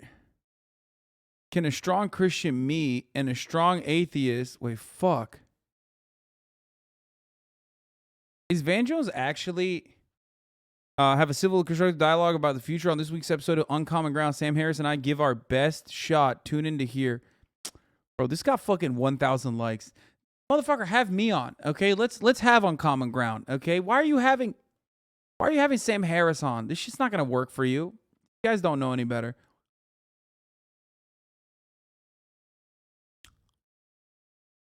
I guess like mainline Christianity also believes in resurrection, or do they? Like the second coming of Jesus Christ? Dude, I don't know. I don't understand how people could take that shit literally. I legitimately don't understand. Like that's the part where my brain breaks completely. Like I can totally understand trying to analyze the world that you see and experience through the lens of religion as like a shroud, you know what I mean? You shroud it with you cover it with your religious understanding, okay? You're like, you make scripture work for you. I get that part, right? To a certain degree. I don't do it, but I understand how some people can. But the moment that you're like, no, literally, like Jesus Christ is going to come back to earth, I'm like, dude, you what? Okay. That's wild to me. Like actually wild. I've been amazed at the people who I would have bet a lot of money would be skeptical of that piece. They would Aren't you a practicing Muslim? Brother, why do people still say this? Like, do you see me pray throughout the day? I'm live 10 hours a day. Do you see me fast during Ramadan? No. They might be Christian. They might be like, listen, I love the Bible. It gives me a great moral framework. It gives my kids a great moral framework. This is the tradition I'm identified with. This is all super important to me. But that's kind of as far as it goes, right? Like I'm not going to make magical claims about flying saviors who are literally going to come down from where is heaven exactly, given that we have, multiple telescopes up there, beaming back, tens of billions of years worth of information.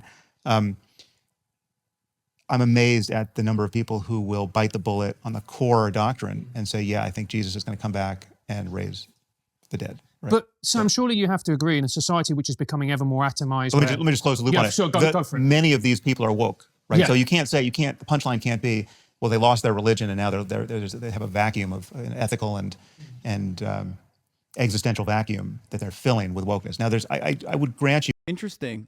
When talking about Christianity, Sam Harris has the comprehension skills of recognizing that it's not just monolithic and that some Christians can be, dare I say, woke, which is the worst thing you can be, obviously.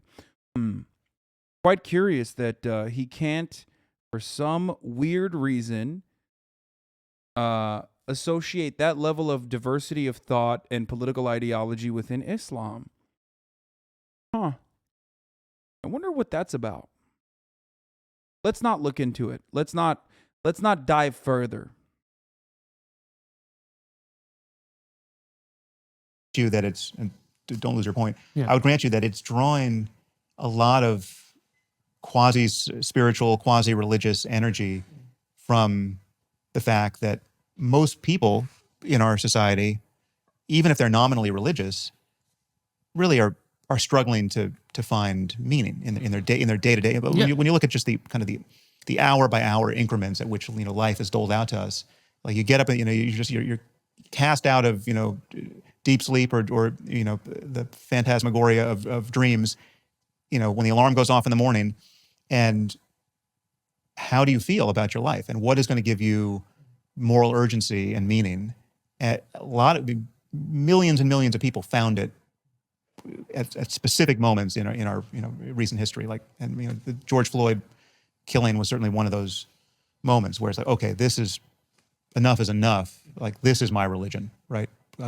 And that's it's understandable, and it is, yes, it does have a religious dynamic, and there's a religious dynamic. I mean, to call it religious is to just basically say it's actually an invidious statement about religion. Hold up, and that's it's understandable, and it is. This is my religion, right? And that's it's understandable, and it is, yes, it does have a religious dynamic, and there's a religious dynamic. I mean, to call it religious is to just basically say it's actually an invidious statement about religion. It's basically saying, like, all the things I don't like about religion is tribalism, it's dogmatism, it's immunity to good arguments and good evidence, right? The fact that it can't be reasonable. I love r/atheist because their hatred over religion is over like some of the most annoying, like they make me side with religious people. They turn me into reactionaries. It's not logical. That's why I don't like it. It's like, maybe it reminds me of like a younger me when I was like that, when I was in like fucking 4th grade, 5th grade in Turkey, coming to terms with what my belief system looked like. But it was just like, they're so like, they're so fucking annoying about it. It's not science. It is literally, you know what it is? It's like, yeah, when I wake up every morning or when I'm coming, I say, oh, my science. Like, it's that, but instead of a fucking joke, it's literally real life. Yeah. I don't say, oh, my God. I say, oh, my logic. Oh, I fucking love science, man. So stupid. Anyway, but yeah, the idea that, God, he's doing like the God hole thing that I and also famously Dennis from Always Sunny in Philadelphia have talked about time and time again, about like people who lose their faith still need like something to fill, something to plug the holes, and that's why like you see a lot of people who are like, I'm not religious, but then they're like, I believe in karma. I'm not religious, but I believe in fucking I don't know, crystals or some shit. Okay. Oh, my logic. That's what Ben Shapiro would say. No, Ben Shapiro is straight up Orthodox Jew. He's not saying oh my logic at all.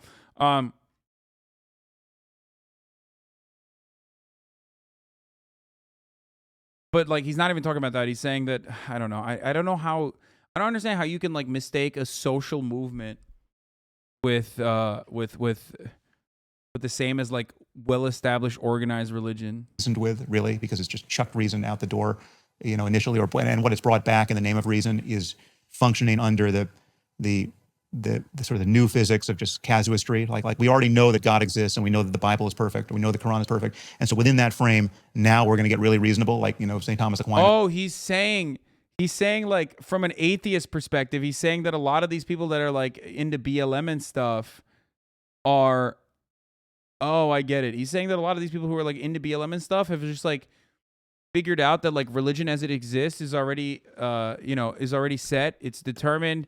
Everybody abides by those rules, and it's perfected in their eyes. So now they're desperately seeking like religion 2, and religion 2 is wokeism. That's what he's trying to do. Got it. Okay. Very cool. Really stupid, but also very cool. St. Augustine. That's all the stuff about religion that I find so obviously wrong, and it's so easy to see once you're not indoctrinated into that religion. So a lot of that explains what is happening politically on the far left and the far right at the moment, or the far right being Trumpistan. Right. So Sam, but I think all of us have got to admit that in a society we're becoming ever more atomized, where people. No, we're done after this. By the way, like after the end of the segment, I'm going to move becoming on. more isolated. Religion, organized religion, it was a bond. It was a community. People could go. They could meet other people. Give Smooth, brilliant take, says, it's so convenient that the cure to the culture war can be distilled down to the exact same argument that Sam Harris has been making since 2001. Quite suspicious that somehow he found a way to turn it back on. This is exactly like religion. It's just dogmatic. It's great. You're right. I wonder why. By the way, the thing I fucking hate about that... What? The thing I hate about that is that it's lazy. It's lazy. You're not creative. You're not like desperately looking for a new way to try to I don't know, target culture. They could feel connected. And so when people are disconnected, they're going to look for ways to connect with someone else. And what better way to do that was then with, I support this political movement, BLM, or, you share the same immutable characteristics as me, I'm gay or I'm black or et cetera, because we're so desperate. But these guys, on the other hand, are not doing that. They're so above that. That's why they've decided to put together the nerdiest group of people that constantly claim that society's gone too far with wokeness. And that's their religion, okay? They're heterodox thinking libs, okay? They're definitely not doing that, though. They're doing something totally different, which is they're above the culture war, Sweaty. You don't understand. The best way to be above the culture war is by constantly undermining people who are literally just like, please stop killing us. Or people who are like, hey, I would like to be able to live in a house. I would like to be able to have shelter for me and my children. Looking at all of that and going, y'all are just doing wokeism, bitch. and then getting together and like consistently complaining about that and casting aside those very legitimate, very real concerns, the very legitimate anxieties that people feel by regularly, endlessly pontificating on like 3 fucking gay SJW freshmen at Yale University, an institution that is, like I said, a stomping ground for the CIA, like literally just a direct fucking factory for churning out as many, imposter syndrome, anxiety-ridden, riddled CIA agents, okay?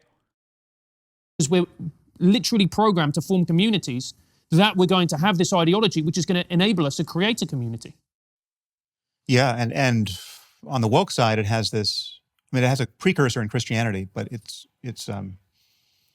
somehow in a purer form now. It has inverted the value structure such that, you know, the lower status you are, the higher status you come out, you know, once the calculation has been done. It's like, oh my God, he loves it, dude. He loves it. Yeah, totally. That's how that works. Or you can reject that. I mean, how is this any different than Ben Shapiro being like, oh, woke Olympics, oppression Olympics? He's just saying oppression Olympics, but he's saying it in a more intellectual, more pseudo-intellectual way. Okay? Oh, standpoint theory. Woke Olympics. It sucks. It's like the more you are targeted by the oppression, the intersectionality of oppression, the more important your voice is. It's like, no, it's not. And literally no one in society operates that way. Okay? If that was the fucking case, then, you know, the entire White House staff would be just exclusively like Native American and black trans people that are disabled, okay? If everyone was like, oh yeah, let's only listen to the most oppressed, the most marginalized people, then that's how it would work. Okay? But except they're not there, they're barely fucking surviving. Why? Because the systems are never going to listen to people like that, okay? They're not. They're just not. The entire system is designed in a way to literally avoid hearing out that perspective. And you are playing your role in that exact same system of like undermining that perspective, even if it's like for 1 second. You just don't want to hear it. You don't even want to fucking hear it. It's disgusting to you that like people that don't look like you, people that don't sound like you, people that don't have your exact same fucking perspective on the world, that don't come from the lap of privilege and luxury, are even having a brief moment, like having a megaphone for a brief moment, even if that megaphone is literally conditional, it's commoditized, it's undermined and neutered by corporations, and ultimately leads to nothing. That's it. It's just like, oh man, I'm just mad. I'm mad that like I have to even hear from someone of this background. That's exactly what they fucking cry about endlessly. They can try to basically turn this into the most intellectual conversation as much as they want, as desperately as they want to, but ultimately that's it. Okay? You're just genuinely frustrated that like some of those people that have been struck by the long dick of society, okay, for so consistently for so long, who've been a little brain broken by that experience, who are a little bit more jagged with their edges and can't actually speak in the same monotone voice that this asshole can, okay? Are going to be cringe, and that's going to like offend your sensibilities, which is why like a lot of these liberals also hate Bernie Sanders, because he's like giving the game away by showing Americans that like a better way is possible, that you can be a politician with like consistent values that care about the working class. And 2, it's kind of cringe. It's like reminding you that like those people exist, and you would much rather live in a world where you don't have to hear that.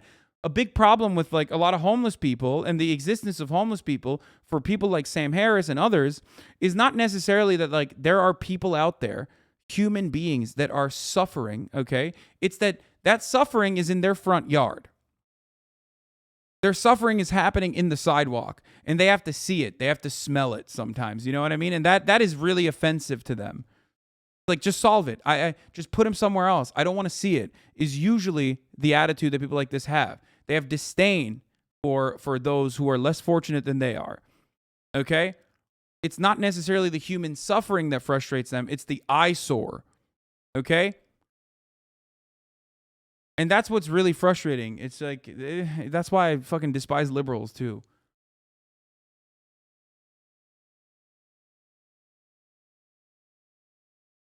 Dungeons and Dragons with the sort of the new dice, where it's like the least power points you have, the more you find yourself winning.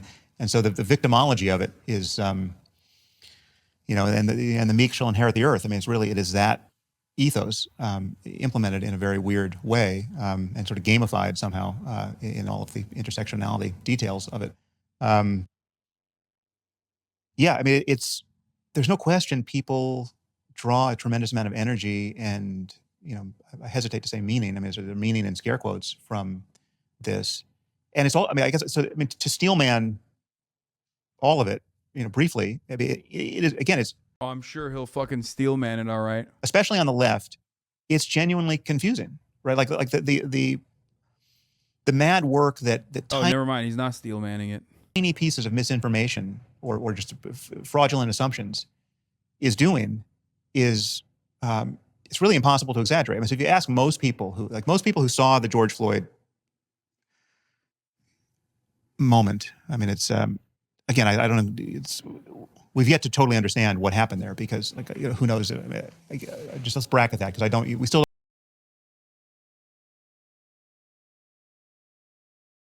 Bro, just say the N-word, dude. Just say the N-word right now, please. You want to so bad. Just say it. It's been an hour and it's like you're literally dying inside. You're like freaking out. You're white knuckling through this conversation. Just say it. Just say it, dude. What do you mean we still don't know exactly what happened in that moment? The fuck do you mean? Even the racist ass, white supremacist ass criminal justice system was like, all right, that's a bridge too far. You got motherfuckers who are like pro-cop content channels literally being like, yeah, that was a little fucked up. Like the damn near entirety of the Republican movement gave up on that. And Sam Harris over here is still like, well, we still don't know. Still trying to cast doubt on what happened there. Like it wasn't fucking public execution of another black person in broad daylight, in like directly in the hands of a racist ass fucking cop who had done similar things time and time again. Bro, there are fucking literal Nazis who are like, yeah, that was a little fucked up. That's awesome. Holy shit. It not only was it caught in 4K, like I said, it's like the fucking criminal justice system was like, yeah, Derek Chauvin is guilty of murder. Fuck, man. Fuck. It's like, holy shit. Just say it. Just say it. Just say it. Just say it. Like you, I know Gideon thinks like Ethan Klein is like a liberal racist. That's a liberal racist. Okay?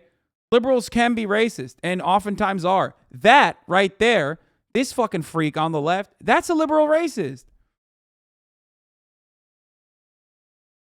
Holy shit. People don't know who Derek Chauvin really is and why he did what he did, right? So like either it was a racist murder. Oh my God, bro. I need to know. Like it's not enough that he literally put his knee on the neck of a black man, an unarmed black man, for like 9 minutes and personally killed him, okay? And then was found guilty by the fucking same state that normally allows that sort of thing to happen regularly, okay? But like, do we know, does he feel, I know he's said racist things in the past. I know he's been written up for, misconduct in the past, which is a really high bar to clear. Like you literally have to be like so fucking insanely racist that other cops are like, all right, we got to give you a slap on the wrist here. Okay. Oh my Lord. Okay. Even in that system, like, so that means he has done racist shit in the past. He's like, well, has he felt racism in his heart? You know what I mean? Like, have we, like, I know he did a lynching, okay, in broad daylight in front of 45 people for 9 minutes, but does he feel racist in his heart? That's what we need to know. But was he really racist? It's like in Sam Harris's world, who's racist? Who is a white supremacist in this world? If the boundaries are so rigid that like, and so narrow, who is a racist person? Not a single person is racist then. This is literally the everyone but Hitler was not a Nazi argument for the record. It's like, well, did they say they were a Nazi? Well, if they did, well, they weren't like, you know, literally Hitler. So I guess they weren't a Nazi, really. Who's to say?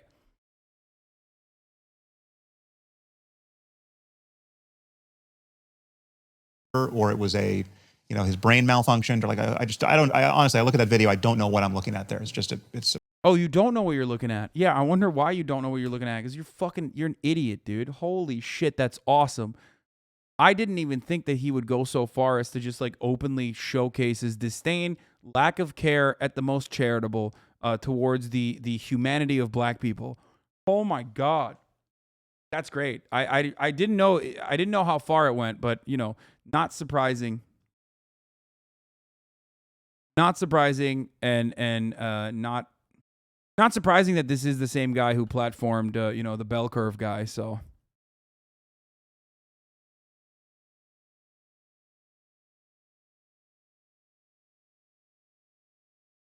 the irony is, he is white supremacy's champion, whether he realizes it or not, when he says shit like this. Wow, that's awesome. How the fuck do people look at this guy and like, how the fuck do liberals look at this guy and go, yeah, that's an intellectual giant on the left right there. He's such a good liberal. apart from the horrible killing of a person who certainly did not need to be killed in that situation. But you ask most people who saw that, the vast majority of people who saw that, you know, certainly left of center, would bet their lives, bet the lives of their children, that what they saw there was a racist lynching, right? Like that was what we have is a white man killing. Dude, he's so brilliant. He's such a heterodox thinker. I can't get over how brilliant he is. He looks to a racist lynching in broad daylight in front of numerous people, okay? And he says, well, was it really racist? Do we know? Do we know? A black man because of racism, because like that wouldn't have happened to a white man. It wouldn't have been perpetrated by a black man. Race is 100% of the explanatory variable there. And not only... It doesn't have to be 100% of the variable, explanatory variable, even though in this case you could say that. But you don't even need that. You don't need that at all. White supremacy white supremacy is such a fundamental core principle of American existence that it is baked into every institution in some way or another.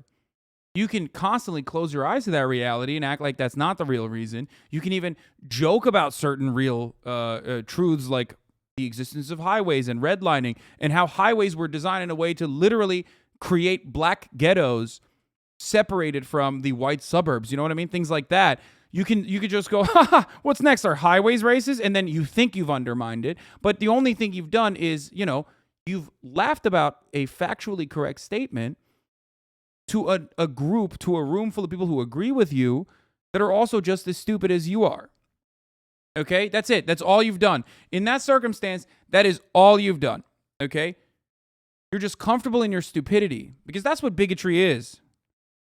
Okay? That's what bigotry is. It's stupidity. It's like refusing to... It's a dogma. Here, I'll use terms that Sam Harris hates. Bigotry is dogmatic thought. If he hates dogma and if he loves logic and reasoning so much, then he should maybe attempt to seek the correct information and the appropriate historical analysis in this circumstance. Okay? Instead of constantly closing his fucking eyes and turning a blind eye to the truth. Okay? That's it. That's straight up it. You know, it's awesome. That's great. I love that. I love that he's just openly, very clearly going through an event that is more racist than other ones, like so much so that even like the average American comprehends it, right? And even in that situation, it doesn't meet the high bar that you must clear for Sam Harris to recognize that it's racist. That's awesome. Oof. That's a yikes from me. Was that as unambiguously evil and sadistic and racist as it seemed? That happens thousands of times a year in America. Like you ask people to... I mean, what? Yes, that's a consequence of the systems. Yes. Estimate how many black people do you think get murdered by white racist cops in America every year? they imagine we're talking thousands, right? So if you believe that, right, then what would you do? What would you, wouldn't you too take? Wait, what? Is he going to just not, is he not going to address that? He's just going to be like, that's not factually correct. At least say that it's not correct if you don't think it's correct. To the streets when everyone says we're going to, we're protesting on Tuesday? Of course, right? So it's like, so you don't have to add too many pieces of, distorting, pseudo facts to get people who I otherwise totally understand to mouth, all the predictable pieties on this topic. But the truth is, all of that is wrong, right? Like, you can count on two hands the number of unarmed black men who get killed every year by cops. And you can count more white people who get killed every year by cops, right? This guy's a liberal, dude? What the fuck? There are more white people than there are black people. Also, police obviously still marginalize the poor on a class basis more than they do anything else, okay? The problem is police disproportionately target black people, okay? Disproportionately. There are more white people than there are black people, so of course, more white people in totality get killed by the police, and even unarmed white people. Holy fuck. Dude, this is one additional talking point removed from the 1350 narrative, okay? That's crazy. That's crazy, dude. What the fuck? Yo, I thought if you have a PhD, you at least need to have like some kind of, cursory knowledge of statistics, right? I mean, that's wild. That's fucking wild. That's how fucking stupid Republicans argue. And it's so easy to just turn around and flip it on them and be like, yeah, because there's more white people. And also on top of that, it's that, black people are disproportionately targeted by the police. And also on top of that, that black people are for when all other properties are removed from the equation, black people still get longer sentences than white people for the same crimes. Black people and white people consume marijuana in the same rate, but they get disproportionately targeted and get longer sentences on top of that. Like you have to know at least like the basic stuff about this. If you're going to talk about this and you want to maintain your liberal veneer, you have to at the very least not come across like, and you called it out correctly, Stefan fucking Molnier.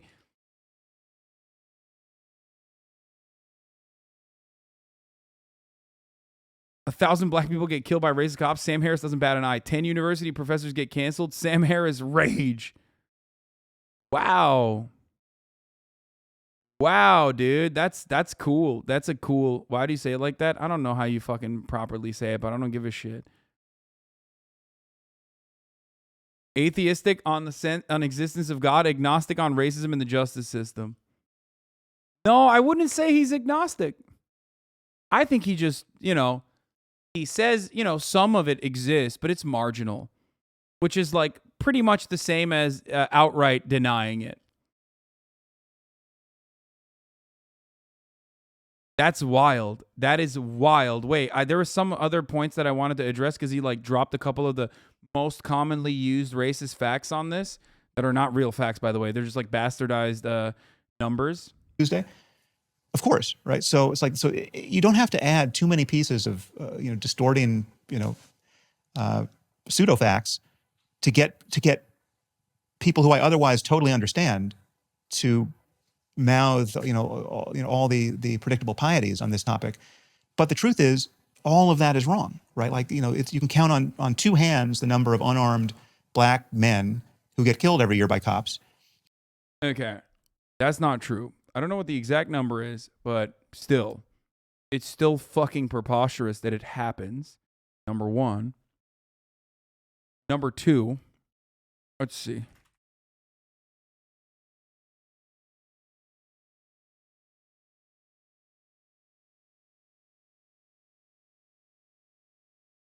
Okay. Number two, the fact that he changed it to race is wild to me, okay? The fact that he changed it and flipped it on to fucking race is wild because it's the easiest thing to diminish. It is the easiest argument to dunk on. Like, nobody on the left ever says, like, white people don't get fucking killed by cops, okay? Black Lives Matter were the only people that went to fucking Daniel Shaver's funeral. Black Lives Matter was there because they understand that a fucking police force that kills an unarmed white guy is certainly not going to even, bat an eye at killing an unarmed black guy, okay? Insane, dude. In fucking sanity. Holy shit. Here, let's look at some facts. 1,145 people were killed in the United States by police, okay? Black people were 2.9 times more likely to be killed by the police than white people. They stayed pretty consistent, though. They only killed 13 more people in 2021 compared to 2020, so that's wonderful. That's cool. Where's the unarmed? The unarmed numbers. Fatal police shootings of unarmed black people reveal troubling patterns. Since 2015, police officers have fatally shot at least 135 unarmed black men and women nationwide. An NPR investigation has found. For at least 15 of the officers, such as McMahon, the shootings were not their first or their last, NPR found. Oh, surprising.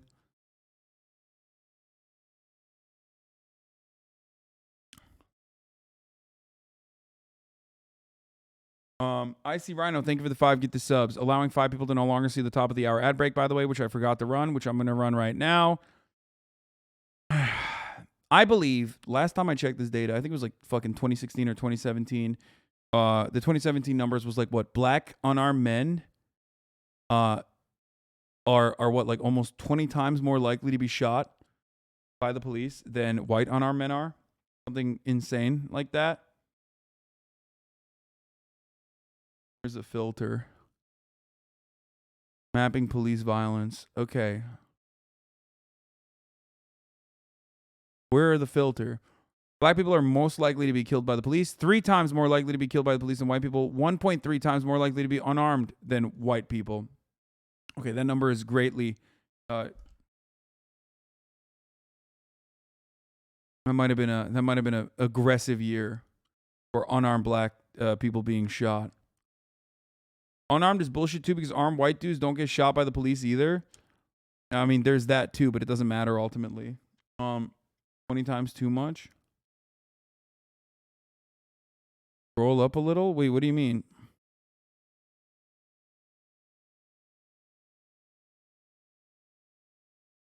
Clearly, it's only racist if a black person dies. Not that all the other fucked up things cops do to black people that don't count. Yeah, no. This is just... You have to understand. Chicago police killed black people 25 times higher the rate of than white people per population. Now, here's the issue, okay? Oh, unarmed.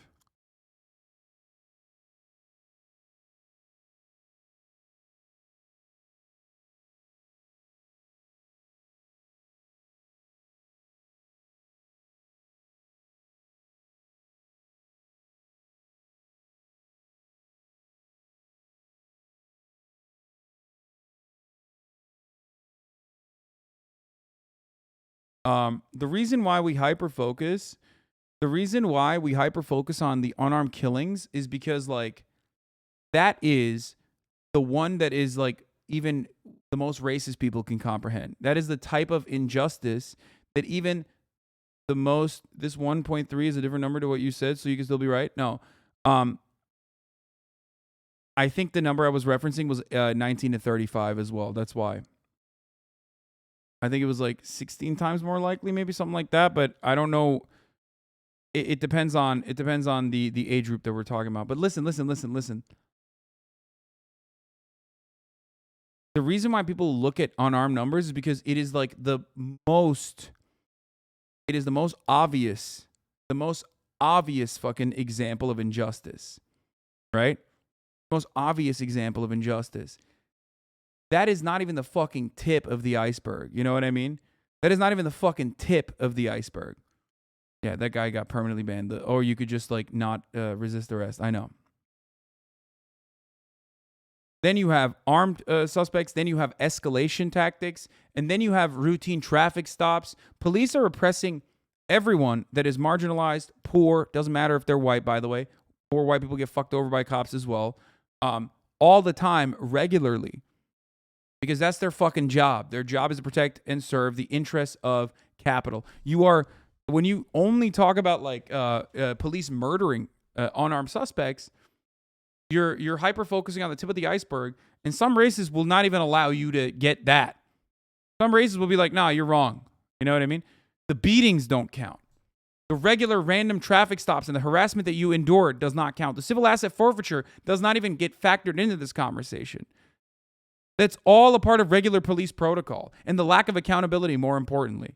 And the reason for why there is no accountability in that circumstance when we're talking about police brutality is because they are supposed to be doing that. They're doing that to the right people. As long as they're doing that to the right people and not the wrong people, Donald Trump, the wealthy, right? Then it's fine. That's what they're supposed to do. They deserved it. They deserve to be brutalized. They have to be brutalized. You understand? So Sam Harris popping off like this is hilarious to me. It's wild. Because it's so easily, it is so easily destroyed. Especially when you bring up like, well, more white people are shot by cops. Yeah, no shit. There are more white people. White people make up 60% of this country. But black people still are disproportionately targeted by the police. Black people still get longer sentences in the criminal justice system. Black people are still underserved, living in communities that have been purposely set back. Okay? And ultimately, oh, I forgot to run the ad. Yeah, you're right. Fuck, I'm going to run it right now. Shit, I'm sorry. I keep forgetting to run the ad at the top of the hour. Oh, sorry about that.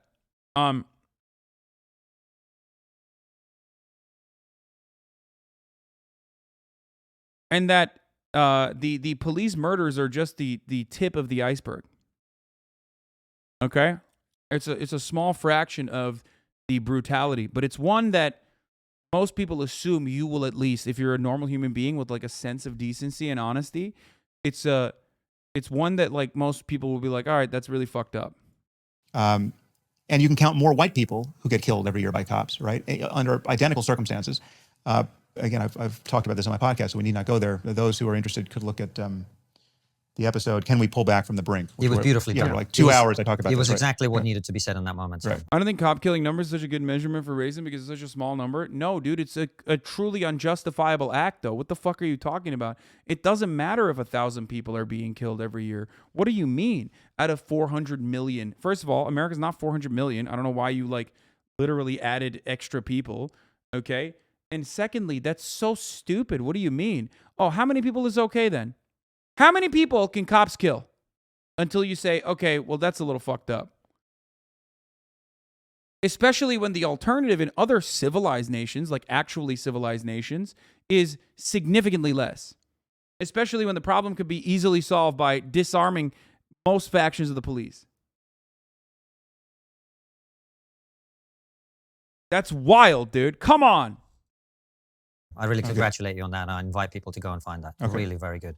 Yeah, so we can leave that aside, but the misinformation or the faulty assumptions occur at the highest level, right? It's like, this is not, I guess there's some people who actually know what is real here and are just cynically manipulating the politics, but I mean, it's hard for me to believe that someone like Kamala Harris doesn't actually know the numbers, right? But it's not in her political interests or in what she conceives of as her political interests to act like she knows the numbers, right? But anyway, so it's not. I mean, the charitable view is there are very few people who are consciously lying or seeking to do things that they know are wrong. I mean, just conscious evil is a rare thing. Yes, and mostly useful idiots is what I talk about in my book. Yeah. I agree with you. Hey, Constantine, do you want... Okay, we're done. The rest of it is just like bullshit, how to be happy and stuff, and I don't care about these fucking nerds.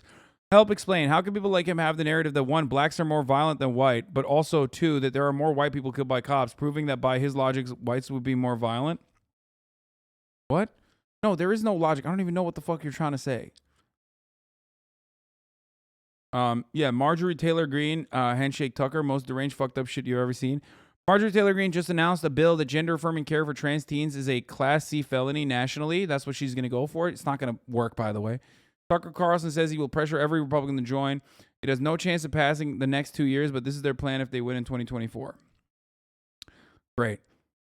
I will also add Tucker Carlson continued the stochastic terrorism campaign against Boston Children's Hospital on a segment. The bill would give 25-year prison sentences for gender-affirming care. They're literally doing the abortion thing to a T to trans people.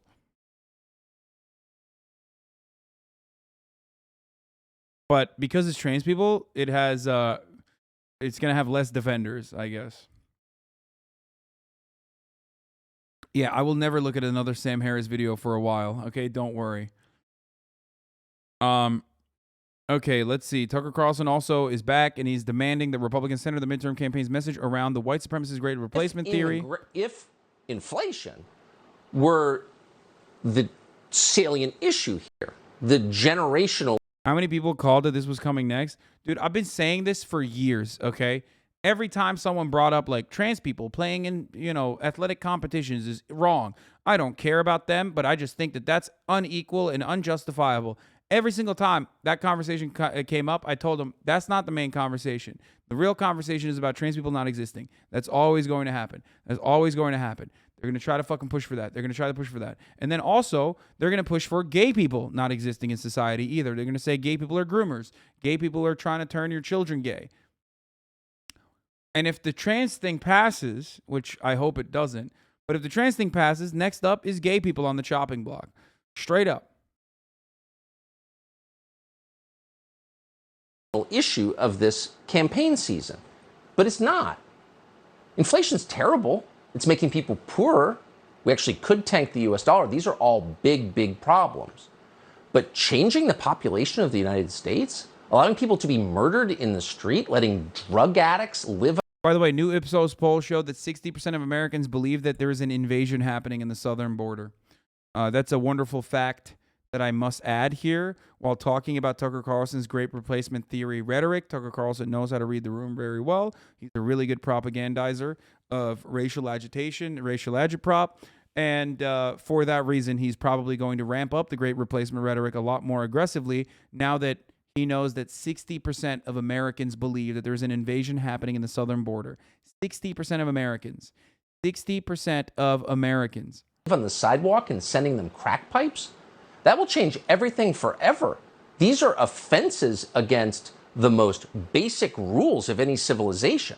And the most basic of all is you reward people for doing the right thing and you penalize them for doing the wrong thing. If you start doing the opposite, then everything falls apart. And everybody knows that. So why not just say it? Why not just say that? Don't be embarrassed. Just say that. If inflation. If inflation.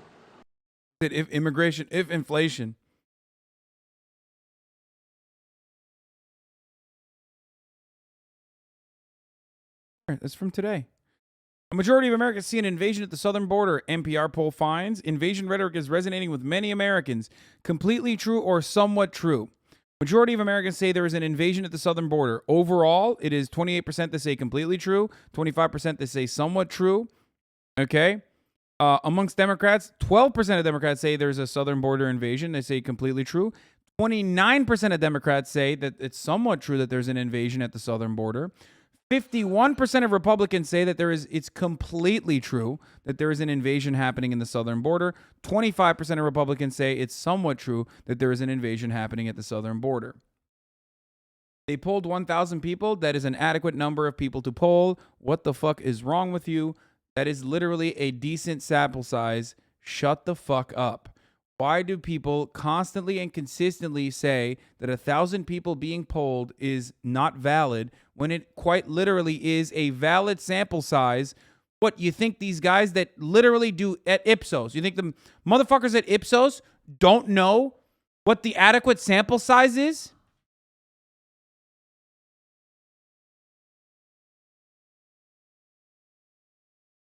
People think a poll has to poll like 330 million people or else it's just not adequate.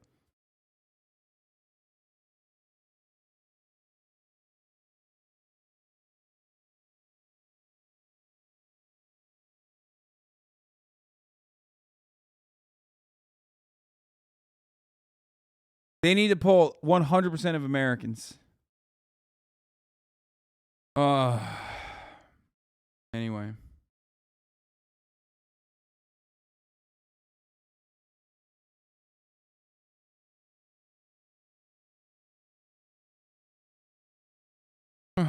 Megaphonics, do you think this is a good time to talk about Dodge's new Banshee electric charger concept that abides by my wishes and interests? Ask yourself that. I know Dodge is coming out with a new charger and it's going to be loud and it looks like an old school Dodge Charger. I know you've been like vying. You're like really excited to show me that. And I saw it already. But do you think it's a good time when I'm talking about how like Americans are screaming white supremacist bloody murder at the prospect of, seeing an immigrant person exist comfortably around them?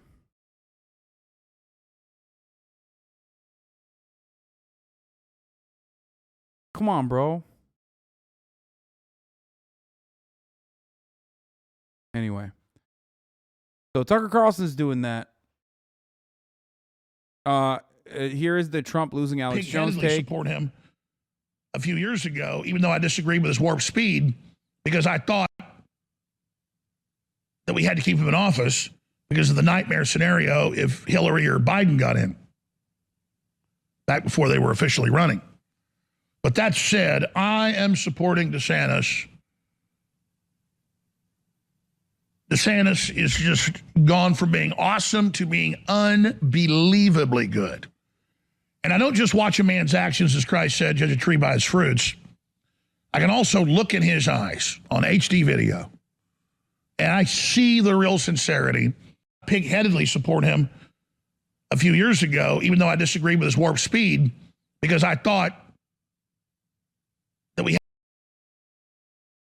That's right. He said, Donald Trump smelling a lot like sulfur to me. He's smelling a lot more like sulfur than he did before, okay?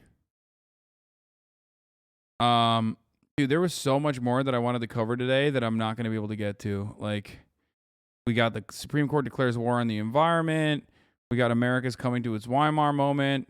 Josh Dubin explains, Joe, why Ron DeSantis is a complete piece of shit. All right, let's watch this. Okay. This is going to be good. And we just have to be willing to step out of this tribal mentality, all right? You look at a guy like Ron DeSantis, all right? Everyone's has their back up already. Ron DeSantis, all right? I'll be back. What he did in Orlando was so fucking mind-blowing. Or was it in Orlando that he did this? No, in Hillsborough County in Tampa. He goes and removes this really terrific guy, right? Who, whether you like him or not, let's not call him a terrific guy. He goes and removes a prosecutor, an elected official, on the hypothetical that if a state law passes, that this guy won't enforce it. All right. Hypothetical. Is this from a statement? This is a hypothetical because the guy signed a letter along with a bunch of other state and district attorneys saying if you pass an abortion law, I don't think it's a good use of our resources to prosecute people that might be the victims of rape, who were doctors who are trying to help the victims of rape. I think it clogs up the system, and they had their rationale for it. But there had never been a case brought before him yet. Now, why did Ron DeSantis do that, in my opinion? He did that because he knows abortion is a hot button issue. And if he goes down there and removes this guy, he becomes a hero for it. Here's the hypocrisy in that. This has nothing to do with politics. This has to do with the right thing. Watch this. This should fucking freak everybody out. Imagine this. In Florida, marijuana is still illegal.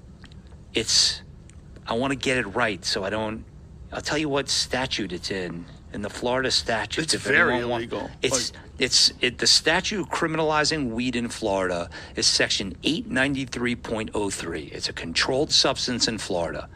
There are a lot of states where it's still a controlled substance, but it's been decriminalized. Florida's not one of them. In Orlando said, you know what? We're going to decriminalize it. Here's how we're going to do it. We're going to make it like a traffic ticket. There's a sticky problem there, though, because there's a state law, section 893, .03 that makes it illegal. So they passed a county ordinance.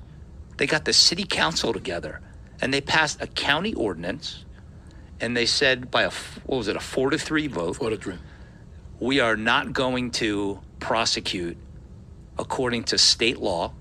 We're going to prosecute according to this county ordinance. If Ron DeSantis gave a shit about state attorneys not prosecuting crimes, don't you think he would have been right there and said, what the fuck is this?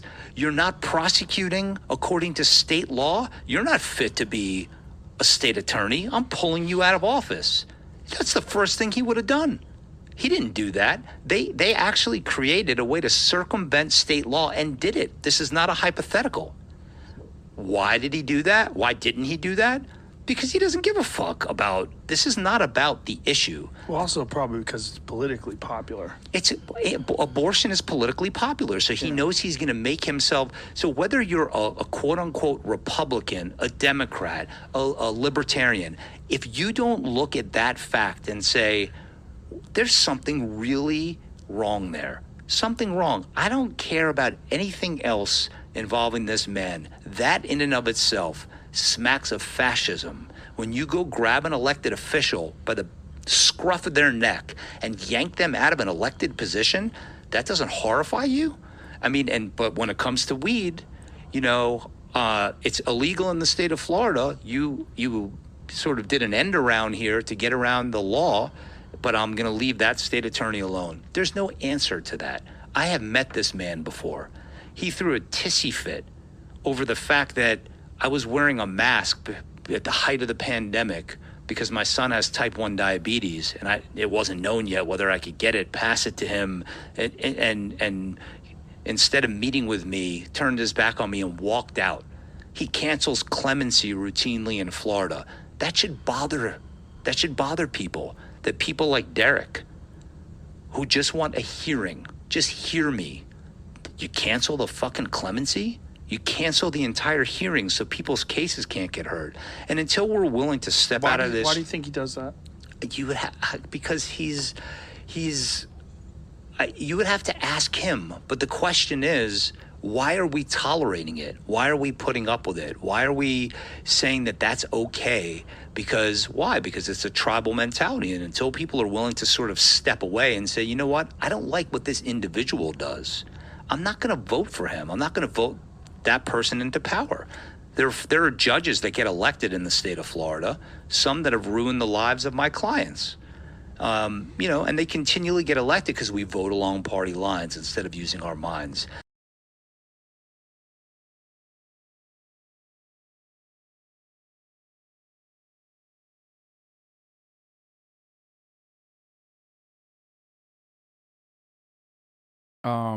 Rogan and Babylon Bee argue, discuss how ethical capitalism can be achieved through Christianity. I want to cover that. How is DeSantis popular? DeSantis rides the wave of anger and resentment and frustration that the Republican Party has like broadly relied on for as long as it's existed. And pretty much that's it. That's how he's popular, you know? That's how he does it. That's how he's been doing it, and that's how he'll continue to do it. He basically just does like Trump shit. He's like, he knows Trump is popular, and he was like, I'll just copy it.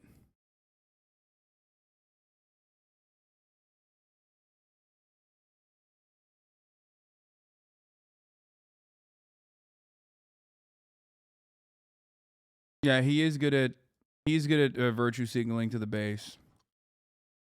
Hannity's trying to make Senator Oz happen. Bless his heart. Far left Fetterman has a history of supporting legalized drug dens and reimagining policing. Yeah, problem is Oz is very unlikable. We'll see. Rogan's guest is a Innocence Project guy. I'm not going to do the mass shooting in Detroit or in Denver, today. I do want to see the... Holy fuck, this is 51 minutes long. What's up, you little freaks? Welcome back to this place, aka my channel, aka the Noah Samsen channel. So recently I made a video on a street interview channel that I thought was a bit odd. The video was called Incel Street Interviews, and in it I talked about how a lot of the questions they asked in these interviews were loaded, narrative-based, and how the community that these videos have fostered is not exactly a great place to be if you're a lady, or if you're a man for that matter, or anyone, because of the way that it fosters misogynistic rhetoric. In my video, I played some clips of a YouTuber called Sneako reacting to this interview channel when I was introducing the general response to this content from the manosphere. And this very same Sneako ended up stumbling upon my video while he was live streaming, and he reacted to it. For those who don't know, Sneako is a YouTuber who, until recently, was most known for his street interview style content. These videos are from his main channel with 1.2 million subscribers, and he's been uploading on there for almost 10 years. But recently, he started a When Tate are based as fuck, said the 14-year-old chatter. On God, you are never gonna get pussy if you truly believe that. I promise you. Please stop it right now. If your main goal, I'm speaking to you right now, I'm communicating to you right now, I promise you, bro. I promise you, you are never gonna get pussy. Do not do this, okay? Do not do this. These motherfuckers are hurting you like little sheep. You are going to be permanently bitchless, okay? You are permanently stuck in bitchless territory. Do you understand? You are never getting pussy, bro. Even fucking Jake Paul knows. Even Jake Paul, he sucks, and even he knows you are permanently stuck in virgin territory if you fucking think that these guys are based. Okay?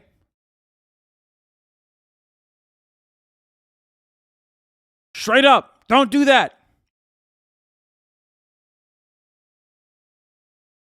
Old Sneako video, please at least read title. What the fuck? Should the U.S. intervene in Syria? Black Ops 2 commentary? They had to stop it by bringing in the United Nations peacemakers, and they had to take him out because it was just way too dangerous and violent for them to even be able to have an effect in Syria. And so basically that's it. It's been going on for a long time, but since March of 2011, it's becoming a huge issue. And what I'm trying to discuss is whether the United States should intervene in Syria. And the people who are saying yes do have a good argument. It's for a good cause, and it's because I'm refuting the statement. I'm refuting this and saying that the United States should not get involved in Syria. What I'm not refuting is the fact that al-Assad's government is very corrupt and it should be stopped. What I'm trying to argue is that the U.S. has always gotten involved in issues that has nothing to do with itself. Think of the Vietnam War. Think of all the communism, all the wars that started from communism in the past 100 years that the U.S. has started. The U.S. should by no means. The U.S. has already invested $700 million into Syria. That's already enough. We should not have to send in troops. That's their issue. I know that. What happened? So fucking based at like the age of 10. Like what happened? I don't know how old he is, but he was like a based isolationist king. Like he was out here playing Allah Surya Bashar, and then now he's like fucking. I mean, I guess it's because he's just just trying to make money. Really, that's what it is.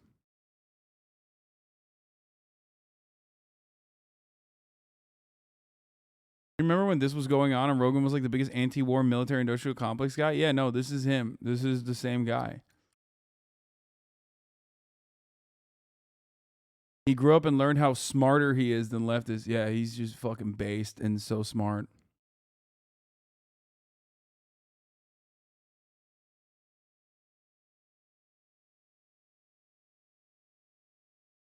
No, this isn't Logan Paul. It's Nico. This dude who's like constantly saying that I should debate him, but I'm afraid of him or something, but I don't really think about him at all. I've watched some of his videos. He's been in the chat before.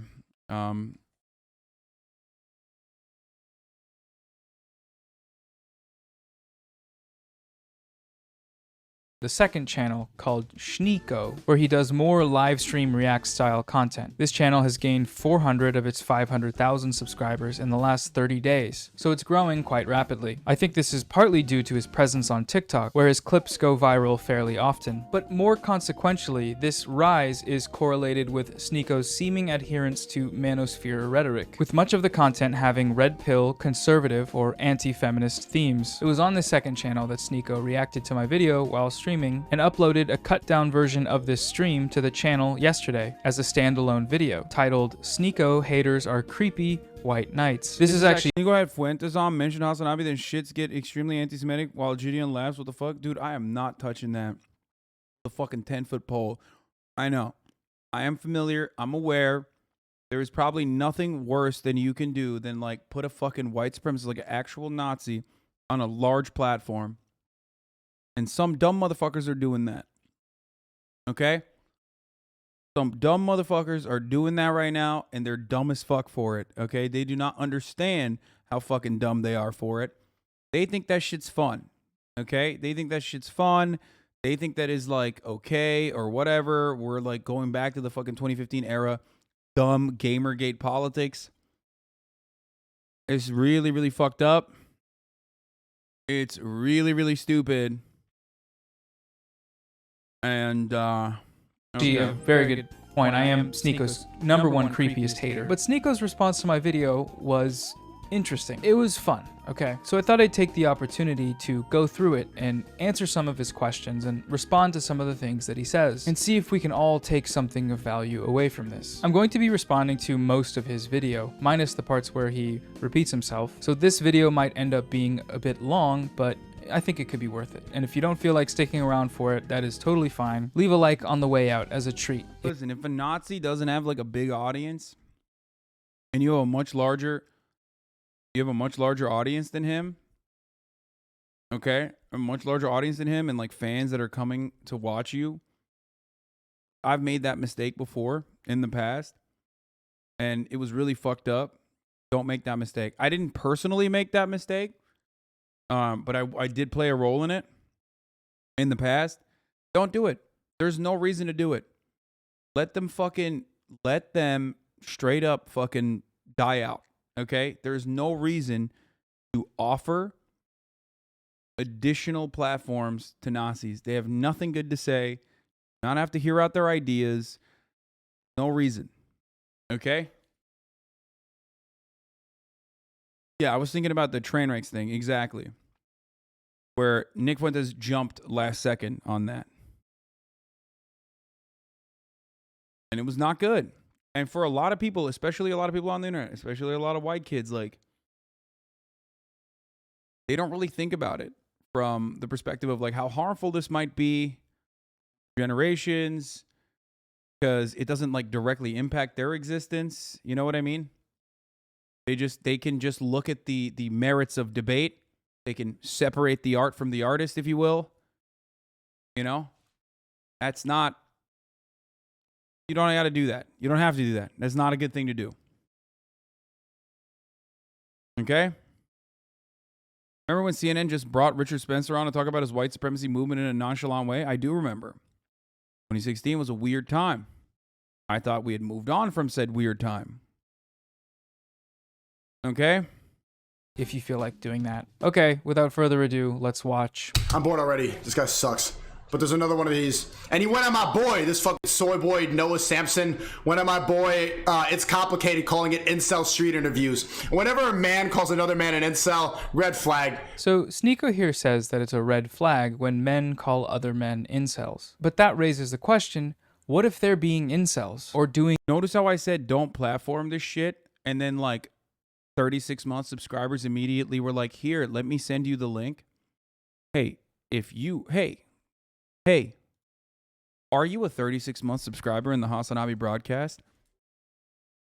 Is there a little voice in the back of your head that says, oh, well, Hasan just said don't platform this video. So what I will do is exactly the opposite of what he just said by sending you links to that video. If there's a voice like that in the back of your head, don't listen to that voice. Do the exact opposite of that voice. You will get banned. Okay? You're a 36-year-old man And you're a 36-month-old sub. Be smarter. Be an adult. Think critically. Okay? Stop linking shit.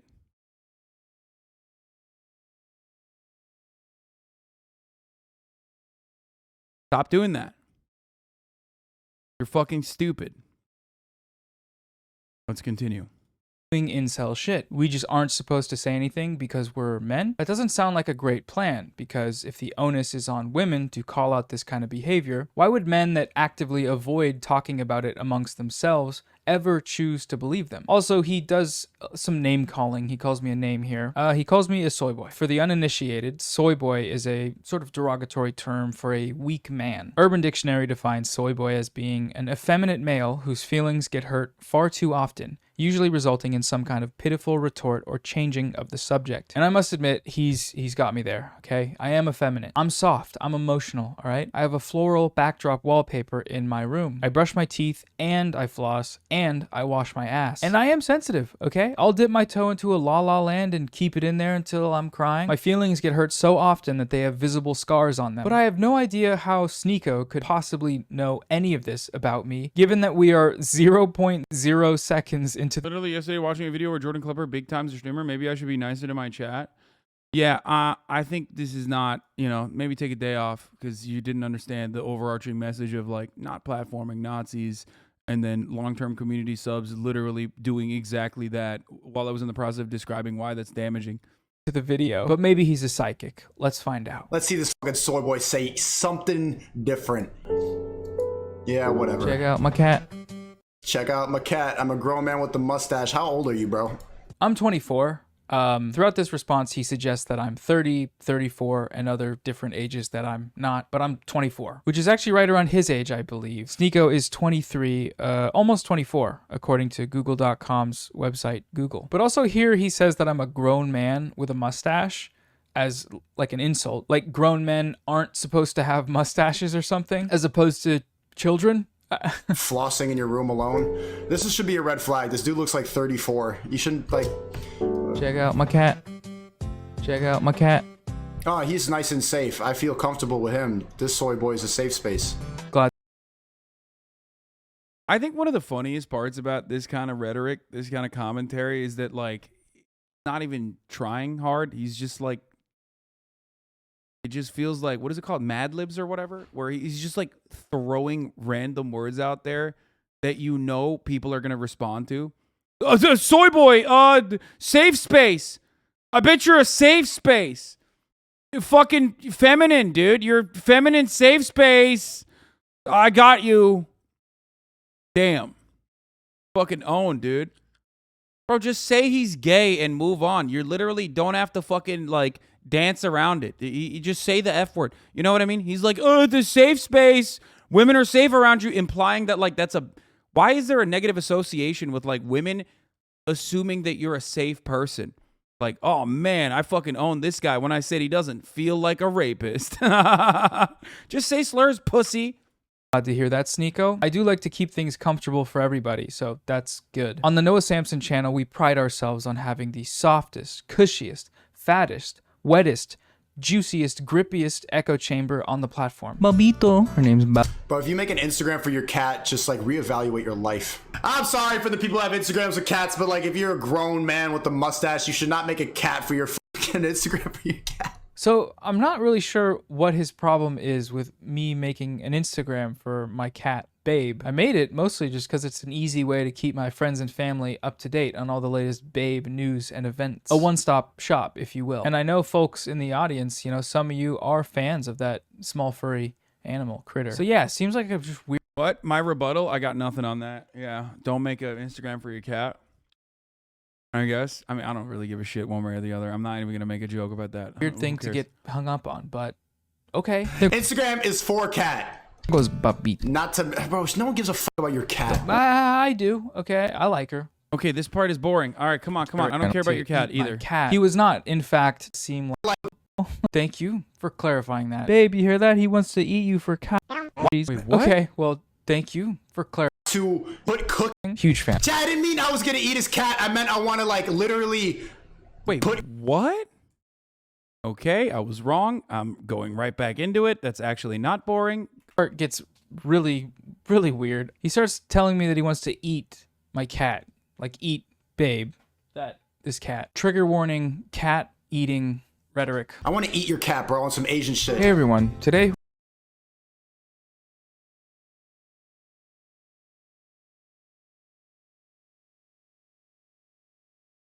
Okay. Bro, he said on some Asian shit. Said I want to eat your cat, bro. On some Asian shit. Dude, that's funny.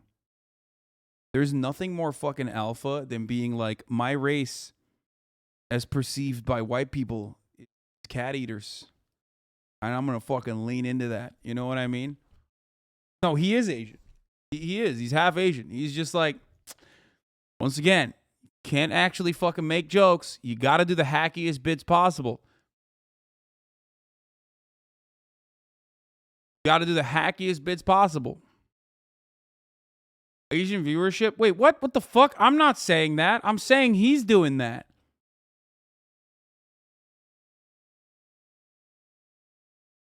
He's going to use it as just a joke defense? I mean, it is just a joke. It is. I'm not even talking about like, oh man, it's racist. First and foremost, it's Asian. If he wants to make fucking like rude, insensitive jokes about his own race, like, yeah, go ahead. But it's corny as fuck. It's corny as fuck. It's hacky as fuck. And it's also additionally silly because, like, you're not even making racial jokes about Asian people. You're not even making racial jokes about Asian people that's, like, unique, interesting, compelling, that doesn't fucking just, like, literally lower yourself to the lowest barrier just to get a couple fucking ha-has from a bunch of fucking cringe incel white dudes. You are the white man's dog in that point. You're just doing that. That's really silly. That's silly shit. It is. It is. It's fucked up.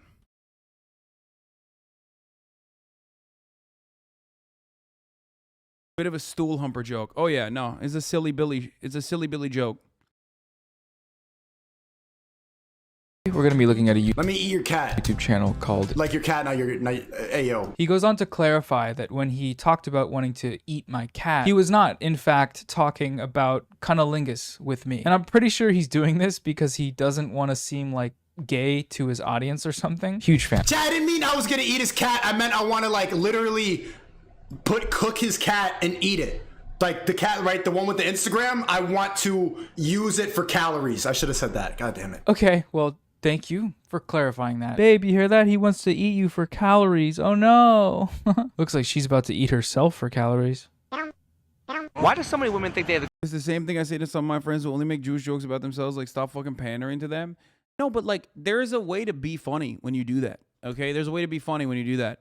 Like I regularly talk about how I fucking danced on rooftops in New Jersey during 9/11. Okay? That's not like that didn't literally happen. It's technically fucking racist to say that. Okay, it's technically Islamophobic to say that, but I'm talking about how fucking stupid that of a take that is. Okay, I'm making a joke about it. Okay, you understand? There's a difference between that and being like, "Oh, look at me, I am bomb guy, yalla habibi, I love exploding myself." You know what I mean? Like that's what he's doing. He's doing like the lowest barrier of entry hacky shit. Like, haha, I'm Asian. I like eating I like eating domesticated pets. Is just like the hackiest thing you can do.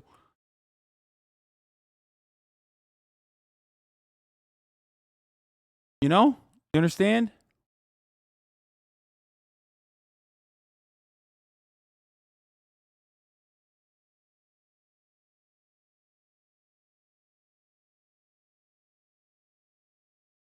the golden pussy when every woman has one? So you think that guys want to submit to a woman? Liberals don't even think you can You just gave haters so much shit to come to in just minutes. Yeah. ask questions that don't fit their agenda. What's wrong? It's a question on his channel. It has to agree with you at every fucking second. So no, the questions don't have to agree with me. As I go on to point out in my video, the problem with the questions that It's Complicated asks isn't that they don't agree with me, it's that they are often loaded, containing assumptions that most people are unlikely to challenge, and the channel uses these things to develop a narrative that modern women are entitled and delusional, which is then lapped up by the audience, by people like Sneako. This motivation and this narrative. Why does it feel like every male content creator is trying to piggyback off of Andrew Tate? Because it's is popping. I don't know how else to describe it. I mean, misogyny is popping. Okay, kind of on the up and up right now, very differently than past years. But also on top of that, it's super easy. There's an audience of people that are like desperately looking for that, and they're not really smart either. You know what I mean? Because it's not. They're kind of dumb. And they're just like looking for someone to agree with them. And they feel like they've been cast aside. They feel like no one understands their perspective. And these guys are just like, no, you're right. Society's wrong. You're right for thinking the way you're thinking. Which is, of course, ironic.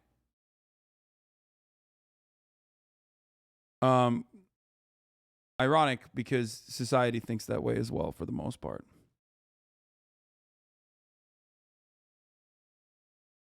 There's an art teacher's post about freshman boys regurgitating Andrew Tate nonstop. I mean, they're kids. I think that's always going to I don't know. Part of me thinks that that's always going to happen. Like, they're kids. You know what I mean? It sucks. And I don't know what the best way to change that attitude is, right? Because the problem is, like, a lot of Hollywood comes across as, like, fabricated, and it is. So Hollywood's like cool influencers and celebrities that are crafted are too, they're not rugged enough, and they don't translate as authentic enough for younger kids to like watch and kind of look up to and idolize. So they look to like internet content creators, and there's not a lot of internet content creators out there that are like, hey, that's not cool. You can be cool and not be like a fucking weirdo. I think. I mean, we've talked about this so many times. Like, people mistake edginess for authenticity on the internet. You know? They just think like the only way that someone can be authentic is if they're like not subscribing to the liberal media, right? And I mean, I don't subscribe to the liberal media narratives or the attitudes that liberal media or the best practices that liberal media wants, but you know, it's just it's still much easier to fucking get kids to agree with you if you're corresponding to pre-existing memes about women deserving less. No, I'm not gonna fucking segue for the top of the hour ad break, but you should subscribe for $5 or for free because it is the top of the hour and I'm going to run a fucking 6-second ad break. Okay? Sneako is a Nazi? I don't think he is. I think do you know what he is? He's just a clown. Like, he is desperately looking for a place to fit in, and he realized that the Andrew Tate shit, he could just ride it. He could go on Fresh and Fit podcast and like keep building an audience. And I think he is building an audience of like like-minded weird incel reactionaries, right? That's what it is. It's just, he's just desperately trying to find an avenue for himself.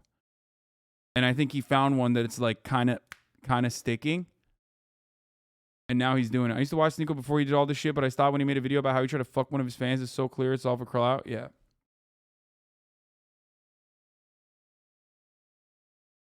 It's definitely 2016 all over again right now. We're in the 2015 part of that era. Yeah, it sucks. Here's the 1-minute ad break now, by the way. I hate that.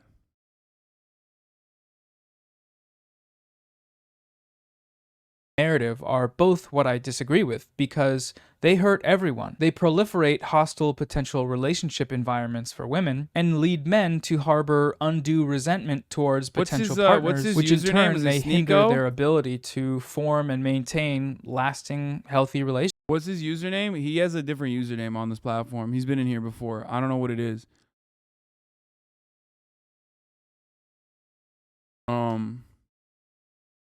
Sneak bitch? No, I don't think so. No, Admin Ross? No. Aiden Ross does not have like a legitimate interest in trafficking misogynistic takes in the same way that Sneako has like turned it into his No, when you say Admin Ross and Sneako handshake, you're failing to comprehend.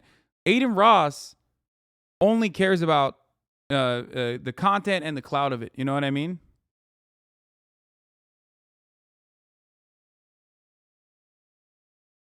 He doesn't give a fuck. If there was a person who is as popular as like Andrew Tate is on TikTok, and that person was a fucking socialist, Aiden Ross would have him on to be like, all glory to the restoration of the USSR. He would come out as a fucking Maoist and shit. Like it's the impact is still there, but there is a difference between a person who is like very willingly decided, this is my lane, this is my avenue, I'm going to continue down this pipeline, and I'm going to be like as crazy as I possibly can as I build this like media demon around myself, versus Aiden Ross, who doesn't give a shit about anything and is just basically dick riding, people that already, and he already has his own clout, but dick riding people with like further clout to continue his clout.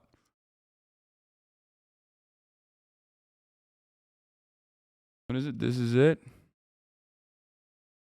Poggers, sub chat, huh? Firefighters, Trump 2028. I love white people. Nah, I'm dead serious. Trump for emperor chat. Dude, your beanie. Glasses combo, so dope. 100 emoji. Chat, is this a W stream or FL? He said this back in 2021, 10/13. Nice. Manosphere is just Rice Gum, Jake, Logan Paul, agitative content focused on misogyny and red pilling. Yes. That's it, yeah.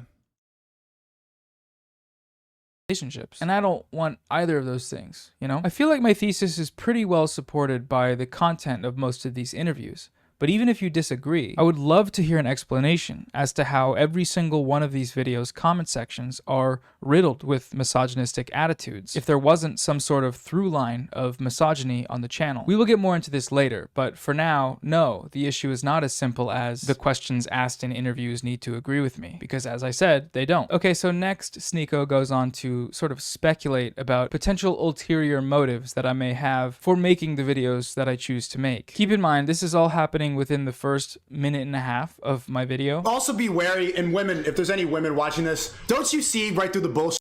You know that this guy's like, hey, look at my cat. I'm a safe soy boy with the safe. This dude's trying to get pussy. But like, yeah, I'm not like those other alpha male triggering guys. Oh my God, those guys are so unsafe. Dude, this is such basic fucking analysis. It blows my mind that this is like still seen as like good commentary. First of all, it's just pure projection. Like it's a self-report. You're saying that like this is an act that you put on specific, not because you genuinely believe it or anything, but this is an act that you yourself are putting on for clout or for some other underlying reason. So your expectation is that like other people are authentically into cats, which is weird. Like you could have chosen anything else, but he's like, nah, you're a soy boy because you have a cat. That's why, because you want to be approachable. Like what the fuck? Can a dude love cats? Like, I mean, I'm not the biggest cat guy, right? You know I'm a dog guy, everybody. His girl got fucked in front of him? What?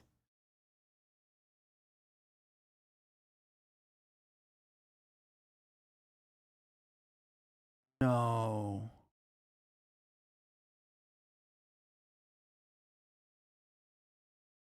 Oh. Wait, what? Really?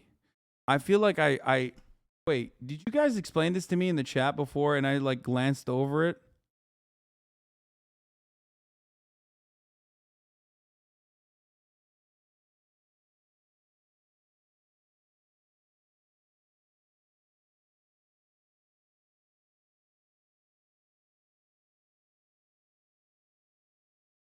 Admit it on a podcast and recommend it, other people do that?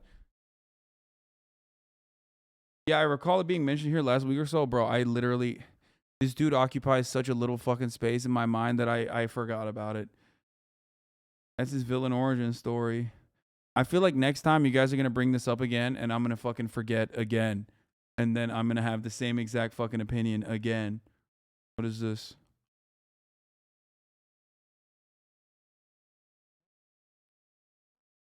What goes on in the mind of some chatters, dude? 11-month subscriber.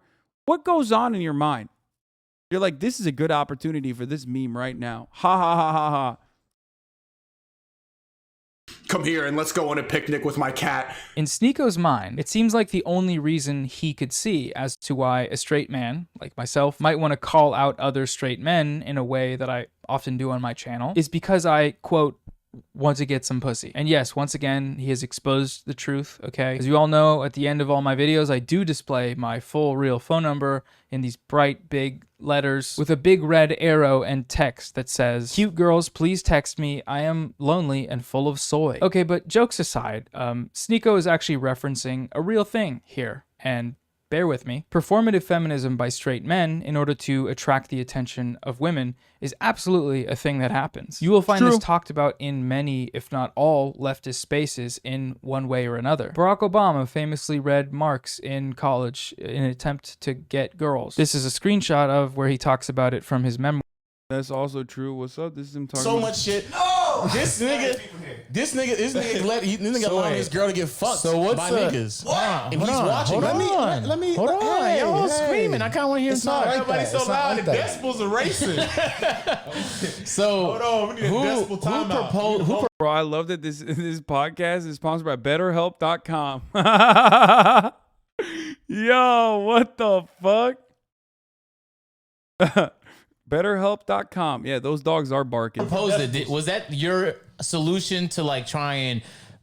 I think it was both of our ideas. We saw something in that show, Sex Life on Netflix. Like they went to a swinger party. Like, oh, we could do that. And especially because we do threesomes all the time, and she's not even that bisexual. So it's like I kind of feel like she's putting on a show a little bit. So I'm like, if I'm able to go and have one night stands and have an open relationship, and she can only go on dates, this is a place where she could exercise the open relationship. Like it should be fair that she can take other dick if I'm fucking other pussy. Like, equality.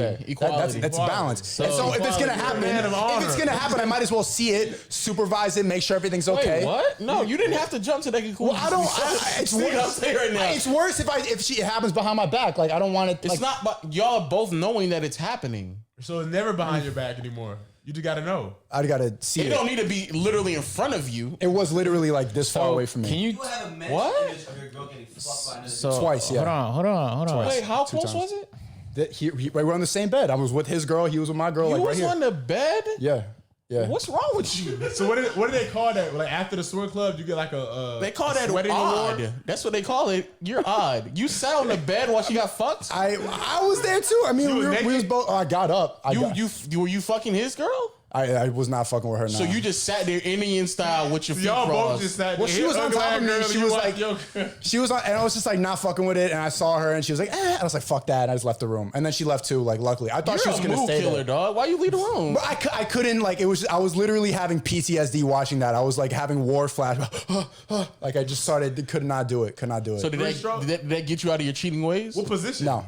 It was missionary. Missionary legs up. It was missionary legs up? Legs up, yeah. Oh no. That's such a no. Was he staring at her like in her eyes? Yeah, like deep eye contact. Oh no. Deep eye contact. Yeah. Deep. Yeah. Side and blue. And she deep? grabbed it. She's like, I want you to fuck me. I was like, whoa. What? Whoa. Were the toes like this?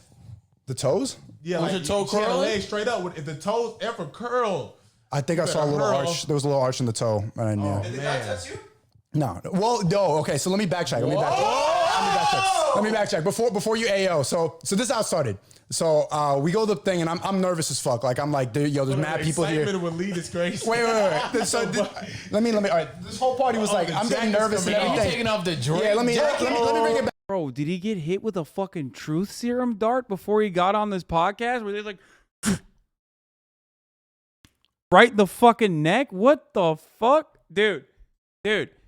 If some shit like this happened, okay, they could black bag me, okay, throw me on a fucking plane, rip my toenails one by one, okay, say that they're going to throw me off the plane, take me to a black site facility in Chicago, where the Chicago Police Department did tortures, unsanctioned and unjustifiable tortures, continue to waterboard me, and I would not admit this, okay? Just down to the eye contact. Okay, here's the thing. What? On YouTube? That's forever. That's forever. What? Oh, Jesus. Oh, no, dude. Bro. Okay, I just got to say something. You can't ever call someone a cuck after that because, like, that's your fetish. That's your fetish. That's what you're into. And if that's what you're into, that's great. That's fine. Like, you could be into that, and that's great. I don't understand it. It's not for me. But also, but you're, like, calling Noah a soy boy. You know what I mean? Like, you can't use the terminology. Oh, my gosh, so many right-wingers are like this. It's crazy. What the fuck? I think this was a defining moment for him. You can't use that term. That's his word. Yeah, is he going to fucking cancel me for saying cuck? Because he's like, that's my word, motherfucker. Oh, my God, dude. Yo, manosphere people, this is not the way. You can have healthy relationships. What the fuck?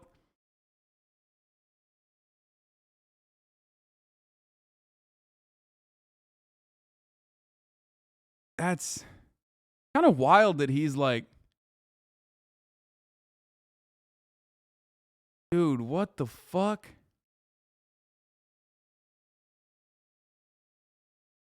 I'm literally, I had PTSD about this. Like, I had bad dreams about this for like a week. Like, I didn't know. I was fucking like, what? You're turning salmon. Bro, so we showed up to a swinger party and everything, and everybody get like, they're having drinks, and then all of a sudden, snap, everyone's naked, and then they're fucking on the floor, on the bed, on the couch. Everyone? How many people was there? There's like 40 people. That's too many. There's like maybe 30 to 40 That's people. still too many. People 15, rotate. 15 couples? Where y'all at? In a ball? Yeah, 15 couples, 30 balls. Yeah. Where y'all We're at? in a hotel room. Why do you One have to room? say 30 balls? Yeah, we're in one You're room. in one It's a small hotel room. room? It's a small room. Yeah, it's not even that. It's like a suite, a hotel suite. Bro, imagine the smells, dude. Oh my God. What the fuck? Stop! Dude, these dudes, they're fucking brilliant content creators, okay? I'll just say that. But they are not good friends to Sneako, okay? They are bad friends. Very good content creators, very bad friends. Okay, they are not cutting his microphone. They're not saying like, oh my God, it's crazy. I don't know what happened. His microphone cut out. Actually, to be fair, if they cut his microphone out, like he wanted to explain it so bad that he probably would have grabbed the other dude's microphone and kept going. Like, yeah, the cock was so big. I hated it.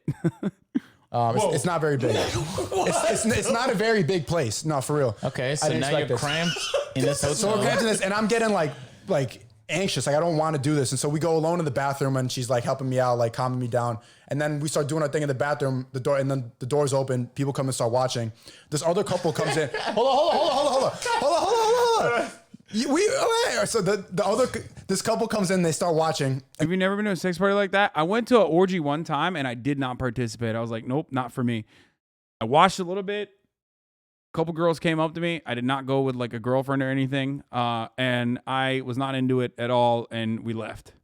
And then I hear this girl say to the boyfriend, like, lick her clit. And so while I'm like, and I literally I've told the story before. It's not, like, you watch Eyes Wide Shut and you think, like, you have this idea from porn and from Eyes Wide Shut and shit like that, like, orgies are going to be like this, cool, mysterious sex party. And it's not like that at all. Yeah, I went with a couple friends. I went with a couple dude friends. Anyway, listen. The homies. Actually, there were some girls with us too that were staying at my friend's house, the Hamptons. Listen, let me explain. So we went, and I've explained this before. It's not a new story. In my mind, I thought this was gonna be like a cool experience, you know what I mean? Maybe if I get like a little crazy, maybe if I drink a little bit, maybe I'll like hook up with a girl there, you know what I mean? And I went there and I was like, oh shit, without proper lighting, without proper camera angles, and without proper like fitness and everybody like, you know, on a strict workout and diet regimen, that shit does not look like porn at all. And on top of that, you can smell everything. It is not good. Okay? There's no cinematography. There's no mise en scene. Okay? There's no fucking angles. There's no lighting. There was a pool. Yes? Yes? It's not. Dude, like normal human beings, okay, just out in the wild, fucking is not like as cool or as sexy as a fucking experience as you would think, okay? Bro, you picky as hell? What do you mean?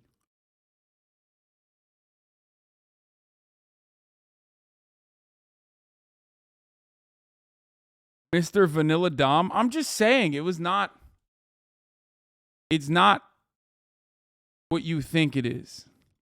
Like hitting it from the back, he lays down on the floor and starts licking her. But think about like the logistics of that. Dick is that close Think to that? think about the logistics. Like his head is like under, is like 6 inches. Like his eyebrows are like tickling the bottom, and I have to like move, like go like that so I don't make contact because his eyebrows are like tickling. You feel what I'm saying? I'm like here with it, like I'm trying to not touch his head, and he was completely okay with it. Like, and you were too? I'm like here. I'm like trying. But you kept stroking though, right? I stopped. Like Okay, for okay. I'm like I can't. This is logistically, this is not gonna work. And so then, yeah. And then she asked me like, I don't remember. Crawled from behind you. He crawled from like underneath. Like he like slid in like that, and like he slid in between your legs. Between both legs. Yeah. With your girl, y'all? Well, Bro, he just keeps going. What the fuck? We're standing up. I'm hitting from the back, and then he goes underneath. No. Who it was his body? Was his body between your legs? No. Hers. Okay, but his eyebrows were close. He was like very fearfully close. So to he me. was damn near making eye contact with you. Well, no, because it was blocked by like your asshole. By both assholes. Yeah. So you make eye contact with your asshole. Yeah, then I'm like, nah. I started thinking about that. I'm like, I can't do it. So you hold on, pause. So you're in a hotel room with like 30, 40 people. Yeah. That you never met. Your girl is calming you down. Hey, Sneako, chill. Not in front of the Jay-Z mural. Not like this. Not in front of the Jay-Z mural. Oh, no. Some people walk in and action just starts. Like, if he was like a cool dude, and if he wasn't so like insanely insecure about the way he carries himself and the dynamic between like men and women and, you know, heterosexual relationships, like he could be very funny. Like he could tell the story in a very funny way. And my immediate reaction, Hasan, so much content, we're not gonna be able to watch it all. Also, Hasan watches dude talk about orgy. Okay, this is infinitely more content than like him saying he's gonna eat fucking Noah's cat over and over again. Okay, I don't give a shit about that. I do give a shit about this though. This is actually good content. What the fuck are you talking about? What's happening? He's outside? also attractive. Yeah, that's the other thing. Like, it's another one of those instances where like he's an attractive dude. Like he didn't have to come out this way. You know what I mean? It's kind of sad. At this hotel room, was everybody fucking or they just everybody? talking? So we go to the bathroom to have privacy. Everybody else is already fucking on the bed and on the floor all over the place. So we go to the bathroom like, yo, this is whoa. And they found There's a lot y'all of in dick. there? And no, though, after we start doing it, the thing like someone opened the door and then like people are watching. I'm like, yeah, and then yeah. Bathroom sex is crazy. Yeah. Okay, so then where's it go? Adam22 asking Sneako if he finds you attractive. Wait, he did? Wait, what did Sneako say?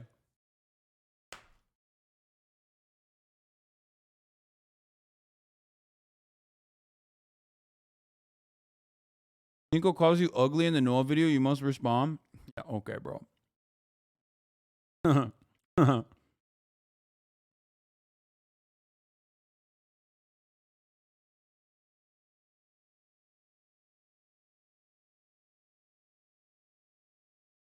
Also on the place of privacy. So then we go into the room, like her and the couple, like we're like, all right, let's switch.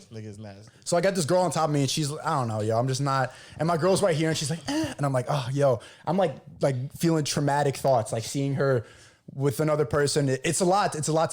But I think it's something everybody should do just to test. No! You know what? You know what? No! I think you should. I may smack a nigga. I said the same shit before. It's gonna be angry, mad, naked niggas in that bitch. Bro, like you don't want to be that couple. You know, you don't want to be I'll toxic. be that couple. Because wait, what? You don't want to be what couple? It's a sex party. Whatever happens there. I just won't go. You're right.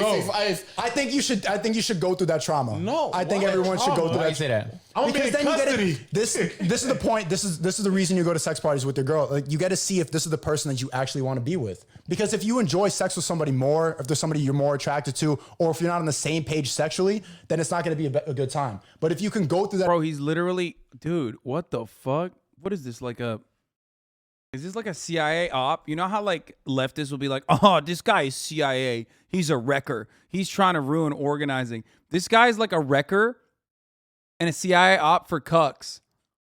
Like he snuck into the fucking red pill manosphere community and he's like cuck pilling everybody. It's like, bro, you just try it out, bro. One time, bro. I swear, bro, you'll like it. You'll love when another dude is tickling your balls with his eyelashes. He's cuck pilled. Yeah. Oh, what the fuck? He gets mad when people say toxic now. This definitely changed him. Yeah, what the fuck?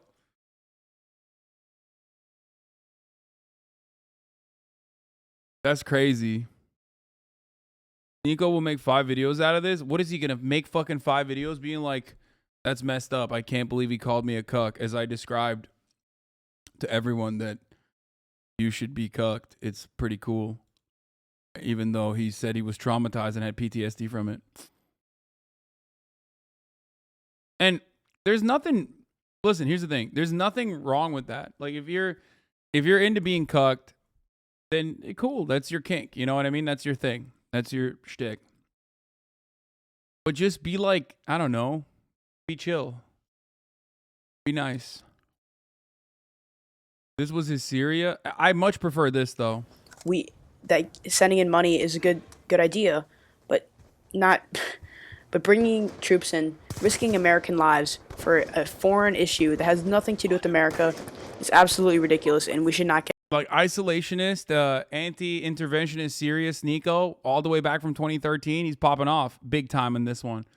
But you know, that one only gets you 1,300 views. You know what I'm saying? Foreign policy king. That experience like with your partner, and like you still, it feels stronger afterwards. Like after all that, everything was like better, to be honest. So do you still cheat? I mean, you know what that sounds. But you still cheat though. Less. So even after that, It's you not still cheating fuck. if it's an open I relationship. don't know. Yeah, it's open. But even I just after figured- that, you still fuck other women. So what are we talking about? Actually, no, it's been a while. Like the only time has been like just threesomes. But you still did it though. Threesomes though. I mean, like not without. I know, her. but your point you're making is that it's so traumatic that it actually brought us closer together because you can't. It was. I'm talking just about the traumatic parts. It was a lot of it was really fun. Hey, I don't want you to reopen this obvious wound, but like, what does that feel like? Nah, it's okay. It felt like somebody was like taking something from me. Like someone was violating my property. That's what it felt like. I felt like getting robbed like right in front of me.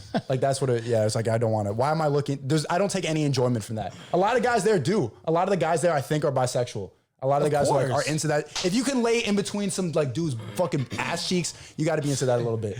Like there's no part of me that wanted to do that. More other niggas in that position just chilling. Just letting. Bro, at one point I was like, so later on after the whole traumatic hotel incident, we're laying on the floor, she's riding me, and then I like have my eyes closed, she's riding. I open my eyes and there's just dicks like trying to point at her head, like trying to get an angle on her, like trying to get her to suck. Like, was she the baddest one in here? Yeah, that's the problem because it's like kind of like DMV type people. You know what I'm saying? Like, I didn't even. We've been to like 4 of these parties now, and I've never felt the urge to like. Wait, he went more? He went to more? Okay, dude. All right, dude. You can't on the one hand talk about opening your eyes to your girlfriend getting bukkakied and then be like, yeah, I fucking also went to 4 more of those parties. I hated it so much. Yeah, I mean, he likes it. Okay. Cuck piling people with his dogs out. Is that what the fucking... Oh, cuck pilling. Yeah, he is. He's cuck pilling, dude. Oh, Jesus Christ, dude. Holy shit. I mean, maybe he gets off on this, though. Like, I feel like don't cucks enjoy it? Like when you fucking yell at them and stuff? Do you own a bukkake or are you a brokey?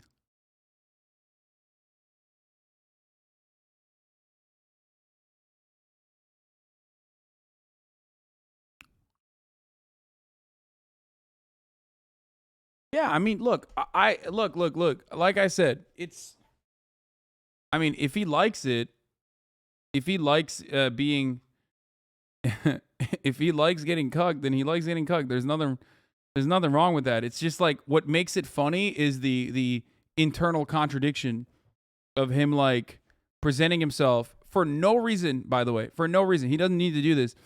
Presenting himself as like this, like, oh yeah, traditional relationships, like alpha masculinity. I'm like Andrew Tate, you know what I mean? Like presenting himself like that, but then simultaneously like secretly being like, you know, talking about how he loved getting cucked and watching his girlfriend get like 4 dicks on her face. You know what I mean? If he was a normal dude and if he was a friendly guy and he wasn't what he tries to present himself as right now, I'd be like, yeah, who cares? Like, well, there's nothing wrong with that. Whatever. That's his kink. Who cares? I'm a professional fan. Guys like this are usually cucks. Fucking another bitch. I've been like, we went to 2 that night, and then we went to 2 like 2 nights ago. Damn, y'all be fucking. Yeah. We went to another one like 2 weeks later. Yeah. Even his homies are like, bro, that doesn't add up. Like the math is not adding up in this situation. Like you went to 2 in one night, dude. You were traveling. That was a cock carousel, dude. What the fuck? He was like, yeah, not one. That was what is it called? A double matinee? Like he just, that's crazy. That's crazy. Like you went on tour. There's 2. There's like not 1, but 2 of these fucking things. Like I feel like you are an expert at that point. If you know not 1, but 2 orgies happening on the same night, dude, you literally are seeking it. You're searching for all the orgies. Like how many orgies are happening in a city that it's like in travel distance? You know what I mean? What the fuck? What makes this funny sad is that he's trying so hard to deny the situation he's openly admitting while pretending to be a gender rigid, tough red pill dude. Double cuck platinum with no features. Yeah. I mean, straight up no features, because he said his girlfriend was like the hottest girl there, so he didn't even want to fuck all the other girls. He says bullying made him a man, so I think this is just a continuation of the bullying pipeline. I think bullying made him excited. I think he likes it. But I do find it pretty funny when he's like, Hasan, you say all the time that there's nothing wrong with being a hypocrite, and that is human. HasanAbi, not a fan. Yeah, no, I say it all the time. It's a part of the human condition. Okay? It is definitely a part of the human condition to be hypocritical. I don't present myself as someone who has these like rigid constructs at all. If anything, me overlooking that fact that is normally very consistent is straight up the, what is this you? It's about the glory hole, and now you're gonna be skittish about the sex party? Don't. You said you wanted to have anonymous sex.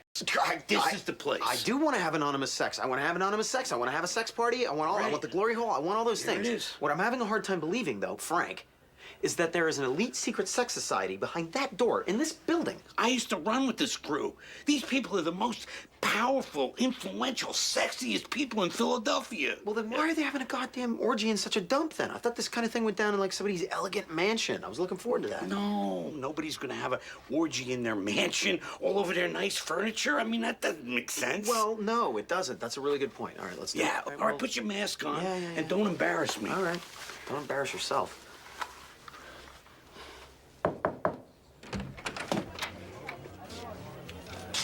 Wait, I don't remember. Is there TOS in there? What is the password? Orgy. Okay. I can't watch the rest of this. I feel like this is gonna TOS my ass, dude.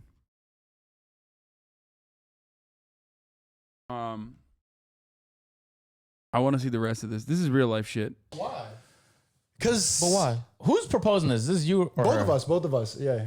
Both of us. It was like a Now, mutual decision. does she feel the same way when you're fucking somebody else in front of her? Nah, she likes it. She likes Oh, watching wow. that. Yeah. But I don't even. We've been to 4. I've never fucked somebody else at one of these parties. So why? Wait, so why hold on. not? How does she know she likes this? She hasn't seen you do it.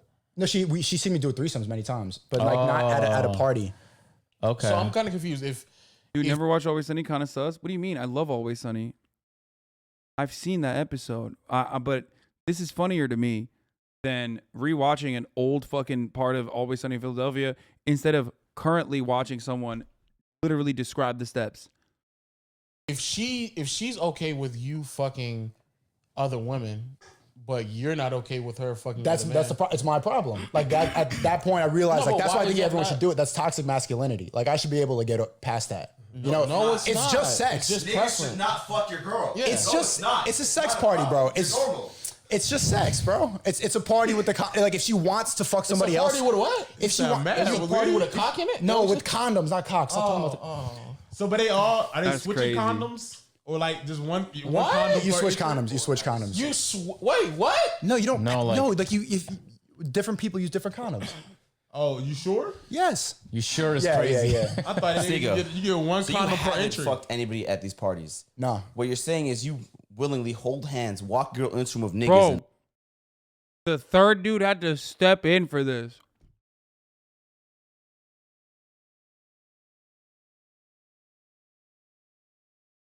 Like, there's a producer back there, and a third person was like, give me the mic. Like, I need to be a part of this. Well, that's not the only thing that happened. Like the first time it was 3 pumps, and I'm like, I can't do it. Like this is too much. He's like, oh, okay. It's like so why if you keep going back, but you not fucking nobody?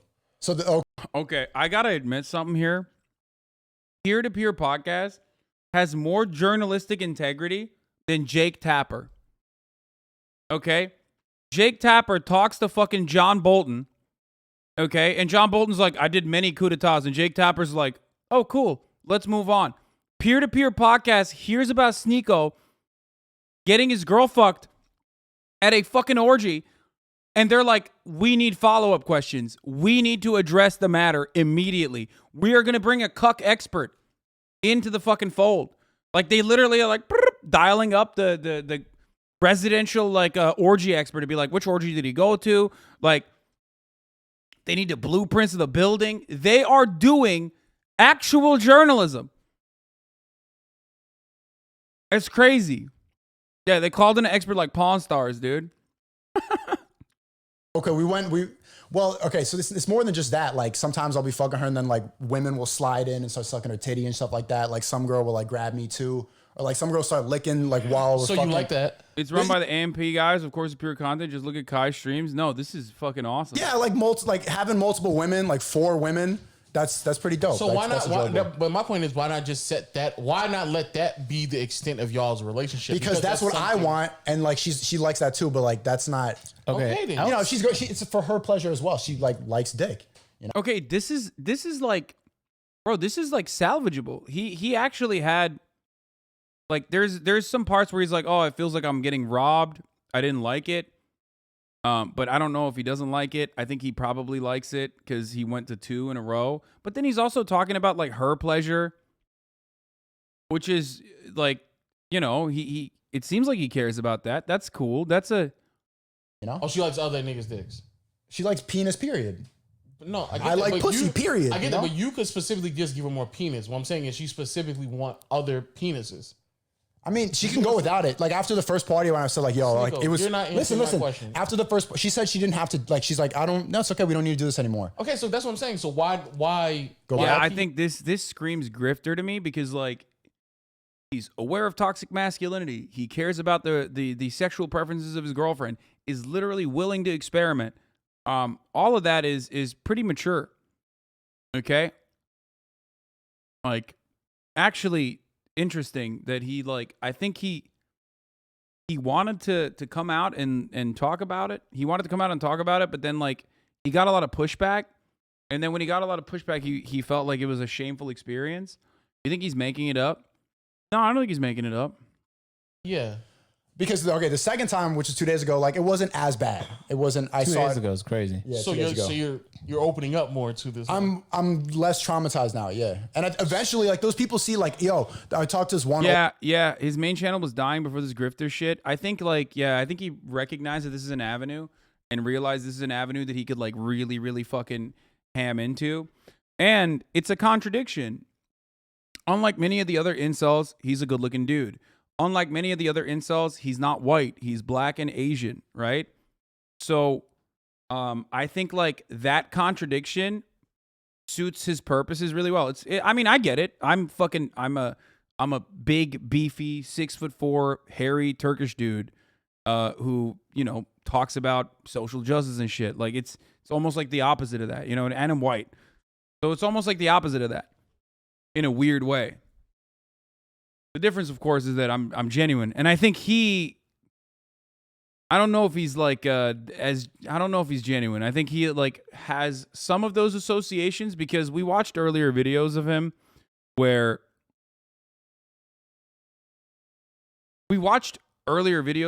you could see it, where you could see how he behaved. Like I think he had some, because people were saying that he was like a Bernie Sanders guy, right? So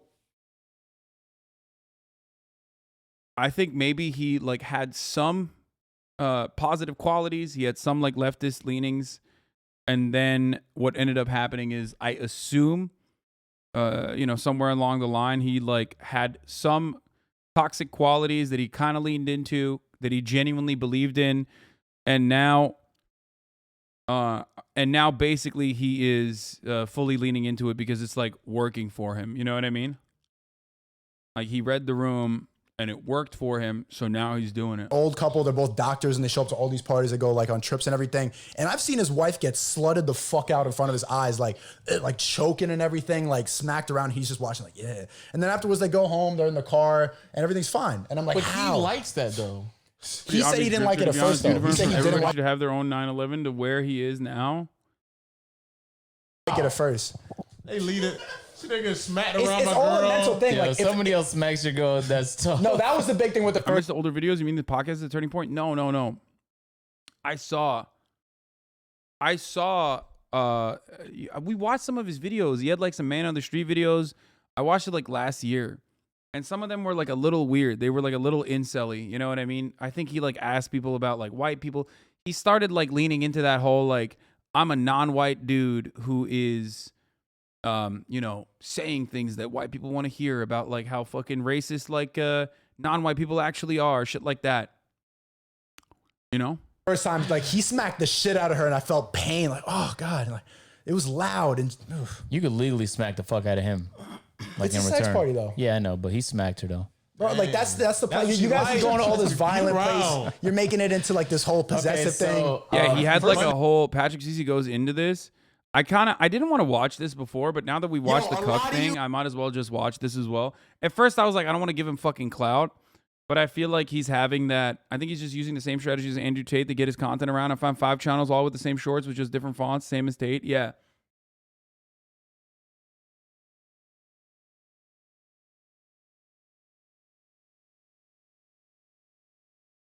Like originally, I know he was like clout farming.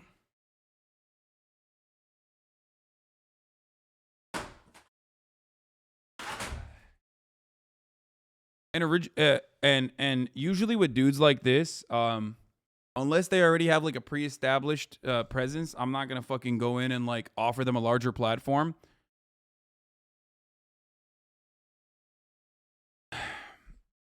Cause I don't want to.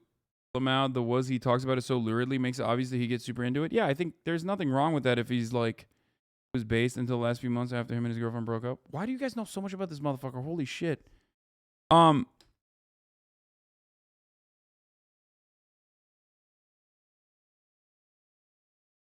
he's clout maxing and he's cuck pilled. How long until to react to his video about you? Yeah, I mean, most likely he will make one, probably, now that I've talked about him, because I know he's always like, I've seen some of the videos where it's like, yo, Hasan is like scared of debating me or whatever. No, of course not. First of all, I debated the original, little bro. You know what I mean? I don't need to, and I would like to debate the original one more time. I don't need to debate like the second, not even the second best, like the 15th best Andrew Tate clone. But, I mean, I would.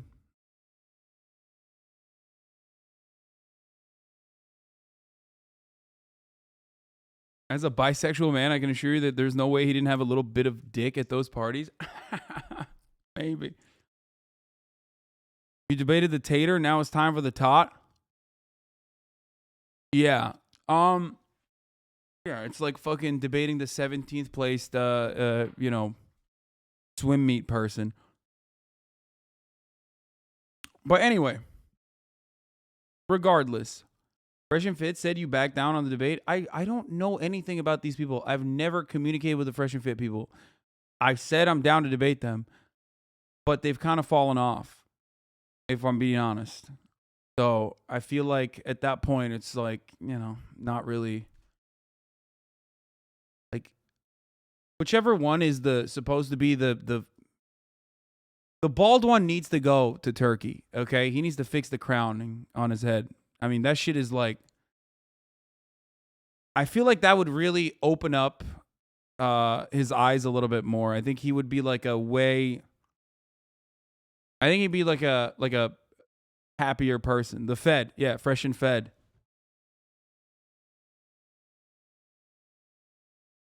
I really do wish I debated them when they were popping off, though. Maybe. We'll see.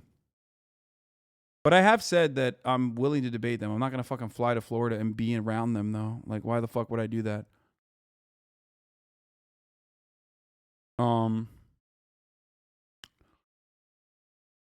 Clout wars in 2020 arguing over 2015 content. Yeah, it's kind of whack.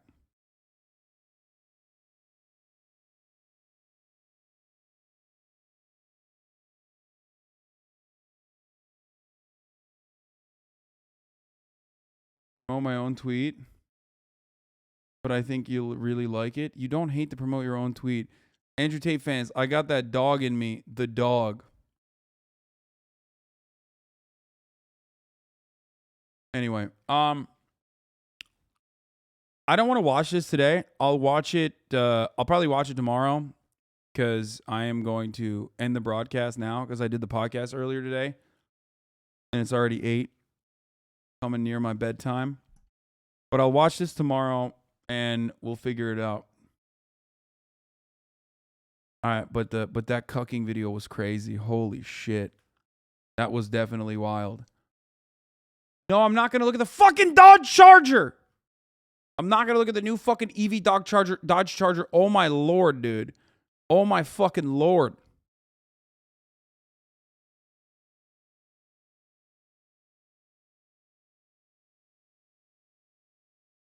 Sometimes you guys are fucking ridiculous, dude. You just can't stop yourself. Okay?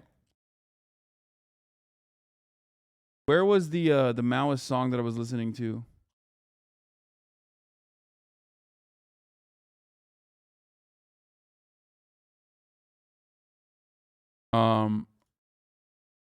Last 3-minute ad break now. Oh, here it is. Dude, this song goes so fucking hard. Oh my god, dude. Why is it so stupid? Straight up. It's incredible. Anyway, guys, tomorrow I will be live at the regular time after I work out. It's got a big fucking day. Over the weekend, I have some fire content lined up with Super Mega. They're going to be coming on. I'm probably going to shoot a podcast with them if Will's not here, or whether Will's here or not. I'm probably going to shoot a podcast with those boys as well. I'm going to be on their podcast as well. Maybe I'll get a fucking guest for tomorrow, too. Maybe I'll talk to Sneako tomorrow. Who knows? We'll see. Matt and Ryan from Super Mega. That's right. All right. I will see you tomorrow. Love you all. Peace.